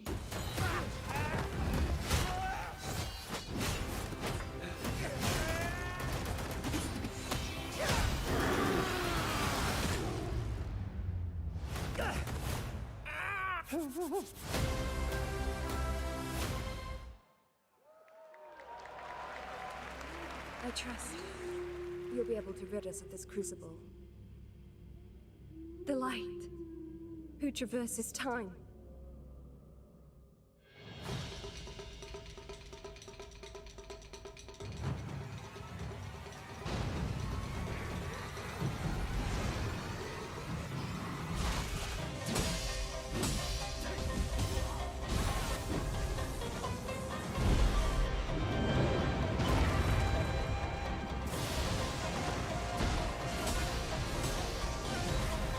None shall interfere with my course!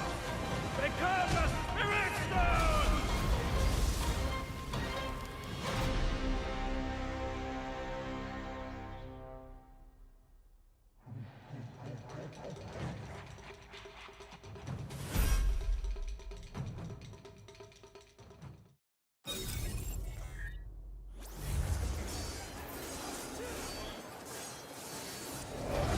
This war has an inevitable conclusion, one that is only a matter of time, and the culmination of my journey.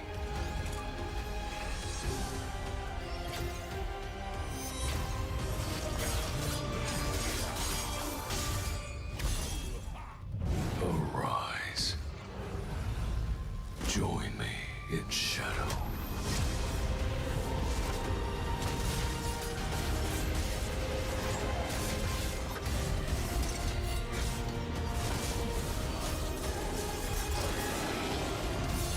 I am the Monarch of Shadows. Solo leveling Arise. Overdrive. Available now.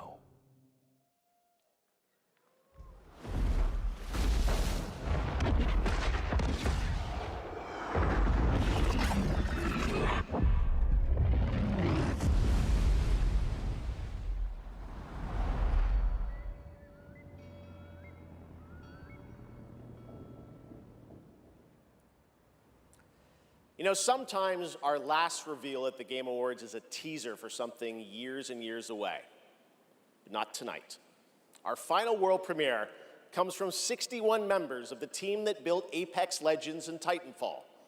4 years ago, the principals founded a new independent studio with the hopes of pushing the shooter genre forward with a new original game. They've done it in complete secrecy, which is even more amazing because the game is very deep into development. The power of independent, self-published studios to push this medium forward is a growing and I think positive theme in our industry. And so tonight, you're not only going to get the announcement of the game, but also your first look at the gameplay. I've played it, and after you see this trailer, I think you're going to want to as well. Welcome to Highguard. Into lands uncharted and dangers untold. I venture without fear and ride without rest. For coin or for cause, I fight to the end.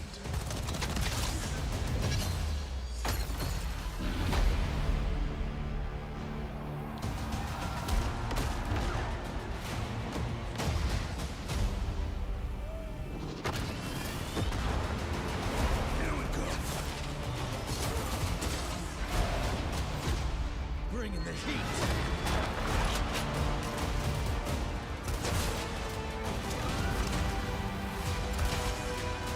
Your light belongs to me.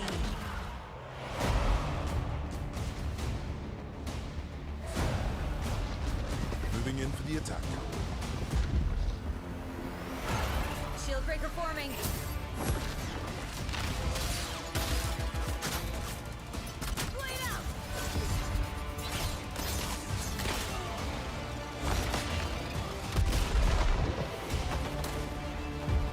Strike fast. Siege tower coming in.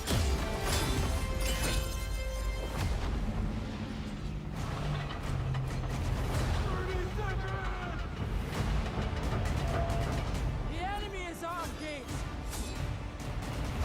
I'm coming for you. Marking baddies from above. It's my turn.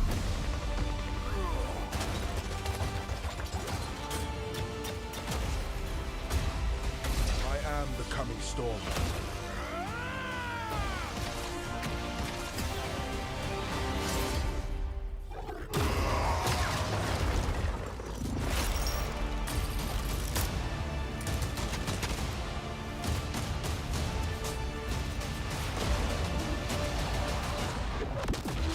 I am a warden, and this is my oath.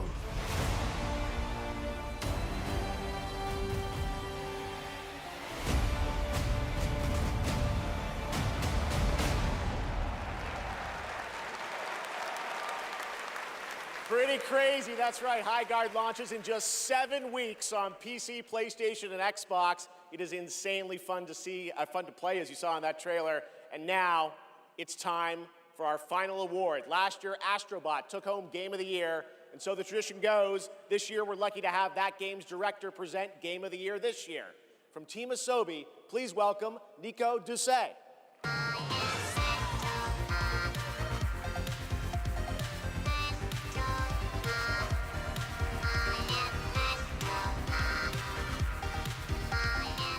Good evening, or good day, wherever you are. This is it, right? So last year we were blessed with a huge honor on this very stage. So it is with great joy that we're back today to pass this incredible award on to another team. Congratulations to all nominees tonight. With your games, you made us travel, dream, sweat, laugh, and sometimes, very often, cry, actually. From kids to hardcore gamers, there was truly something for everyone this year. And have you noticed? The games nominated this year were created by teams from all over the world. This is a testament that our industry feeds from various world cultures. And in this day and age, this is something we should really, really appreciate and celebrate.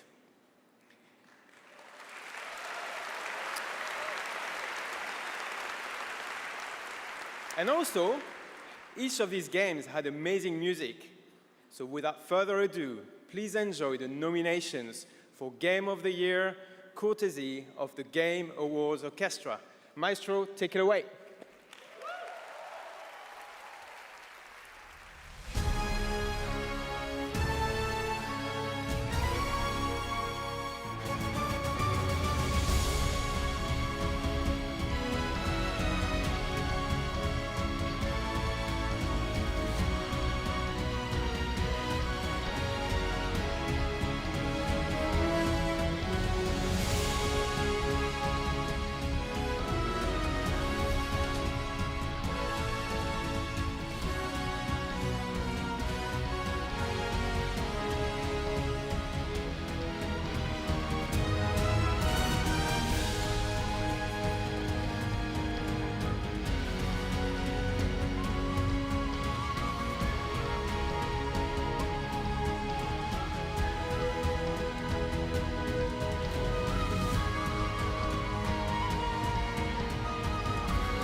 And the game of the year is mon ami Clair Obscur, Expédition 33.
What a weird timeline for us.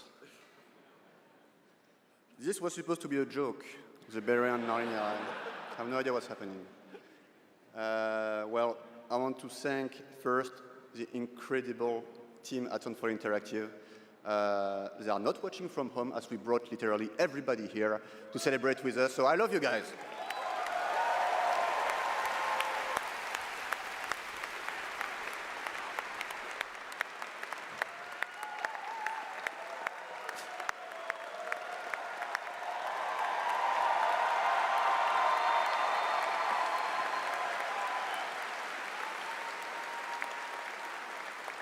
I also want to thank Kepler Interactive, our publisher, but also our localization teams, our playtesters, our wonderful cast for both motion capture and voice, and all the people who worked on this game to make it happen. It's really a teamwork, so just thank you to everybody who contributed.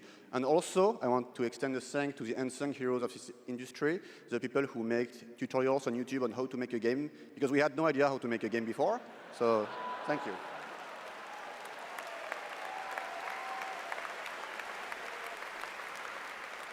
And I'll extend a personal thank you to an important man in my life, Mr. Hironobu Sakaguchi, who made me fall in love with games and inspired me to become a game dev. So thank you, Mr. Sakaguchi-san.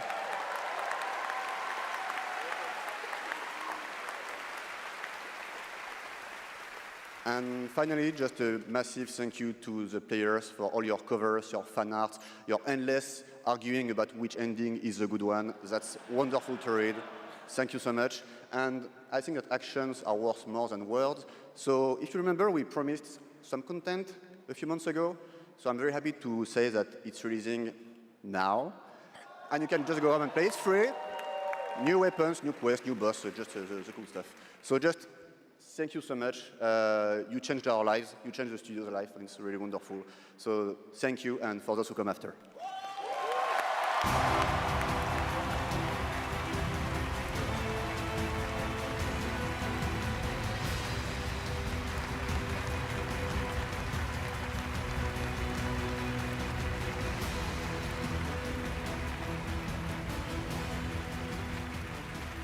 Congratulations to Sandfall, an amazing Game of the Year winner, and that is going to do it for the Game Awards 2025. Thank you all for watching, voting, and being a part of this community. And congratulations to all the nominees, winners, and teams who debuted new games tonight. We'll see you again on Friday, June 5th for our biggest summer game fest ever from the Dolby Theater in LA. And we'll be back right here at Peacock Theater for the Game Awards next December. Thanks to our entire Game Awards team and everyone who helped make this show possible. Happy holidays. Good night, everybody.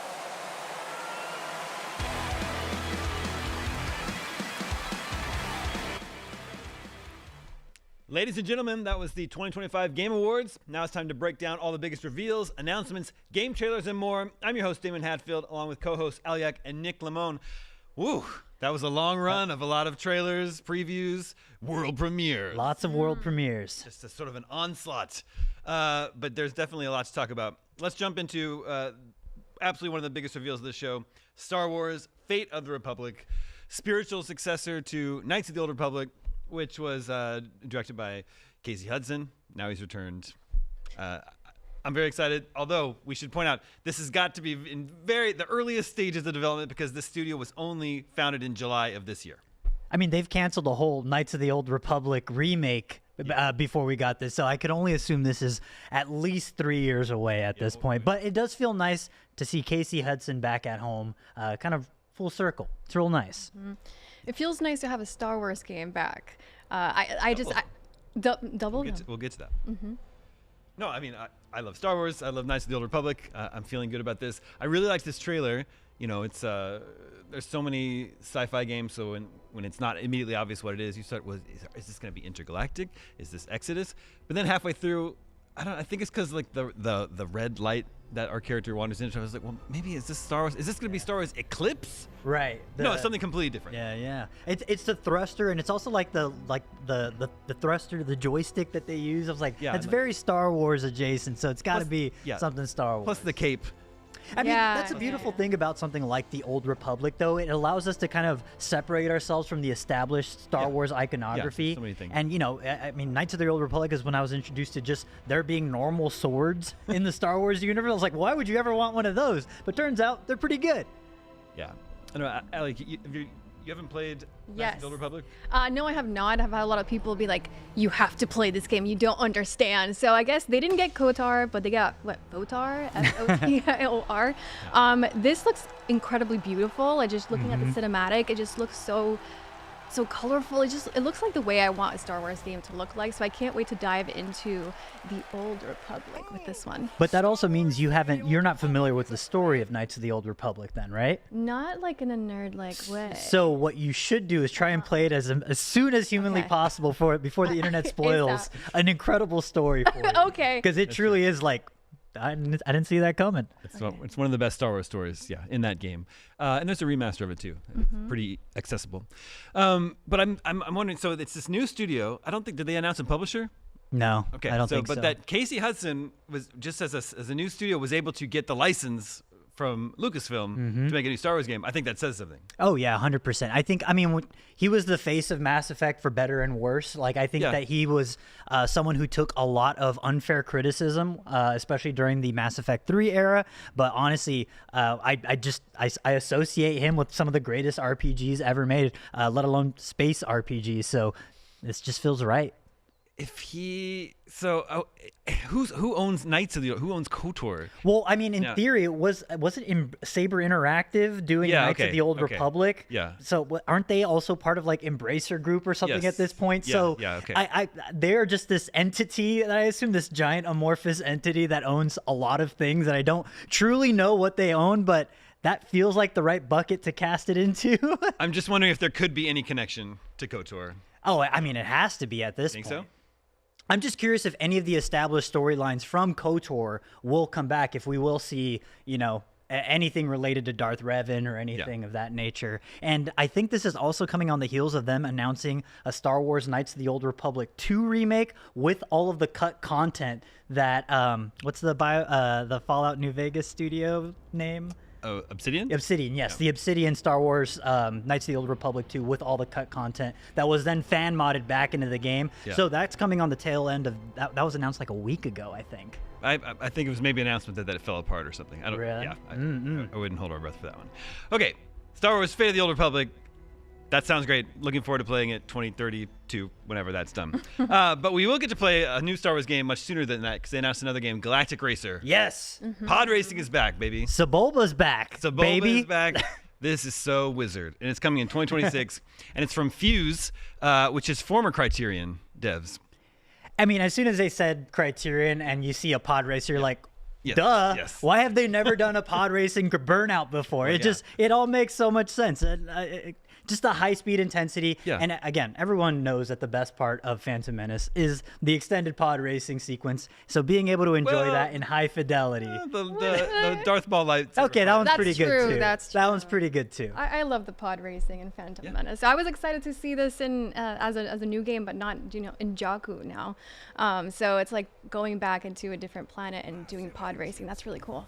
It's working. It's working. I mean, it's like, Okay, I gotta know though. I know no one's ever really dead in Star Wars, but I feel like Sebulba died a really hard death during the race in Phantom Menace. How does he come back? he survives the end. He just, he wipes out, he and then walks goes, back. Puta. Yeah. You're right. All right, fair enough. Maybe he learned his lesson. Maybe he's gonna play fair. Yeah. I mean, there was the Star Wars Pod Racer that came out at the time around 2000. Like a GameCube. No, GameCube game. PS1? Yeah. Well, 2000 would be. Yeah, around that era. But yeah, they haven't really done. There's so much they could do with it. I think it got a limited run games re-release on like Nintendo Switch 1, but I'm surprised. This all makes sense to me. It's really interesting to see the speeders as an addition to pod racing, though. I think that's a fun thing. It's just called Galactic Racer. Not necessarily just pod racing. Yeah, that's true. Yeah, there's all sorts of things they do. I'm interested to see pod racing, galactic racing on other planets besides Tatooine. Yes. Varied biomes will be very nice, and it looks like it's going to take us through really iconic locations from all of the movies. It looked like we saw the down AT-AT from Force Awakens, right? I want to know what characters are alive during that time so we can go race with them. Like, where's this set in the continuity, Damon? Well, if Sebulba's there, I mean, unless they're just being like Smash Brothers or whatever, they're all just here. Throw everybody in. Race as Princess Leia if you want to. Dude, that's that'd fine. be kind of sick, though. Star Wars and Mario Kart. Man, there's gonna be the multiplayer possibilities here. Yeah, this is like a no-brainer game that shouldn't have taken this long to get a pod racer. It feels weird that it has taken this long, but I'm glad it's here. Okay, those are the two Star Wars games. Then we knew something Divinity was coming. This is. It was a gnarly trailer. It's a pretty hardcore trailer. This will leave an impression on you. This Divinity trailer. It really was. I feel like another game that made me feel this way was the Diablo 4 trailers, which I was waiting for, and this one had the same effect on me when I was watching. I was like, whoa. This is going to be a hardcore story. That was really incredible. And I think it sold me. It was very impressive. It was very, gory, but there's something about it that you convinced me, Nick.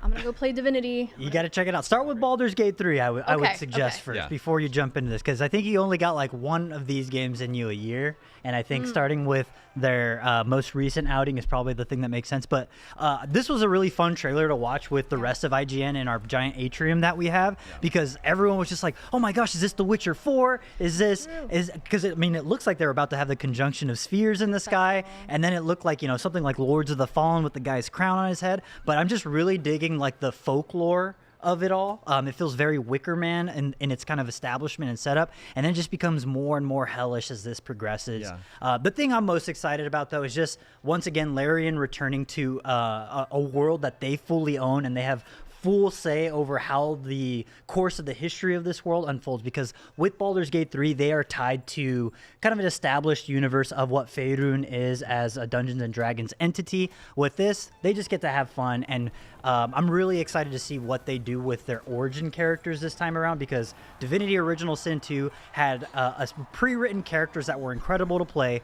Baldur's Gate 3 made those characters incredible companions, so I'm curious to see what the next iteration on that origin character formula is with something like this. Yeah, when we were watching this, I was convinced it was for Diablo 4. Me too. Because Blizzard, always has great cinematics, and the imagery would fit there. But I remembered that Baldur's Gate 3 also had great and very gross cinematics. It's the tadpole through the eye, man. Yeah, is that too. So this is a tone-setting piece. We don't see any gameplay. Don't really, I would assume years. Oh, was there a date on this? Think so. A year or anything like that? I would assume this is at least a couple years out, and I'd be very curious to see if they take an early access route the way they did with Baldur's Gate 3.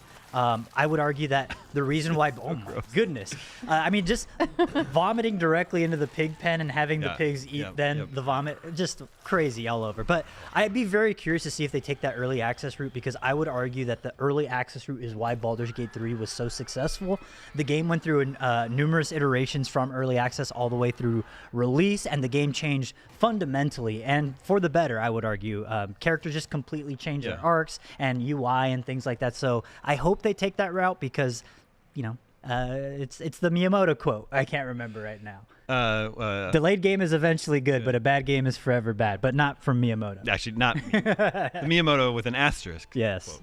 So what do you think this sort of mood piece tells us? Because it seems like all these people that were enacting this ritual sacrifice got what they deserve. So what's our role here? Who's the villain? What's the hero's job here? Well, I think they unfortunately unleashed something wrong into the world. And I mean, the thing that the vibe I got from watching this is something that I get every time I watch a Diablo cinematic, where I was like, this is just like blasphemous. Like there's just something evil, and this should not be. And the fact that you can evoke that feeling from people is like, hey, hats off to your team. You did a good job making me feel very uncomfortable throughout this entire thing. But just, I love the folklore angle. I think that's such a, again, Wicker Man's like one of the greatest horror movies ever made. And I think taking that angle with this was very good. I just don't know that I need to see a man burned alive in glorious 4K. They wanted to make it as memorable as possible. Don't forget, this game is coming out in like 400 years. Yeah. They succeeded. Whenever there's a show like this, or a State of Play, or a Nintendo Direct, I always like to show my 6-year-old son a lot of the trailers, but I will not be showing him not the this Divinity one. trailer. Not yet. The Divinity trailer. Okay, we actually have a few exclusive trailers to show you as a thank you for hanging out with us today. We're going to show you a few throughout the show. Let's take a look at the first one right now.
The official product partner of IGN is Lenovo Legion. Reach your impossible. We are back, breaking down all the biggest announcements from the Game Awards. So much more we saw tonight that we absolutely have to talk about. But first, many of the games we saw tonight won't be out for a while. So if you're looking for something to play right this second, well, not right this second, after this show, head on over to humblebundle.com, where a membership will get you awesome action games like Nine Souls, Streets of Rage 4, Like a Dragon Gaiden, The Man Who Erased His Name, and more. That's humblebundle.com, the same place you'll find the Humble Holiday Rebundles for 2025. 3 bundles launching daily at 9 a.m., so look out for those and get yourself some amazing new games. Let's get back into it. Resident Evil Requiem. Yes. We can stop talking around it. We can say his name now. Let's go. Ready? 1, 2, 3. Leon! He's back, baby! My boy's back, and he's never looked better. Grizzled Leon. How does he age so well? I mean, he survived a zombie outbreak, a plague outbreak in a remote Spanish village, another zombie outbreak. He also now he's back across the Atlantic Ocean. He did jet across the entire Atlantic Ocean with the president's daughter, might I add. Dude, I think this, I feel a little bit sad to say, like, this is what it takes for me to get fully on board the Resident Evil Requiem train. But seeing him suddenly wield the chainsaw that has decapitated him for all these years, using that to saw an enemy in half, I cheered. I think the entire IGN atrium cheered. It was so cool to see, and it is exactly what I thought Resident Evil 6 was attempting with each of its 3 campaigns, opting for a different type of survival action, survival horror of that kind. And this is taking a very smart approach. You have Grace Ashcroft with the traditional survival horror that we know. You know, it's the game of cat and mouse where you are the mouse. And then the flip side is Leon, where you are the cat now, and it's time to make the bad guys run for cover. Yeah, one of my worries about it when I heard about the rumor was like, I hope he's not just a canon. Yeah. And I love that we get to play as him as well. So we have 2 characters to play through. And it kind of reminds me of Resident Evil 2. We had Claire and Leon. So it's almost like we get to feel that again. I wonder if they'll do anything with the zapping system again. You know, that was brought back with that was established with RE2, where you would do one campaign as Right. one. I don't assume that's the case here. I would assume there's a very distinct point in the campaign where you play as Leon, and then another point where you play as Grace. But very curious to see how that interacts, if there's any synergy between the two. If you pick up an item in one area, if it'll be gone for the other character. Stuff like that is what the dual protagonists always did in Resident Evil. Will they meet each other? I'm not sure if we saw. Oh, I think we just saw them see each other. Yeah. Mm-hmm. Yeah, it poses a lot of questions. Like, do they explore any of the same areas, or are they on completely separate paths? Mm-hmm. Yeah. How often do they meet? How often do you switch parts? If you really are, if Capcom is in control, and there's just certain parts in the story where you switch characters, that's kind of like a difficult balancing act for Capcom, because maybe you're not ready to give up the survival horror aspect of it or the action part of it, right? You don't want to frustrate the player when they're like, no, I did not want to stop playing as Leon, you know. And you know, another thing I'm curious about is just revisiting the locations. I think one of the things that they showcased a little bit more in the trailer, and I can't remember his name right now, but they established the antagonist, or what appears to be the protagonist, this sort of mad scientist guy. Yeah. They make mention of him buying a mansion in Raccoon City that was previously owned by Umbrella. Yeah. I'm pretty sure there's only one of those in Raccoon City, and I'm pretty sure it's the Spencer Mansion. But you know, because it's so high fidelity with the RE engine, I had a hard time telling if that was indeed the Spencer Mansion that we see Grace getting ushered into. So again, we are in a post nuke Raccoon City. I'm very curious to see how that plays into it. Are we going to see irradiated zombies or something like that? Like, what is the Crimson Zombie equivalent? You know, if we're going all the way back to RE1, surely there's some very scary enemy that we're going to have to contend with that we haven't had a chance to yet. I'm curious to see if the scientist guy, whose name I also forgot. He's got cool eyes. Yeah, he does. Goggles. If he's going to have an interaction kind of like Is it Mr. X in the yeah, previous possibly. game? If he's going to have that. If he's going to evoke that scary feeling of him chasing after you throughout the game. Because, yeah, Grace is running for cover, and she's kind of hiding around. So, and not even that. Like, there's also the first person versus third person. Capcom has already said that you can play the game completely in first person or third person. I want to know what the default is. Like, what do they recommend? Because I'd prefer to do that. Yeah, exactly. And you like scary games. I do. You like Resident Evil? I love Resident Evil. The only one I haven't played is the first one, Resident Evil 1. I have to go back. Interesting. But I played all of them. There's a couple of details in the press release that came along with this. First of all, Nick, I think you'll like this. In the deluxe edition, if you get that, you get the Leon's Resident Evil 4 costume. Oh, that's awesome. With the jacket? Yep. Ooh-wee. And then they're going to have a dedicated like presentation for Resident Evil Requiem early 2026. It's coming in February, so January or something, they're going to do their own But stuff. at that point, though, I'm just like, I don't want to see any more about the game. I get that too. I just want to play it. It'll be 1 month later. That's all I need. I get that. Ready to go home to Raccoon City. We're sold already. Mhm. Just give us the game. Just fast forward to February 2026. Sticking with the sort of spooky theme, I don't know what we're seeing right there. This is also Resident Evil? Yeah, that was Resident Evil. Sticking with the spooky theme, Control Resonant. Control 2 is called Control Resonant. This is a wild trailer, first day trailer that they showed here. I mean, it's cool. And honestly, this is the stuff that I love about Remedy, is that they're not afraid to break free from the established mold that made the previous game so successful. This game, despite being a Control game, looks like it plays completely different. It looks like it's focusing more on... Honestly, it looks more like a Devil May Cry game compared to the original Control, with it being a heavy emphasis on melee combat. And it looked like there was like air dashes and things like that. But yeah, it looks like we're playing as Jesse's brother, Prisoner 6, which is an interesting thing I did not expect, because I'm not gonna lie, it hurts a little. I do love Jesse quite a bit, especially as a new director of the Federal Bureau of Control. So I'm hoping that maybe this is another dual protagonist situation. Or, I mean, I trust Remedy at this point to just make a good game, no matter what. But that said, Alan Wake 2 did have a dual protagonist as well. Did you play Control? I played Alan Wake. Yeah. I was really intrigued by the what they said. They said we tried to contain everything. We tried to contain came out, and it looks like we saw multiple types of monsters throughout the entire trailer. And I'm curious about what things we might see.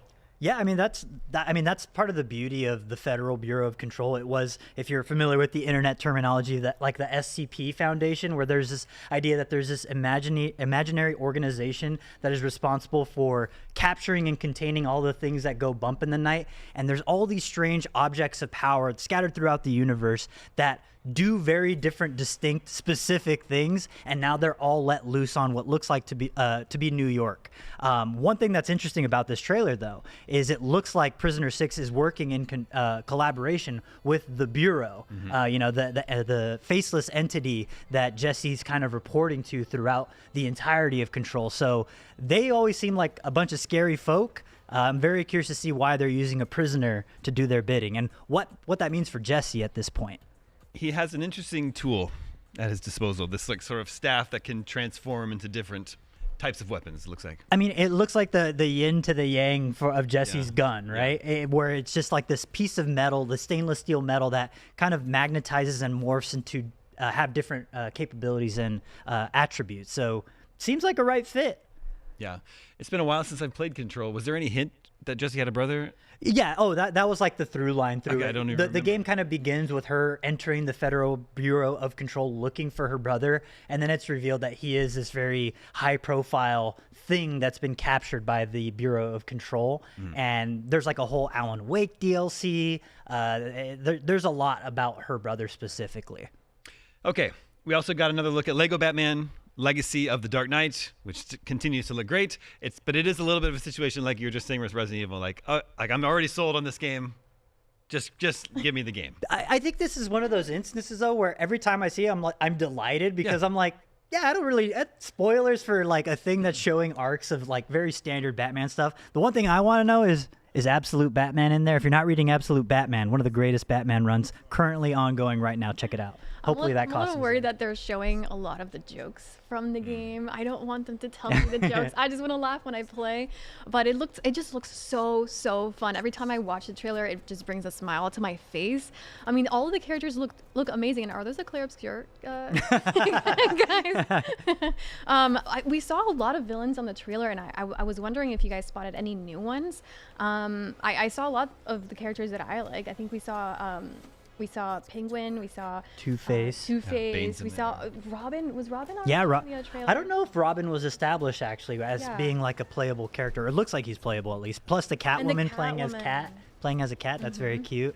I mean, it should be pretty exhaustive. Like their last game was Lego Star Wars: The Skywalker Saga.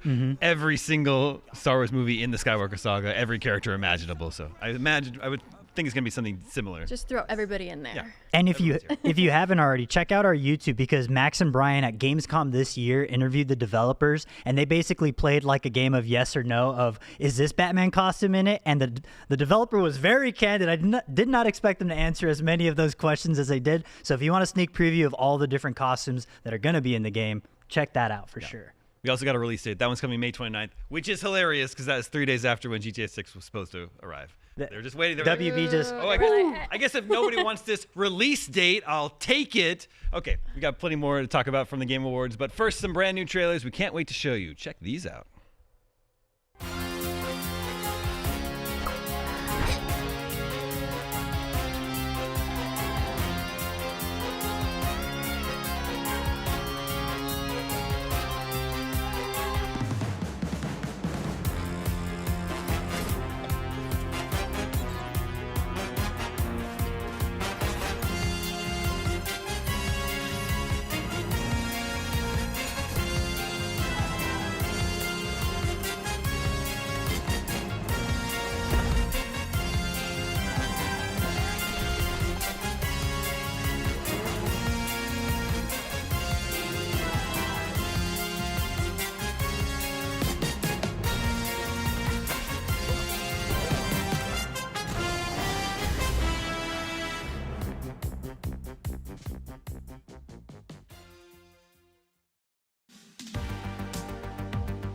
The official product partner of IGN is Lenovo Legion. Reach your impossible.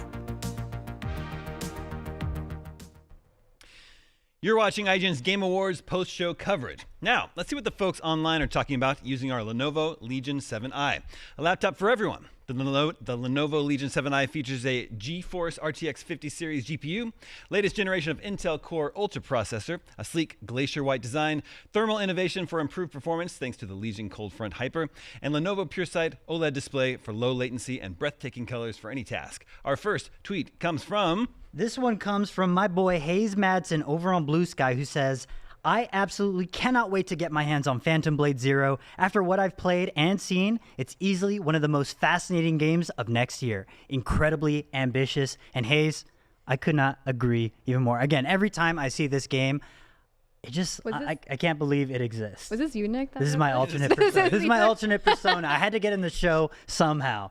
No, but I think he makes a good point. I think that this not necessarily debut game from the developer, because S-Game has made previous smaller titles, but this is certainly their first AAA gigantic video game that they even had a full PlayStation Direct for. So yeah, I think what we saw, incredibly ambitious, and I'm digging like when we saw the trailer, I was like, oh, this looks like Lone Wolf and Cub to some extent. Yeah. And then we see him as a baby, our character, Soul, I think is his name. I forget the character's name. But he gets rescued as a baby by this man in a mask. And then later at the end of this trailer, we see him having to face off against this man who saved him, which is always fun synergy. Yeah. It's always good. It's like poetry. It rhymes. Yeah, I mean, this looks great. And the CGI work is great. And then the facial animation that we've seen that I think is in-game, because it looks like it's sort of a conversation that's happening in-game. Really, really impressive stuff happening there. And this is like a developer that is not very well known. Correct. And again, not especially not for a game of this scale. And the thing that always continues to impress me, the thing I love about video games, especially action games, is when they constantly give you new toys to play with. Because after a while, you get tired of playing with the same old sword or same old shield or whatever. There's so much variety in terms of all the different weaponry the character can wield, and I'm pretty pumped for it. I'm very curious to see if I could play with the original dialect, though. That'd be nice. Yeah, that's become more and more common. That's usually a requirement for me. Hopefully. And we got a release date for this too. This is in September. September 9th of 2026. So a little bit a ways away, but it'll be nice. When is GTA again? That's in November. Okay, so that'll give us plenty of time to beat Phantom Blade Zero before GTA 6. Something to tide us over. I'm looking at going to the release count here so we can start. I always like to try and plan your schedules. Around September, I think this has got to be the only game. Also the Halloween game is the day before, September 8th. Okay. So those are 2 games in September right now: Phantom Blade Zero and Halloween. I think I know which one I'm gonna buy. There you go. I think I know which one you're going to play too. Okay, leaked ahead of time before the Game Awards was the Tomb Raider leak, but that was for the Tomb Raider remake. We actually got 2 Tomb Raider games here. So first is the all-new, well, let's do the remake first. That's coming next year. Tomb Raider Legacy of Atlantis, a remake / reimagining of the original 1996 game, coming for that game's 30th anniversary next year in 2026. She looked amazing. She looks great. I love her old costume.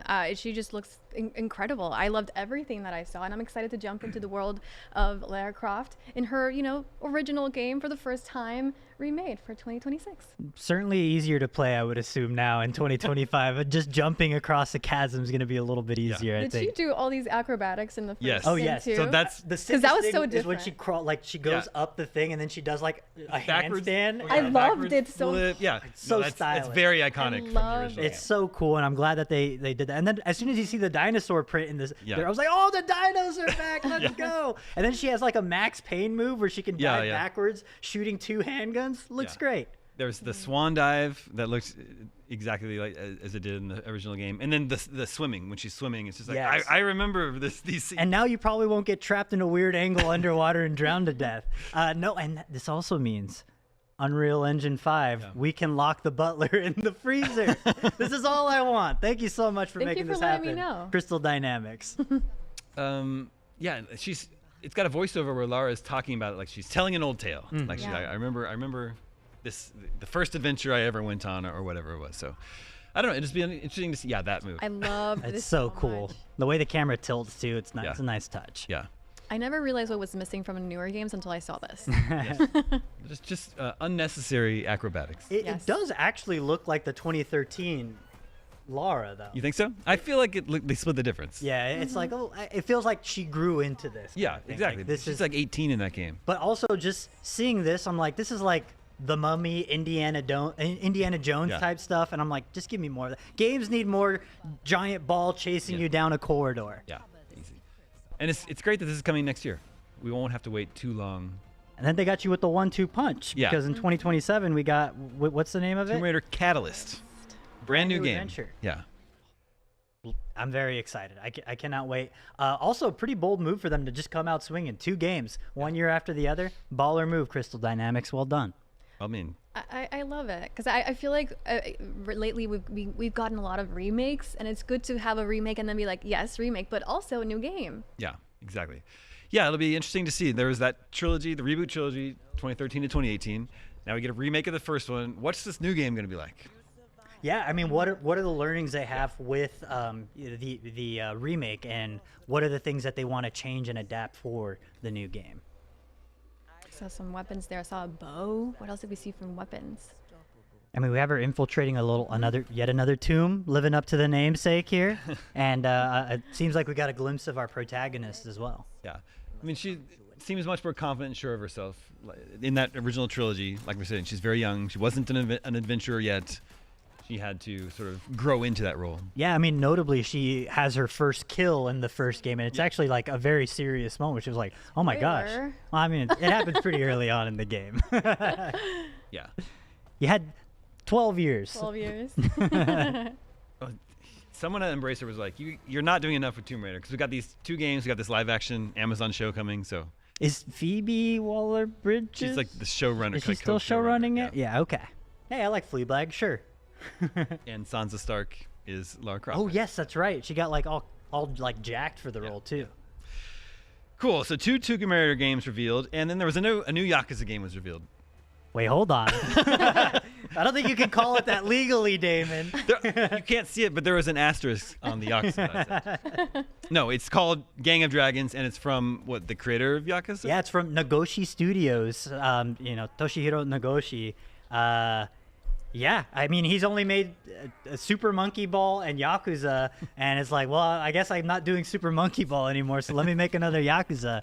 But notably, he has one of my favorite actors. He was in Train to Busan. I just call him my son with giant arms because that's what he's known for. He has very big, large, buff arms, and it looks like he's cracking heads and taking names. I mean, from what I've played of Yakuza, this seems very Yakuza-ish. I mean, it is called Gang of Dragons, and the thing that is... the audacity of Nagoshi is what I really appreciate about the man, because the trailer ends with him walking through the Takeshita Street signage, like, the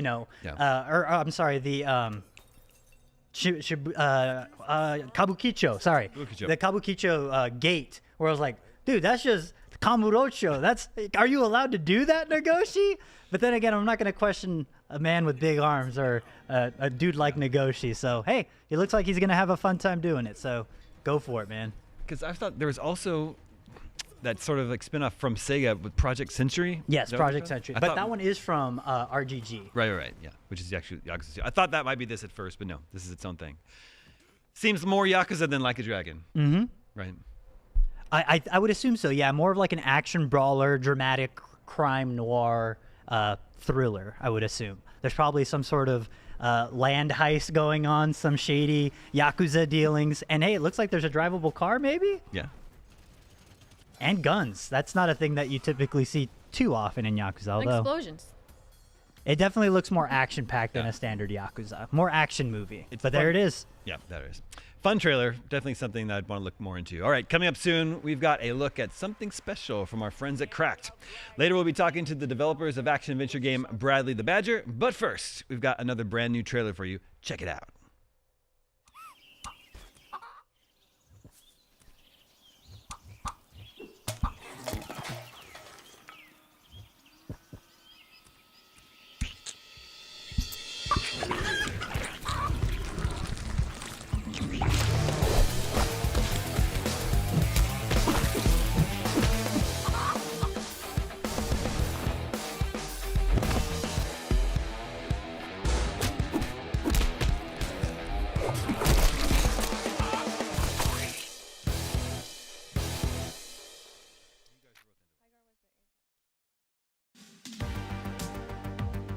The official product partner of IGN is Lenovo Legion. Reach your impossible.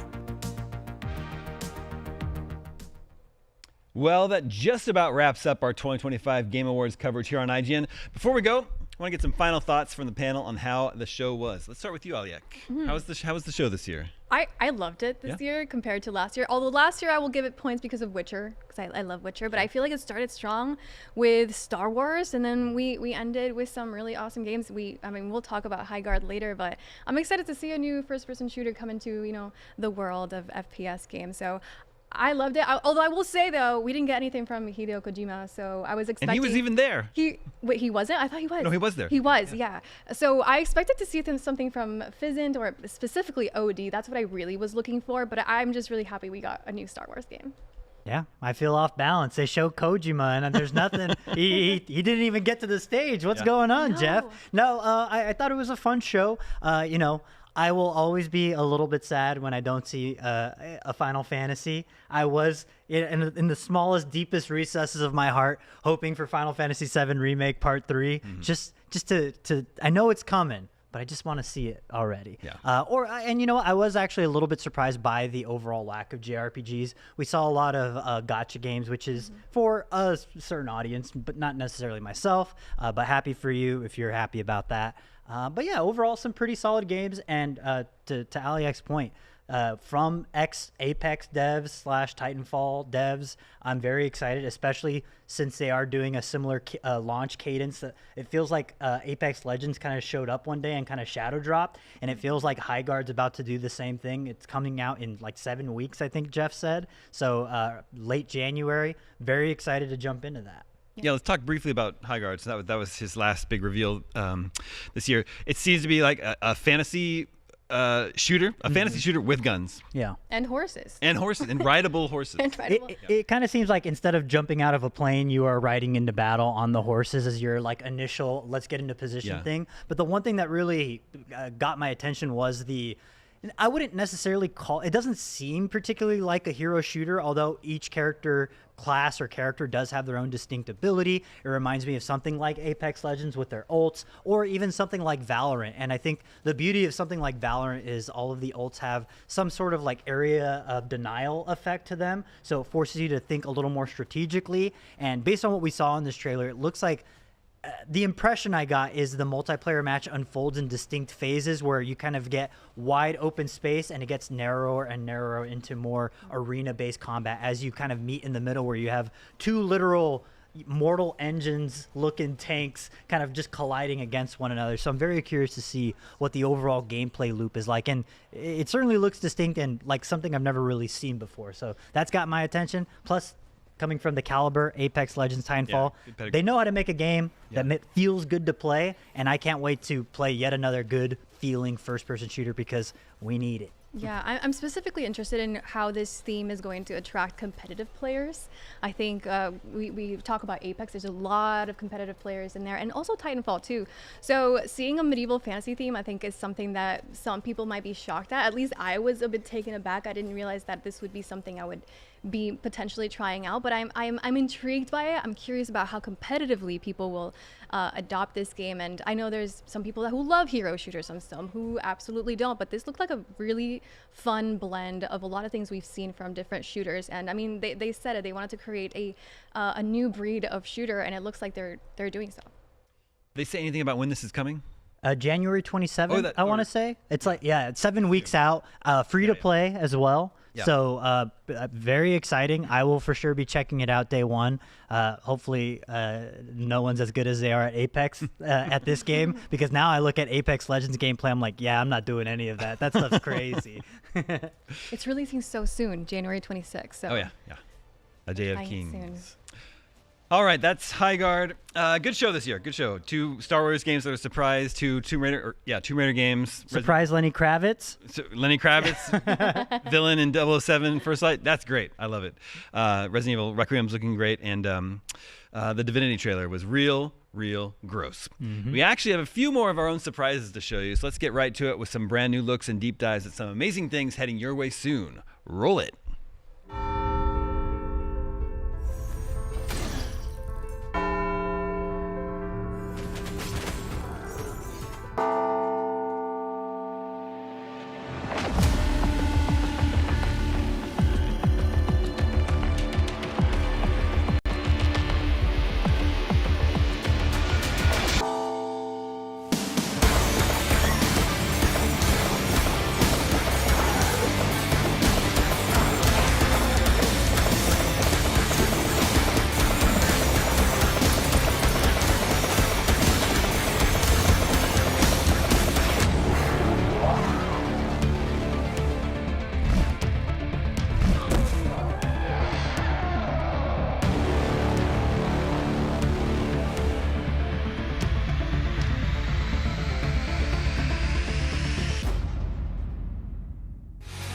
The original Nitro Deck and Nitro Deck Plus transformed the Nintendo Switch gaming experience with added comfort, speed, and my personal favorite touch, no stick drift. But what about the Nintendo Switch 2? We need to know when it's coming for the Nintendo Switch 2. Here with me to show off something special is Global Brand Manager of Cracked, Jack Inchard. Jack, what's welcome. going on, man? Thanks for having me back. All right, I think it's no secret what you're here to talk about today, but let's make it official. What have you got to play with today? So we're here to showcase and launch pre-orders for the official Nitro Deck 2 for Switch 2, and I'm so happy to be back. It's finally here. You finally brought it. You've given the people what they want. And when can people pre-order? It's available right now, right? It's available for pre-order right now at cracked.gg, that's crkd.gg. And yeah, I mean, let's talk more about kind of what makes it different and kind of the improvements we've made from the original Nitro Deck that people loved. So walk me through it. How do you actually get a Nintendo Switch 2 connected to the Nitro Deck 2? Yeah, so unlike the original Nitro Deck or the Nitro Deck Plus, where the console slid down into the deck, with the Nitro Deck 2, you have this new retractable locking mechanism where you pop the lock and it expands and retracts. Okay. So I've got a switch here somewhere. How convenient, I love it. Instead of sliding it down into the deck, you place it now on these rubberized backings. There's a little guide right here to help you line it up. No longer locked to like that kind of cradle that you need to lock it into. Yeah, Very similar to like some handheld phone devices I've seen around. Yeah. So essentially you place it in and then tighten it on the back so it doesn't fall out. You tighten the dial and that's it. Yeah, no, this is great. One thing I really appreciate about the Nitro Deck line of products is the added heft that they add to the Nintendo Switch. I know it's going to come down to personal preference, but for me, I like my consoles to feel meaty and have a nice little heft to them. That way it feels, it feels sturdy in your hands sort of thing. And I'm digging the build. Now, you had mentioned previously that what we're seeing here is currently a prototype version of the Nitro Deck 2, and I'm already in love with what I'm seeing and feeling here, and it's only going to get better. Yeah, so another main difference too is kind of it's more sculpted and refined. So it feels even more ergonomic in your hands. I mean, you can really feel the difference when it's in your hands. Also, the placement of that right thumbstick. With the original Nitro Deck, you had it either above or below the action buttons. With the Nitro Deck 2, we've offset it a bit, so your thumb kind of rests more ergonomically for that kind of handheld experience that you would want from a Nitro Deck. It feels a little more sleek and refined. Like it feels more comfortable to hold. It has a nice little weight to it. And me personally, I'm a huge fan of offset analog sticks. I think that is the superior way of holding a controller. And I couldn't be more thrilled that this is kind of aligning with my sensibilities. Now, you had said that once you lock it in and secure it, it's ready to go. Is it auto pair? Do you need to do any sort of pairing? You said this connects via Bluetooth, correct? Yeah, so that's another great point. Let's talk about connectivity, because with the original Nitro Deck, remember, it was a wired connection. But with the Nitro Deck 2, it's mainly the main connection type is going to be Bluetooth. So you would connect it as you would with a Pro controller. There's a pairing mode, you pair it. But also, if you want to use it in wired mode, it comes with this U-shape USB-C adapter that plugs into the deck and the Switch at the bottom. That way you get the lowest latency possible. Right, because if you're connected exclusively via Bluetooth, there is the possibility of some latency. Yeah, and depending on the environment too, right? There's interference. So now, tell me a little bit about price point up front. How much is the Nitro Deck 2 available for purchase? So pre-orders go live today at crack.gg, that's crkd.gg, and the price for the Nitro Deck 2 is going to be $99.99, and that comes with the deck, the centerpiece. It comes with, we forgot to mention that it's backwards compatible with the original Switch and the OLED Switch because of that retractable design. So you get this compatibility bar that's built for the OG and OLED Switch. So you kind of reintroduced the cradle for the OG Switch and OLED. So yeah, you get that as well, that U-shape adapter and a charging cable.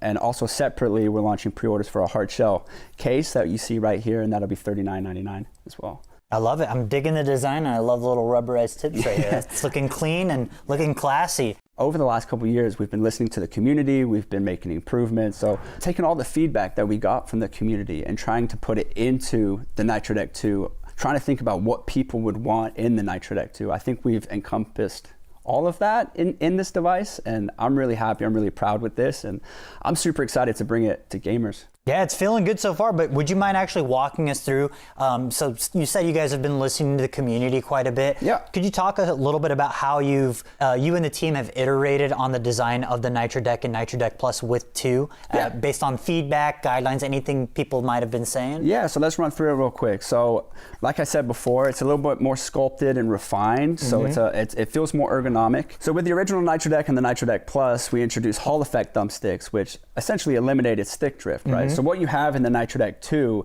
is capacitor thumbsticks, and we're calling it cracked cap-to-stick technology. So we've opted to use capacitor sticks, which essentially is similar but different. There's no contact points, so you still have that longevity of the stick. There's still no stick drift, but it uses low power, so low battery drainage. It's pinpoint accurate.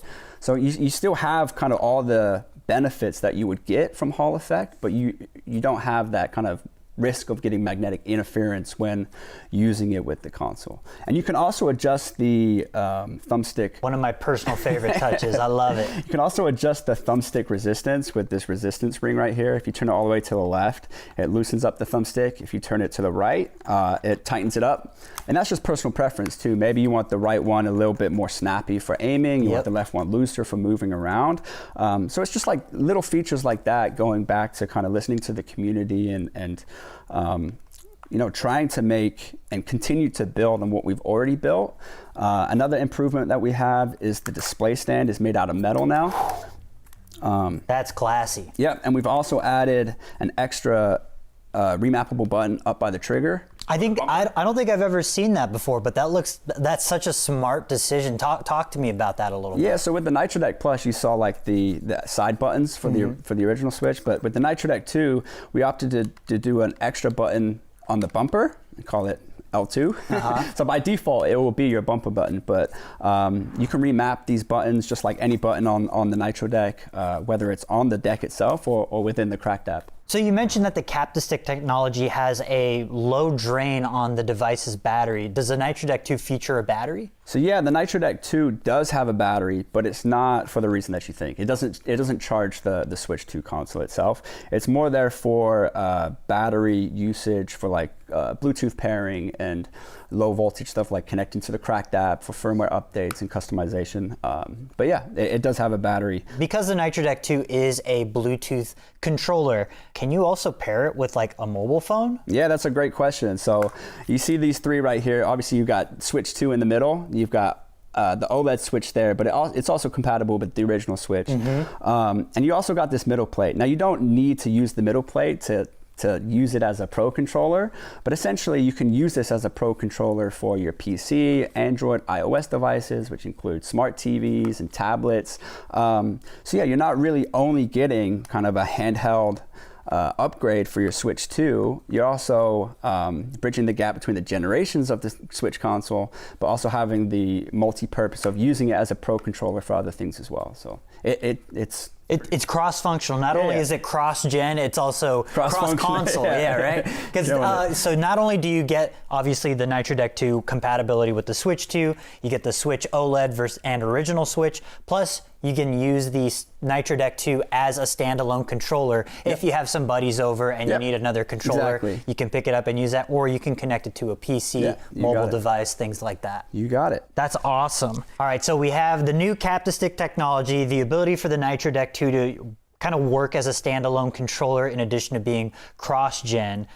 What else is new about the Nitro Deck 2? So we still have swappable stick tops. That's kind of paired with the cracked cap-to-stick technology. Not only do you have all those kind of that new technology in the thumbstick, but the resistance, it's also swappable, so you can twist and pull the stick tops off. But we've also included a swappable D-pad, which you can replace. I love it. And also today, we'll have some D-pad packs on pre-order. There'll be 4 different styles. There'll be a black colorway, and then also a cracked kind of metallic color. Tell me a little bit about the Cracked app. You mentioned that you can reprogram, reprogram some of the macros that are added to the Nitro Deck 2 via the app.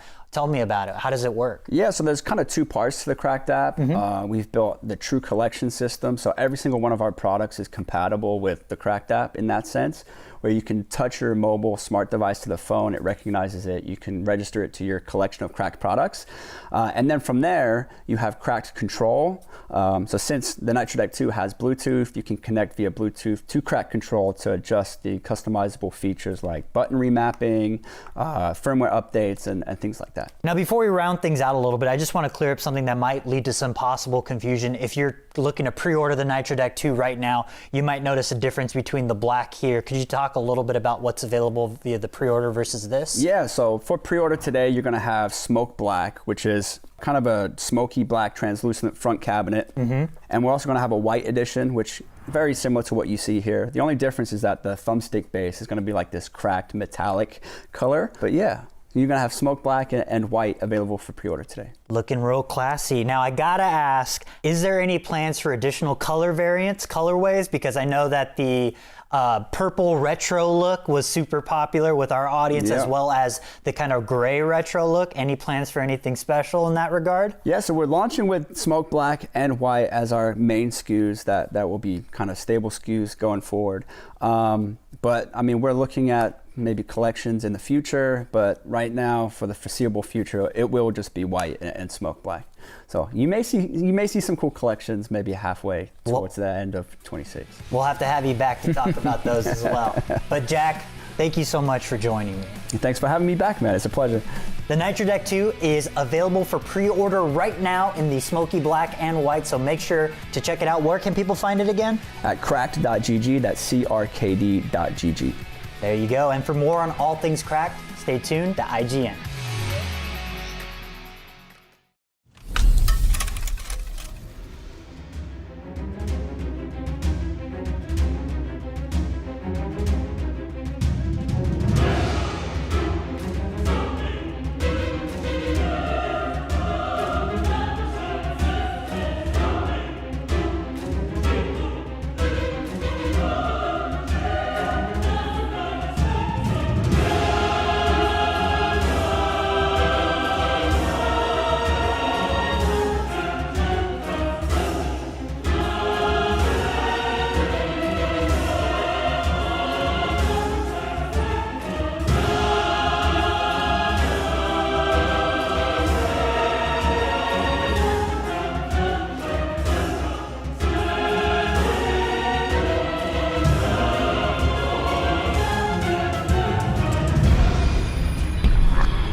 The official product partner of IGN is Lenovo Legion. Reach your impossible.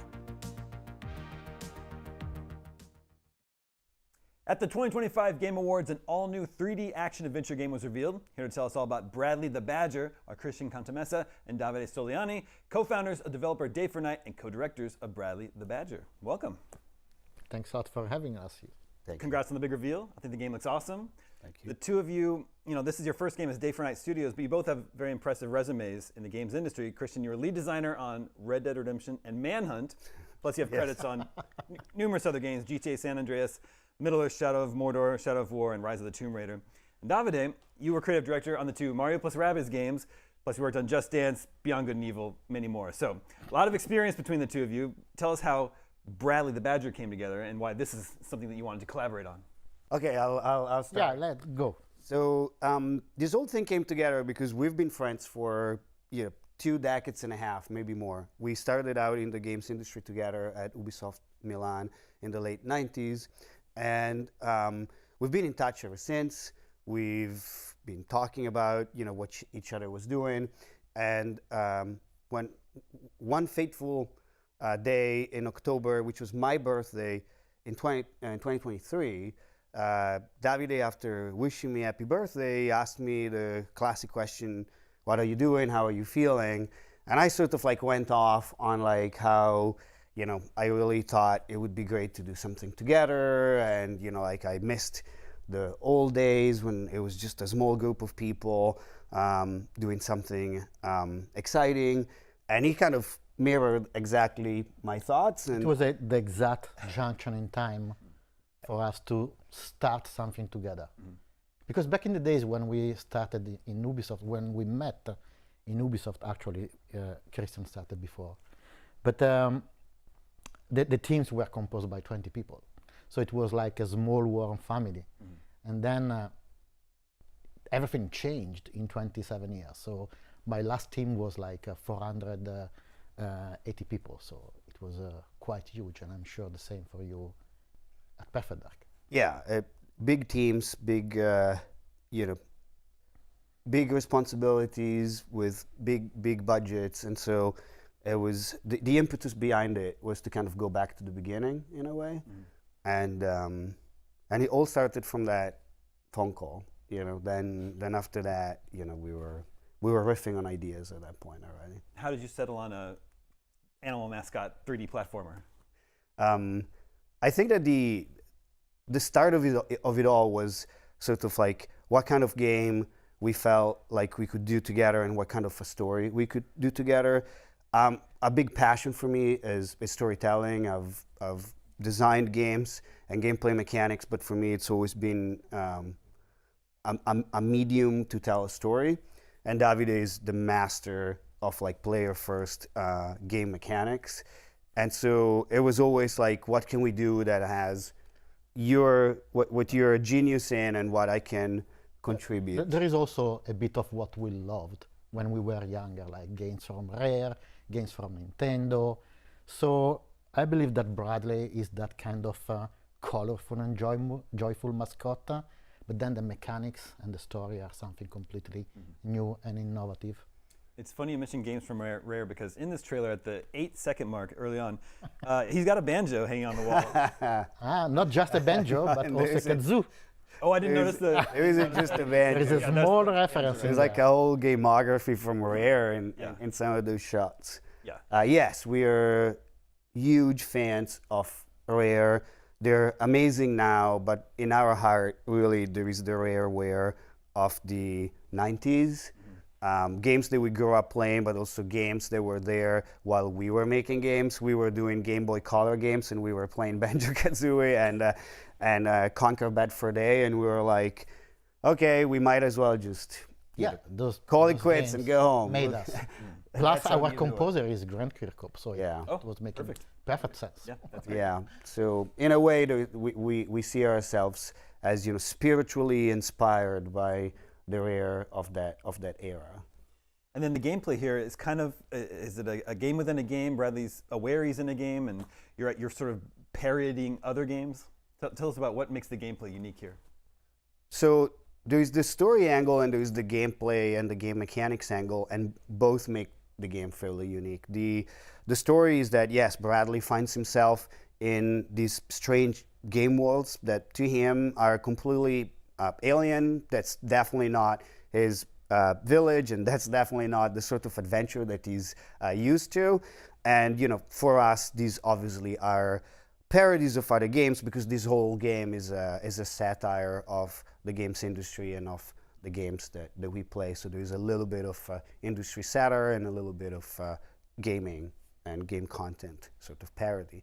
And then, of course, in addition to that, we have all these cool new game mechanics that are inspired by this tool that Bradley finds that is allowing him to wield the power of a game developer. Yeah, I think we saw that little wheel pop up on screen there. There's scale, transfer, liquefy, gravity, volumify, at least that we can see from there. What's the idea? These are just tools that Bradley's going to be able to use to manipulate his environment? Yeah, that's the whole idea.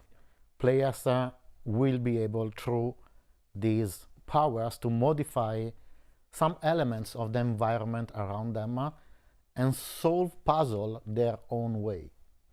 And we have been amazed during playtest of how players were finding different solutions, even solutions that we were not initially thought about. So it was crazy. It was even inspiring for us to say, this guy is trying to do that. Let's put it in game. In the this Badgerborn world that we see here, the first world he sort of emerges to, that's sort of parodying, I don't know, some kind of a game that you might want to get good at. There's some like dark enemies there, and there's some like like, I don't know if it's blood, but there's a little bit of splatter there when he hits the enemies. So my question is, can I play this game with my 6-year-old son? Yes, absolutely.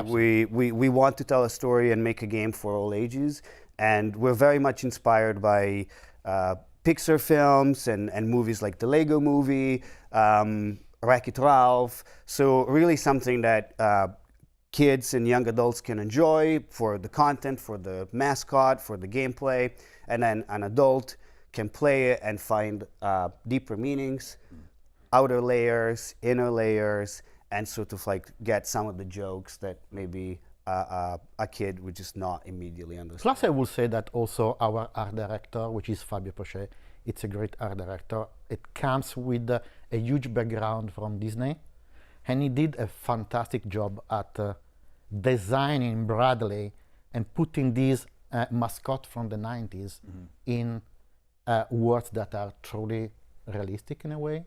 So this contrast is working very nicely. Yeah, I agree. And of course it's a parody. So we are not taking ourselves super seriously. Right. And one thing that we didn't mention is that all the powers kind of combine and stack with each other. So you can, you mentioned some of them by being attentive to the UI that we show in the trailer, but if you were to use scale in that object that you saw, the giant apple, for example, that already has been subjected to another power, which is transfer. So Bradley first transferred into that unfinished apple and then used scale to become giant, or you can shrink down, and you can combine all these powers together, and that's where the sandbox freeform puzzle solving comes from. You got to find your own solution to some of these powers. Why scaling up? Maybe you want to destroy part of the environment or squashing enemies, and why scaling down? Maybe you want to sneak in some places. Yeah, or sneak past someone. Yeah. How did you settle on a badger as your hero animal? So we were talking about like making this out of context mascot, right? That finds himself in these strange worlds where he doesn't belong, and we were thinking, what would be the most unlikely animal for a mascot inspired by these sort of 80s and 90s games that had all sort of animals. And initially we thought, we're gonna go with the honey badger because it's like it's such a nasty, untreatable, unlikable animal that we were like, we just wanna, we're just gonna embrace it. But then art-wise, working with Fabio and doing all the sketch work and everything, we really fell in love with the more traditional looking badger. It's the American badger. And then we just went like with the American badger as the sort of mascot for, not just for the game, but for our company as well. Yeah, there are lots of mascot platformers in the 90s, but I don't think there's been a badger one yet. So we did some research. We just didn't. We went for something that was not immediately out there in the in the collective unconscious, so to speak, but also something that again resonated. But the initial idea was to just do the most unlikely mascot character that, of course, becomes incredibly successful, right? Exactly, that's the key part. So your reveal trailer here ends up in live action. Something is happening. It's a little unclear. Is there? I know you're setting up a little mystery there. Is there any sort of thing you want to leave fans on as they wait to hear more about Bradley the Badger? Yes, there's definitely live action in there, and it looks as if somehow Bradley finds himself in another strange-looking world there, and but why? But why?